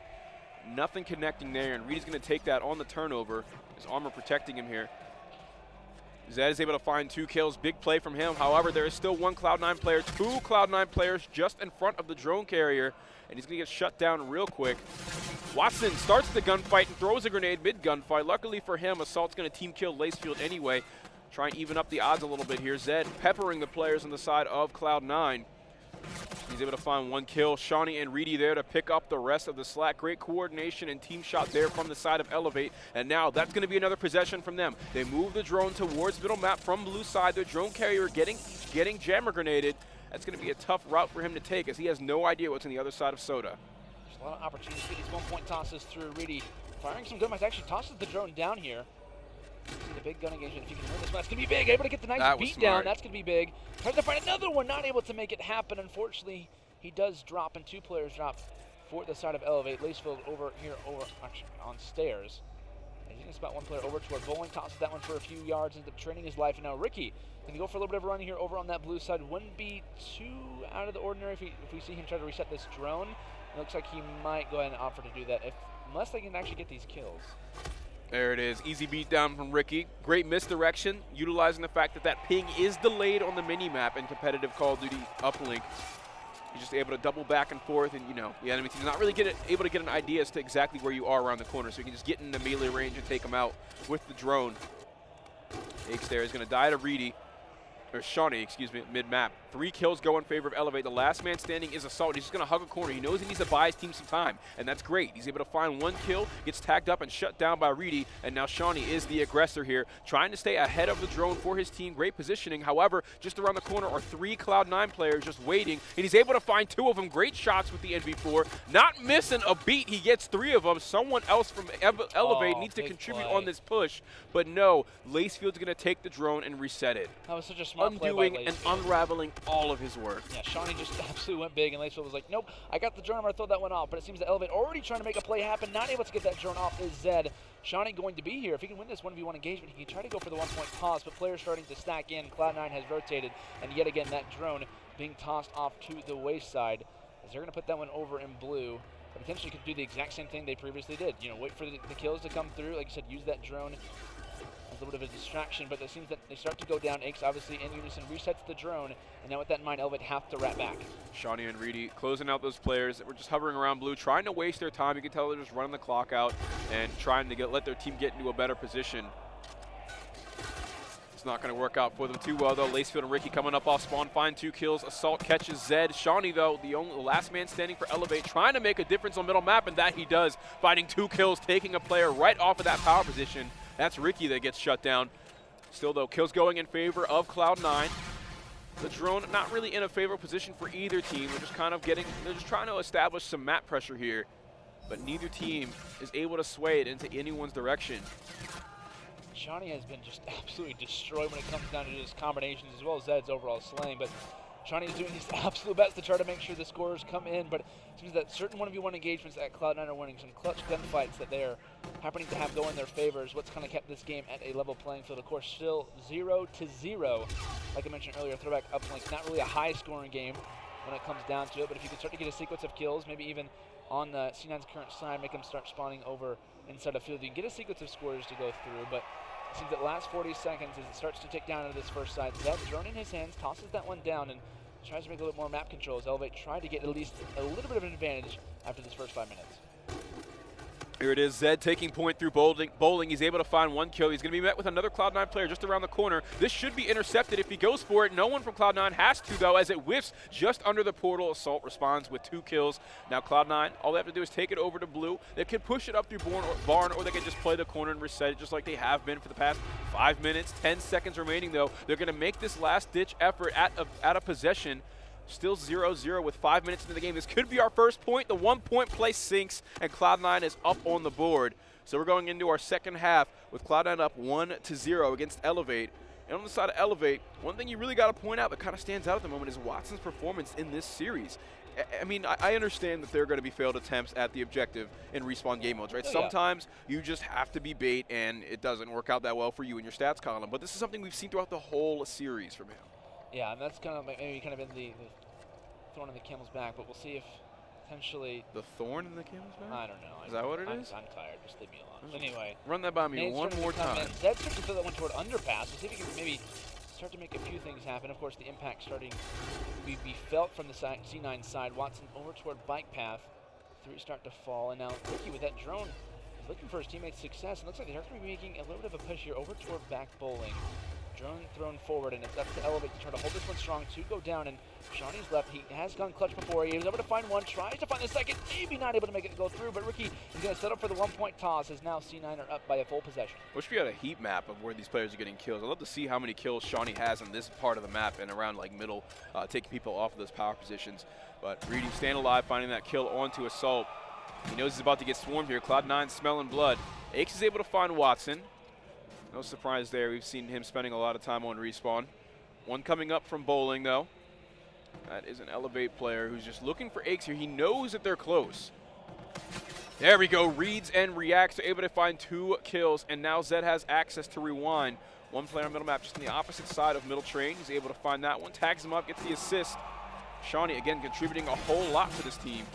And now we're seeing Zed take the drone down middle map, going for the 1-point play. Hopefully connects with this one. Goodness, if you're an Elevate fan, you're not happy with the 2 1-point plays we've seen miss. This would be a tie game if they were able to connect with those. He's able to go big, and he's able to dunk it in, so a massive play there for Watson. Unfortunately, as the toss does miss, Elevate will obviously take the rebound. They're able to knock that one through as 3 go down yet again. This could be another sequence of scores coming in from the Elevate side as they try to go here over toward Grandma's. The entry kills need to be happening here from Reedy. He's trying to shut a few down.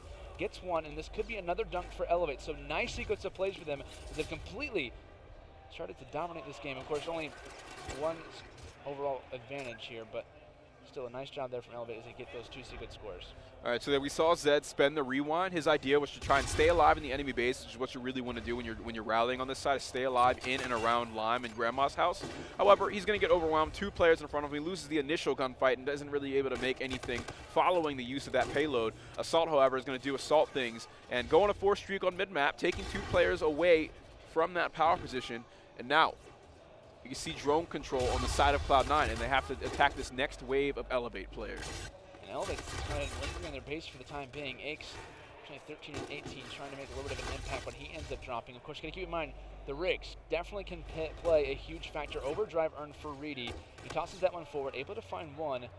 Player over inside of Grandma's doesn't check. Unfortunately, he is going to head and get pinched. So, like I said, you got to keep in mind, last 2 minutes of this game, rigs could definitely come into play. Right now, Assault has that active camo.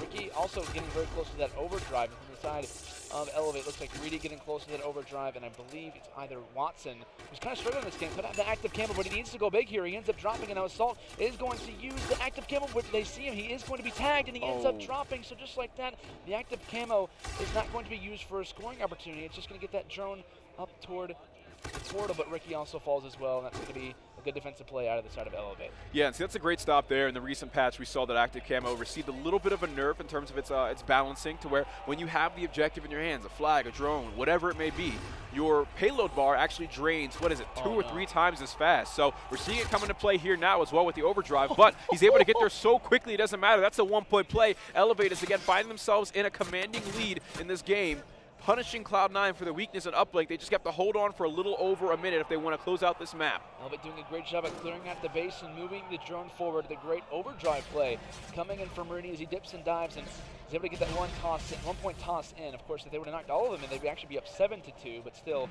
C9 still has an opportunity to close this one out. Actually, it looks like rig being used from Aches as he ends up dropping, so the rewind not coming into too much fruition. But at this point, Elevate, they just want to kind of keep the drone in their base and just make sure they get the slaying done. They can easily close this one out, reset it when they need to, and make C9 kind of come to them. And if once they do, they can just reset the drone and make them bait it out. This is exactly what Cloud9 was doing in the first half here, just kind of wrapping that drone over to the blue side, wasting the time of Cloud9 here. And, you know, time is not a luxury that they have right now. They have 30 seconds to come back, and with Shawnee finding those two pieces, bringing the drone over to blue side, that's got to be trouble. Watson coming up on the flank, drop shots, assault. He gets traded after, but the distraction that he caused there was more than enough of a contribution. Shawnee and Reedy, again, just dominating with their NV4s, able to find 2 kills. And they're just making it look easy in the slaying column. Yeah, and this one kind of looks to be wrapped up at this point. I mean, just an overall great job from Elevate at certain points. I mean, using their rigs very effectively. His rookie actually is going to use his overdrive rocks as he is going to take a few shots and does drop in the end. So trying to get the dunk is Ricky, but unfortunately for him, it's not going to fall. And it seems that Elevate are going to walk away with this game number 3, 5-2. Kind of an expected game for them to win. I mean, I think we would have been really surprised if we saw C9 actually take that. But back-to-back games for Elevate, and now the EU team up 2-1. Right, so if you're Elevate right now, you're feeling really good, recovering well from that punishing hard point. They come into the search and destroy, outplay Cloud9 a little bit later on. We see dominating performances from the likes of Zed and Reedy late game, and they come up clutch and win that round 11. Now we get into the uplink, and they just outclass Cloud9, really.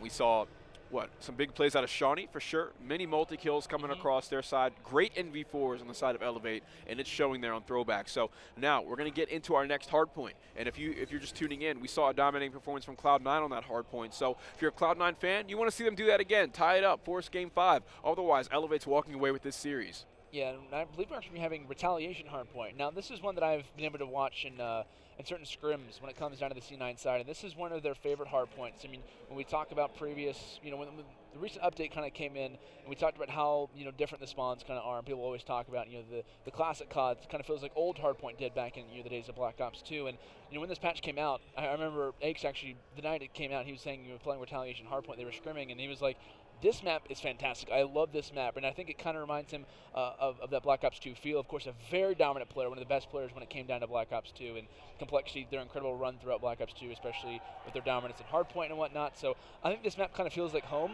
for Aches especially, maybe even Ricky as well. And I think they've definitely kind of taught the young guns of both Lacefield and Assad how to play this very well. So I think when it comes down to it, this is one of C9's better maps. So to me, I think there is a very high possibility that we could see a Game 5 happen.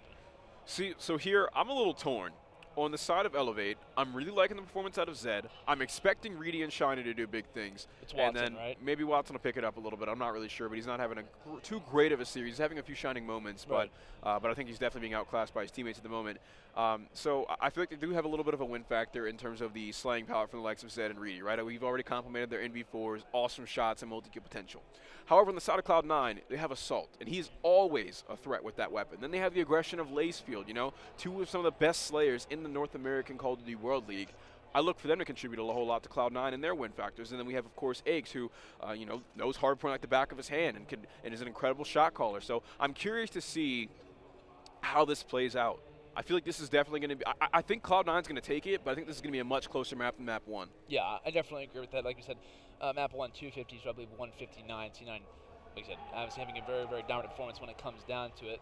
I'm also curious to see, the MV4 battle that's going to be going on between Shawnee and Assault. Both younger players. I think Shawnee just recently turned 18, I think right before PSX ended up happening. Whatnot. And of course, Assault in his own regard, kind of a newer player to the scene back at Black Ops 3, kind of making his name. To me, by far, one of the best younger players throughout Black Ops 3, along with a number of different guys, kind of rising through the Cloud9 organization. So 2 young guns, 2 AR players, and 2 guys who I think can make a massive impact on this map. And I'm looking forward to watching that battle throughout this entire one.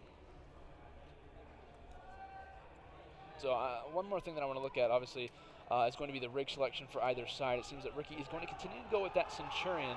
Obviously, it does take a little bit of a longer time to earn, but obviously trying to be the player that he is, a sticky situation type of guy, likes to do the dirty work around the map.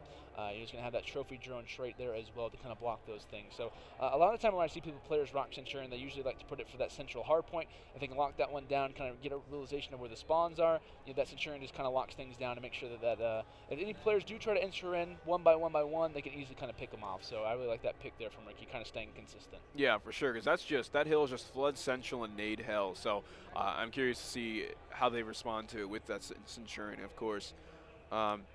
MV4s should be a huge factor on this map, and if Elevate's shooting anything like they did on the last map, then it should certainly be an advantage towards them. However, Assault, as consistent as ever with that role, should certainly be the star player over there for Cloud9.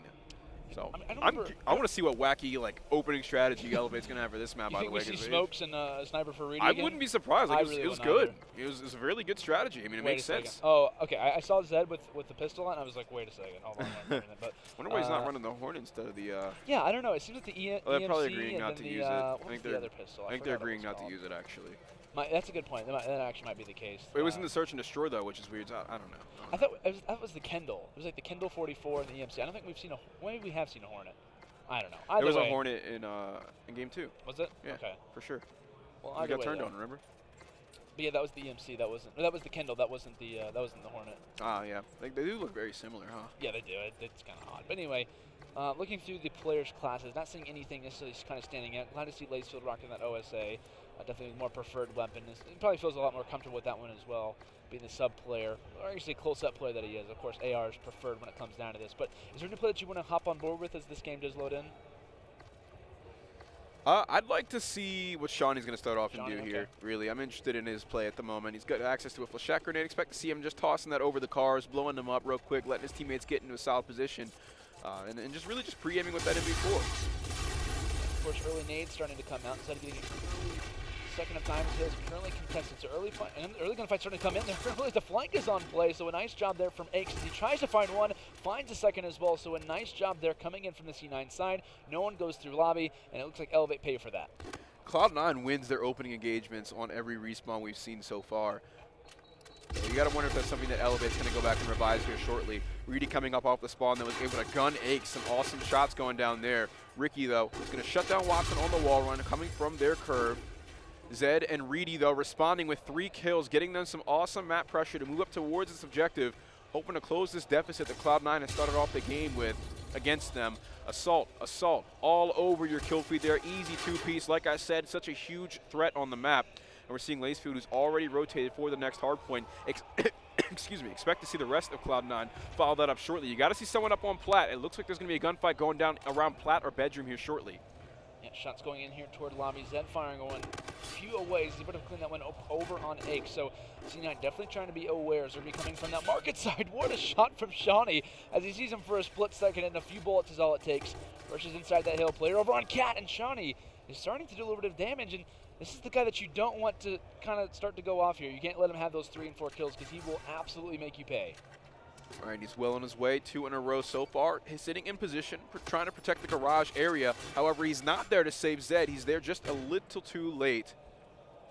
And now he's got to get in position for this hard point. He's getting peppered from Plat. 2 kills go in favor of Cloud9. Now expect to see them rush Shawnee for the scrap time. The rotation should be coming in. There's only 1 player going for this last hill, and that's going to be Zed, who's going to have to meet up with Ricky here shortly. Takes him out and robs him of that time. However, I expect to see, Ricky spawns way out towards bottom alongside Ache. So this is going to be a really tough hard point for Cloud9 to hold. I think that Elevate should have no problem making short work of the 2 players there and then taking over. Unless Assault has something to say about it. He finds 1 kill, gets the assist on the second, spots 1 running out. Him and Lacefield need to be the duo here to break this.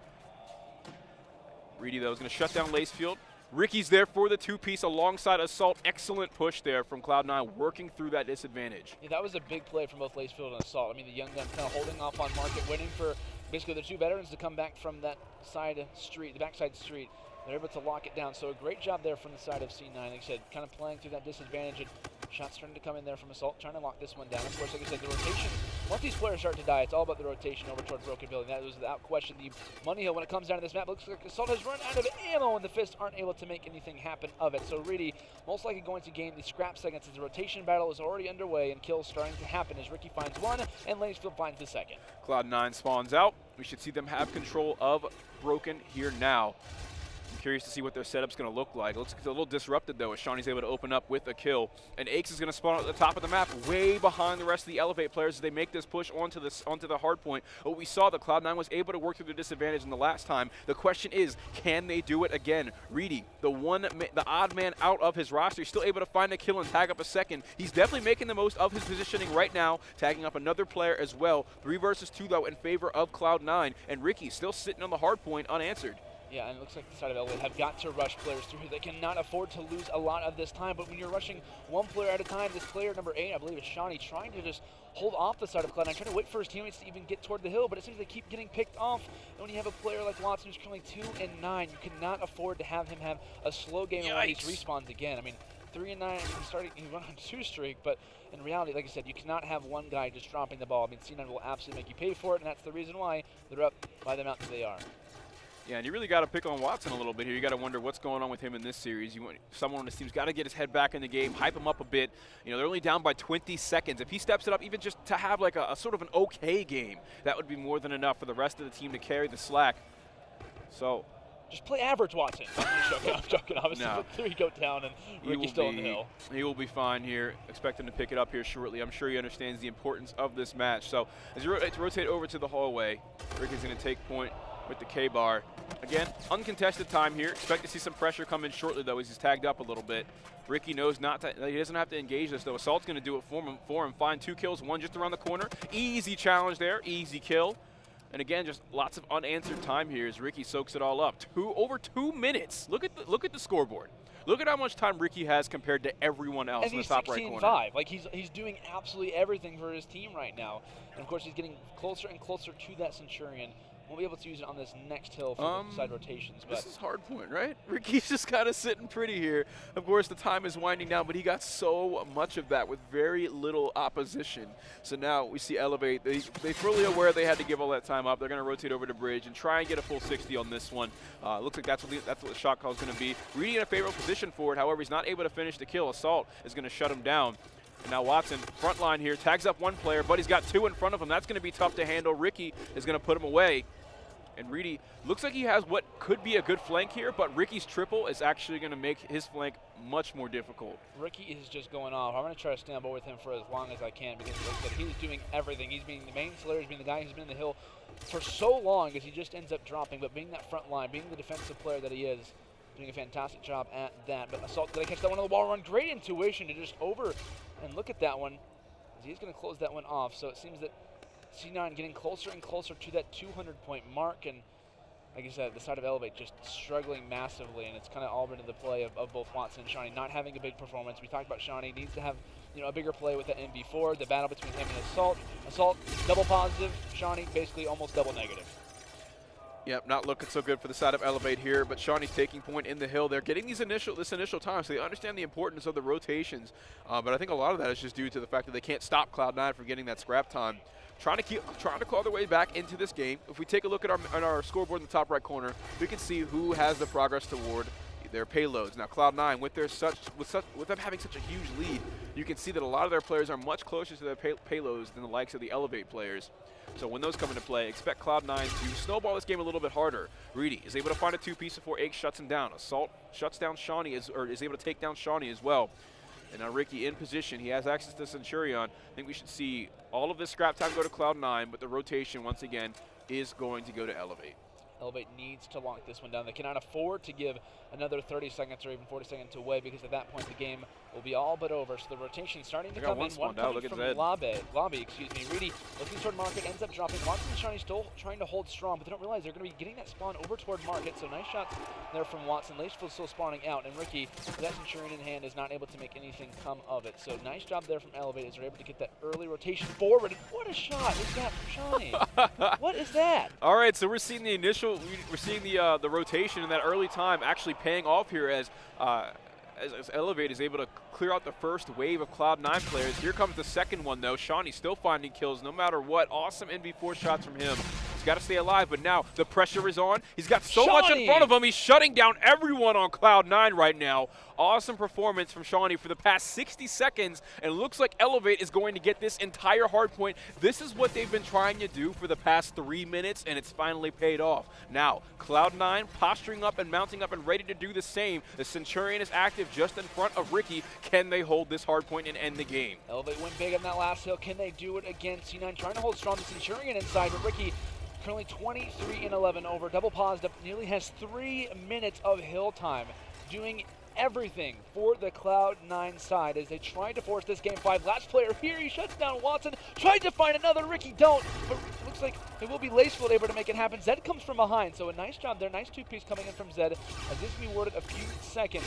But to no avail. Cloud9 getting closer and closer, but Zed trying to hold on to this one, trying to wait for his teammates to come on the pinch, but he ends up dropping, so C9 now get awarded a few points. Assault has access to that active camo. He's going to pop it. Unnecessary for this kill, but he's going to get it anyway. One more just behind him. This Elevate player wants to win the gunfight, but no, the drop shot too difficult. He gets the 2-piece. Zed is able to clean that right up, get himself some scrap time here. It looks like it's going to be contested here shortly. One Cloud9 player just around the corner. Awesome jump shot, taking down Ricky. However, Cloud9 is 15 seconds away from closing out the game. Keep in mind, on this last hill, Ricky was able to dominate the objective column, completely nearly uncontested on hallway. However, this one's opening up much differently. Ricky can't get into the hard point because all of his teammates are dead, and Watson and Reedy have taken point. Elevate, they might be able to do this. They could bring back a huge deficit that came over engraved. Now can they do it again? Zed and Reedy able to combine for a few kills. Assault tries to enter in. Zed trying to hold strong as he drops, and C9 start to follow through.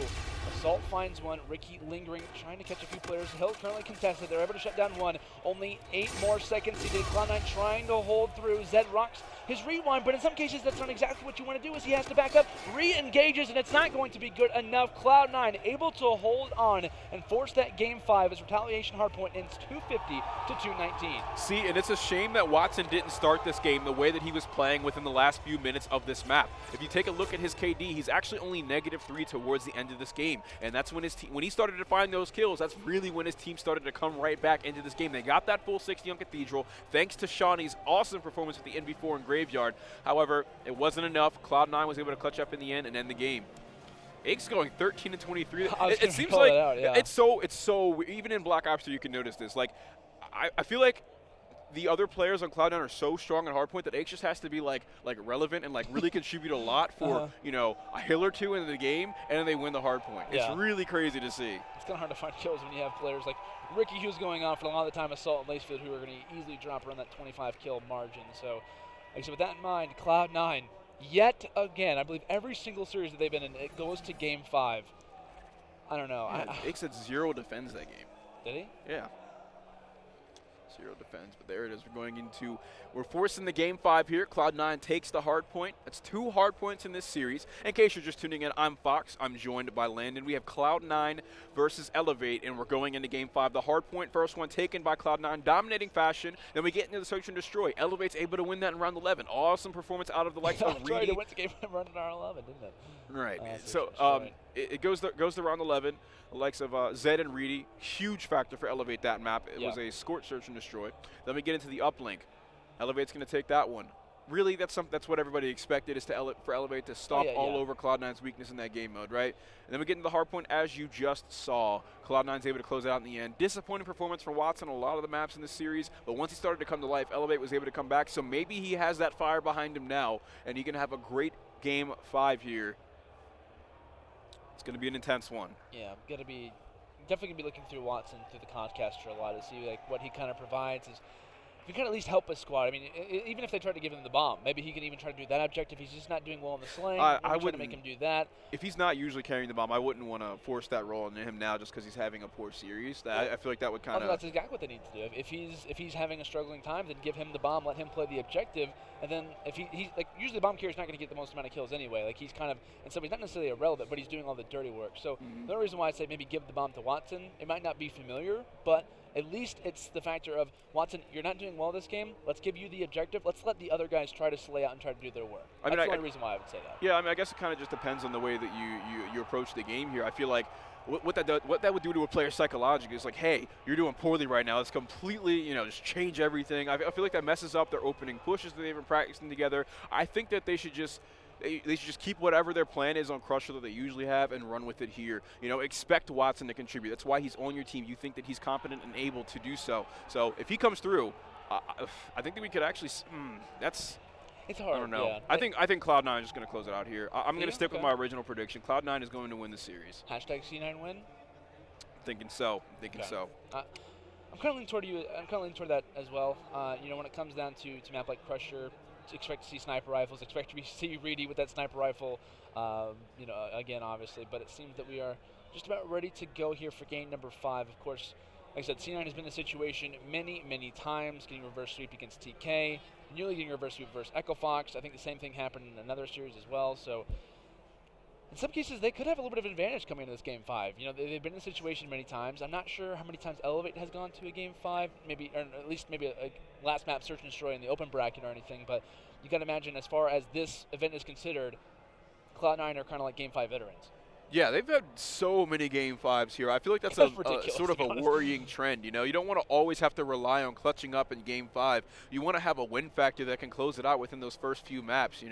Once they patch up that uplink weakness, I think this could be a very dangerous Cloud9 roster. But they've gone game 5 every game. They can't. That's not a sustainable way to get through here. So. Curious to see what happens on the side of Elevate. I think we could see some sniper play from the likes of Reedy that has been incredibly impactful so far this series. On the side of Cloud9, expect to see big plays out of Lacefield as usual. We got an S&D veteran and genius in the form of Ricky. Oh, yeah. Awesome shot caller. That is Aches. I think there's a lot of strength on both sides, really, in Search and Destroy. I really don't know what to say. I mean, it's kind of all been lined out. I mean, we've kind of discussed as far as every storyline that's kind of coming into this one, the factor of Watson needing to have a big performance, Reedy's massive play, Zed's overall, I could say, consistency throughout this entire one. Shawnee, who kind of struggled a little bit toward that last hard point, but kind of started to bring it up. When the guy gets on a run, it seems like he's kind of momentum-based. He can start to, go on a run, go on those 4 or 5 and even 6, 7 sprees as well. So that's the side of Elevate. Like I said, Cloud9 been in the situation many times, not just in Vegas, but in their entire career. I mean, you have guys like Aches and Ricky who have been in the situation countless times in their entire career. So, and obviously you can't take anything away from players like Reedy and those guys as well who've been playing for a very long time over in Europe. So, with that in mind, it seems that the EU versus NA battle will continue, and it's going to be happening, like you said, in just a second. Crusher, Search and Destroy to end this one out. Speaking of the EU versus NA battle, just a quick update. It's been confirmed that FaZe has 3-1 Splice on the main stream. So now, if you want to see some EU versus NA action, this is the place to be. Cloud9 versus Elevate. We're getting into this game 5. In the previous Search and Destroy, it ended in around 11, and Elevate was able to take over and win. Going to be looking through the player setups as the EMC, like I said, in the backhand for Zed. Oh, that is Reedy going to be pulling out the KBS longbow, of course, as per usual. All players looking at the sky, saying the sky's the limit for us. Maybe try to take this one. I'm sorry. A really hard I'm trying to make something happen. We got a lot of time for the match. I have a hard time believing that that's the communication going on right now. Lacefield on the other side actually. What's Lacefield saying? What's he saying? On his own side, probably something like "I'm the best" or like "Pat, you're great." Mm-hmm. Let me dominate. What's Ricky saying? I don't know, man. Ricky's probably just calling out, letting everyone know that you guys are all great, and I don't know. I bet Ricky's feeling pretty confident. I mean, like I said, he's been in a situation many times. Like, if there was ever a situation where I want a player on my team in a Game 5 situation, I probably want Ricky kind of guiding the way, along with Mr. Patrick Price, to kind of call things out. So, with that in mind, I'm curious to see the sniper battle go here off the break. It will be Reedy versus Lacefield. Thermal versus regular sight. Has already shots coming in. Nothing being confirmed yet, but shots coming through. Lacefield tries to challenge again. not a big fan of him going to this side, but either way, nothing going through yet, and the There's the smokes are smokes. out, so big play, and actually it's a very smart play coming in from the side of Elevate. So I was looking for these smokes in that second Search and Destroy because we saw in the first hard point the smoke thermal play. And it doesn't look like anybody from Cloud9 has anything to respond with. And we're not seeing a thermal on the site of on Lacefield sniper rifle there. Interesting decision there not to respond to something like that. But Reedy is going to find that opening kill with a pistol on to Aches. That's the EMC pistol. And Zed is going to go ahead and get that bomb down. So Elevate, with the man advantage, is able to get the bomb down, and Cloud9 now has to execute a 3 versus 4 retake. Here comes the pinch, potentially trying to find all 4 players of Elevate. Currently a 3 versus 4. Salt looking the wrong way. He doesn't realize that all of them are on the site right now. Has 2 in mind. Finds 1. Really finds a second. Gets turned on. But now a 1 versus 3. The shots come in. Reedy has the bomb down. It would be not out of the best interest to have someone go for the defusal, but Reedy not going to spot player just to his right, fires some shots forward, and he should be dropped from behind, and he will. So a nice first round there from the side of Cloud9, able to get the retake on the site, and the defusal come in there from Lacefield as he gets a hat trick there in round number 1. All right, Cloud9 is going to take round number 1. We didn't really see too much of an impact with the snipers, except we actually, even though there wasn't a kill with it, I think that Reedy's smoke push was pretty impactful. He was able to force Lacefield to back down, and then he can kind of play mind games and do whatever he wants with that play. So it still was impactful, even if he didn't find a kill from it. Just the fact that he exists and is on the map and is using smokes is enough of a threat. Absolutely. Looks like Reedy going to continue with that sniper. Going to go and look over at Lacefield. He's going to be the bomb carrier, so it wouldn't be in his best interest to probably have that bomb, or to have that sniper rifle in hand, as they're going to be making a B hit here off the start. Looking at the side of Elevate, getting a lot of min-map pressures. They could easily go in a 4-man flank. Curious to see if they try to go for that A side or for B. Maybe trying to make a little bit of a split, but either way, a free bomb site right now for C9. And they might try to go ahead and go for the flank over on the B side, potentially. So they're going to send 2 toward A, 2 toward B. And C9 still gets to realize that this side is completely clear. For any EU fans out there, I just want you to know that Benson just happily skipped his way over here to watch Cloud9 versus Elevate here.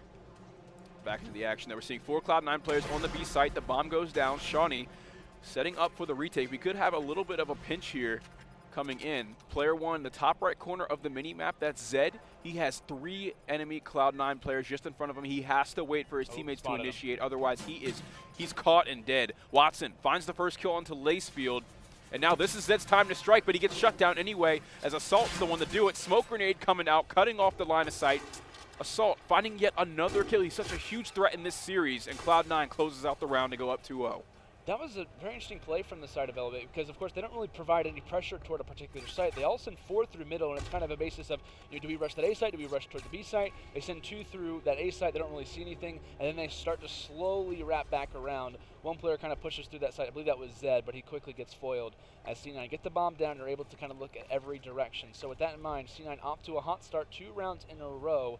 We'll continue to see if that sniper rifle battle is going to be in play, but it seems that Reedy is going to switch as well as Lacefield. So it's all business now, as the site is going to be referred. It's actually going to be over on B, so Elevate starts to make their push over. Split setup here on the side of Cloud9. No opening pressure towards middle map. The closest player to it is Aches, who wrapped back over to check it out. And now it looks like we're getting a call on the Cloud9 side that Elevate might be taking that bomb towards the B site. Players wrapping over. Elevate still playing this slowly. I think they're just waiting for a first blood. They're hoping that someone exposes a little bit too much of themselves. He's going to go for the plant, though. And he should be able to get this down without any issues. Indeed, bomb down, nades thrown out just to see a little bit of cover. C9 obviously already here, no need to rotate. All 4 players stacked up. It's all about how can the sequence of kills go down. Assault most likely going to stay in the back. Wouldn't really be typical for him to push. Lacefield making sure that pinch is not going to be in place. So now it's time to engage. Zed, able to shut down H, but he also finds another one as well. Big 2-piece coming in. Tries to find the third. Not going to go through. So 1 drop from Elevate. 20 seconds left here for Cloud9 to work with. Shots through middle map as now Ricky, last alive, has to clutch the 1 versus 3. It's not exactly looking likely, but the kills can at least try to load toward his overall payload, but shots coming in, it's not going to matter. So a much needed round for Elevate as they get the bomb down, or hold on to the site, and the defensive play turns into a round. Elevate able to put some numbers in the board here in Game 5. Cloud9 so far with a winning record of Game 5 victories this weekend. This is a moment that they are familiar with, however, not one they should be comfortable with. Curious to see how Elevate can respond to this situation. We're seeing the OSA come out in the hands of Lacefield, so I'd imagine he's going to play some indoor close range engagements with this weapon. All 8 players hovering towards B site. Expect to see a huge flurry of trade kills going down here shortly. Actually looks like all of Cloud9's going to double back. I think honestly that's a call from Pat. I think he's saying, you know what, there's something a little bit strange here. We might want to make the rotation back. But since they faked the side toward A, maybe might be going back to B. So I like this play very much because Elevate's thinking, okay, they haven't pushed yet. Maybe they are going to be going over to that A side. Of course, the 2-2 split kind of. Yeah, those 2 players are going to wrap back around. So Elevate kind of thrown for a loop here. This is what we saw in the Scorch S&D too, is the mind games coming from Cloud9. Yeah, and it seems Lacefield is going to be able to get that bomb down. Elevate now finally going to be aware as they've been tricked constantly. So Shawnee firing a few through mid-map, but not able to find anything as of yet. Shots coming in, smokes down as well as 2 drop from the side of Elevate. Watson trying to get a little bit of map control, but he also falls. So now Zed left in a 1 versus 3 left to try to push this one out, but it's not going to go through. The rotations of the bomb trick Elevate, and it seems that C9 are going to be able to get this one at 3-1. So that works out there for Cloud9, but sometimes I wonder, like I'm giving him credit that he's making the play call to sort of double back and fake things out, but part of me thinks that he's just like, they just don't know what they're doing in that moment. And if you think about it, if you don't know what you're doing, how does the enemy know what you're doing, right? So interesting play out of Cloud9 there. Works out for him again. It's worked out for him quite a bit this series. Of course, I'm just joking. So looking forward to see them do that throughout the rest of this map. Take a look at the utility here. Salt has access to his payload. It looks like Zed is just an assist away from his rewind, which would be huge to get that just after a gunfight so he can get out without being traded. The bomb going down should be able to get it for him. It looks like no one's able to respond to it, so bomb's planted, 45 seconds on the clock. Cloud9 has to come in and defuse if they want to win this round. The active camo use from Salt, such a smart play. Doesn't choose to always try to fire. The nice trigger discipline coming in as that first blood is awarded. Zed is going to have his rewind if he decides to use it, but he ends up getting shut down. A nice 2 down, now 3 for the side of Elevate. It's up to Reedy, another clutch situation that Elevate is going to have to go through. Player going to be already on that side. Checks just off to his right, but it doesn't matter. The defuse already comes in, and just like that, that's going to be Cloud9 winning back-to-back rounds. Now up 4-1. And I like to play from Elevate. You know, they try to do something a little bit different. The B site wasn't really working for them on either side. They try to make a 4-man rush toward A, but unfortunately for them, they're not able to make it happen. They start to slowly get picked off, and just like that, that's Cloud9 at a massive advantage. They cannot really allow them to get any more unless they start to get a sequence in themselves.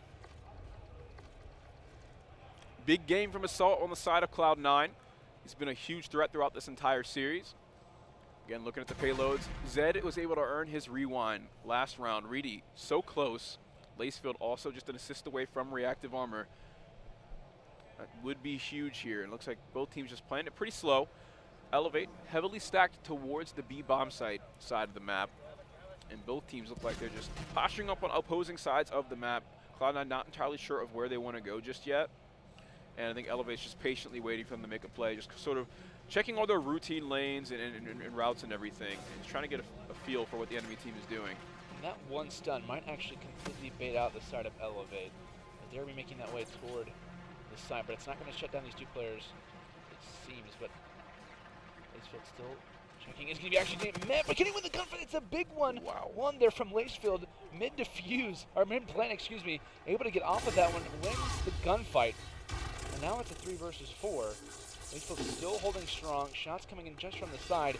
Looks like Assault wins one. Lacefield finds another, and yet again, 5-1 now. I believe that was 3 kills in that round coming in from Lacefield alone. That one mid-plant gets off of it, finds 1, finds 2, and then there is the 3rd. Lacefield going off here. Cloud9 1 round away from winning this game 5. Yeah, popping the reactive armor there, they had absolutely no chance to shut down those 2 Cloud9 players pushing up towards them, especially with Lacefield having that extra body armor, real difficult to respond to. Well, Elevate, your backs are against the wall. It's not necessarily an elimination match, but that loser's bracket is not looking easy to say the least. So, gonna have to try to make some magic happen. Looks like they do have at least 1 payload to work with. Reedy only, maybe like I said, an assist, maybe to kill away. Then get up and close and personal toward that site. Nade out. Shots are as well. Lacefield actually rocks the sniper rifle for this round. Reedy gets all up close and personal, but he ends up dropping 2. So now a 2 versus 2.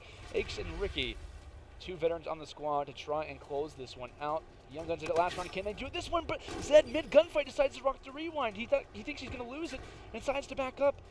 I think he expected to get outnumbered or something after the initial shots. That might have been the idea there. I thought he could have finished it too, He would have though. looked like a genius if he would have got the kill, but since it's one one more bullet, it kind of looks a little bit strange there. But Yeah. in the end, obviously, it is a round 1 there from Elevate, so they are going to at least last one more. All payloads used, but I think Reedy's about to get his. Oh, no, he just Yeah, I used think his. he just used it. So he ends up using that overdrive. Nothing really earned here for the side of Elevate. It's going to be a few rounds before they have anything to work with, but not really much earned on the side of Cloud9 except for Assault. So he's going to have the active camo. Most likely next round, let's get a few kill combinations in. So wall run being watched. That actually finds Aches off the break, and now that's going to be leaving Cloud9 in an awkward situation. They get completely pushed forward. Elevate say, we're tired of these slow rounds. We're ready to rush you guys. And now Ricky left him behind. Wow. Lacefield, bomb in hand. Gonna shut down 2. That's gonna be a big play for Lacefield. Finds the 3rd.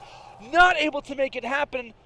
I would have literally lost it if he would have clutched that out. That was almost one of the best rounds I would have ever seen. Lacefield and Ricky are both getting spammed by those so jammer close. grenades.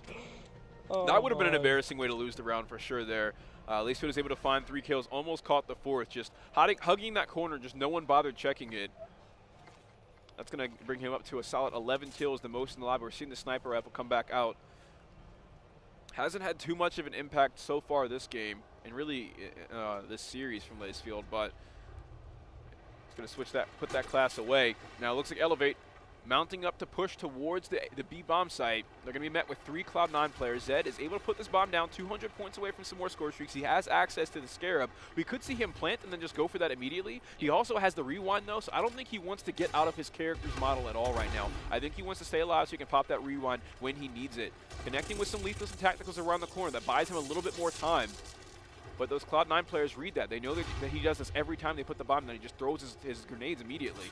All shots coming in. Zed ends up falling. Watson Charney left to try to hold the load. 2 versus 3. Not put it on the defuse as of yet, but Watson, the LMS, is Cordon used to say, but he ends up dropping, and just like that, losing the gunfight. he ends up falling, and now that's going to be Cloud9, who yet again clutch up in a Game 5 situation, winning that last map 6-3. Oh man, that was a fun match to watch. Through and through. Like we said, the hard point dominated by C9. Elevate wins the next 2 games back to back, and then, like you said, 250 to 219 on the last hard point. And then Crusher S&D, obviously 6-3 won. So obviously a very, very interesting match to say the least, but Cloud9 gets the better end of it. And you saw that at the end right there, the site that I think it was either Ricky or Assault using on the MV4, that actually lets people see the outlines of players through smoke grenades. So when I mentioned at the beginning of the game that it didn't look like Cloud9 had adapted to the fact that they were using so many smokes, it looks like a few of their classes were changed to that. We didn't see the thermal on Lacey's assault rifle. Excuse me, not assault rifle, sniper rifle, but we did see that sight so that he could look through smoke grenades with it.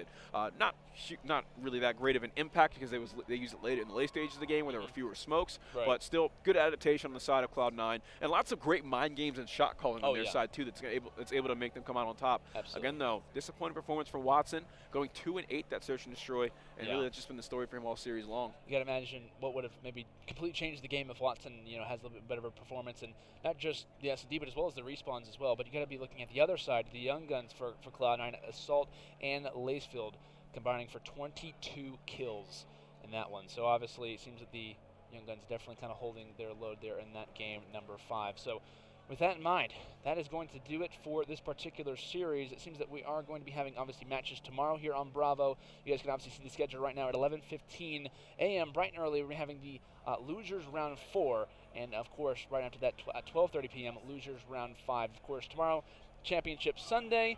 A lot of teams currently still fighting through the losers bracket. You got Opt Gaming, you got Envy down there, only 1 round away from elimination, and now you just added a very, very talented EU team in that list as well. It should be a fantastic one to watch, not just for later tonight, but as well for tomorrow. All right, so that about does it for us here. I'm Fox. I was joined by Landon for this series of Cloud9 versus Elevate. Thank you very much for joining us tonight on the Bravo stream. Again, make sure you tune in tomorrow, and I hope you're all enjoying the show. Tweet out the stream, #MLG Vegas. We'll see you again soon.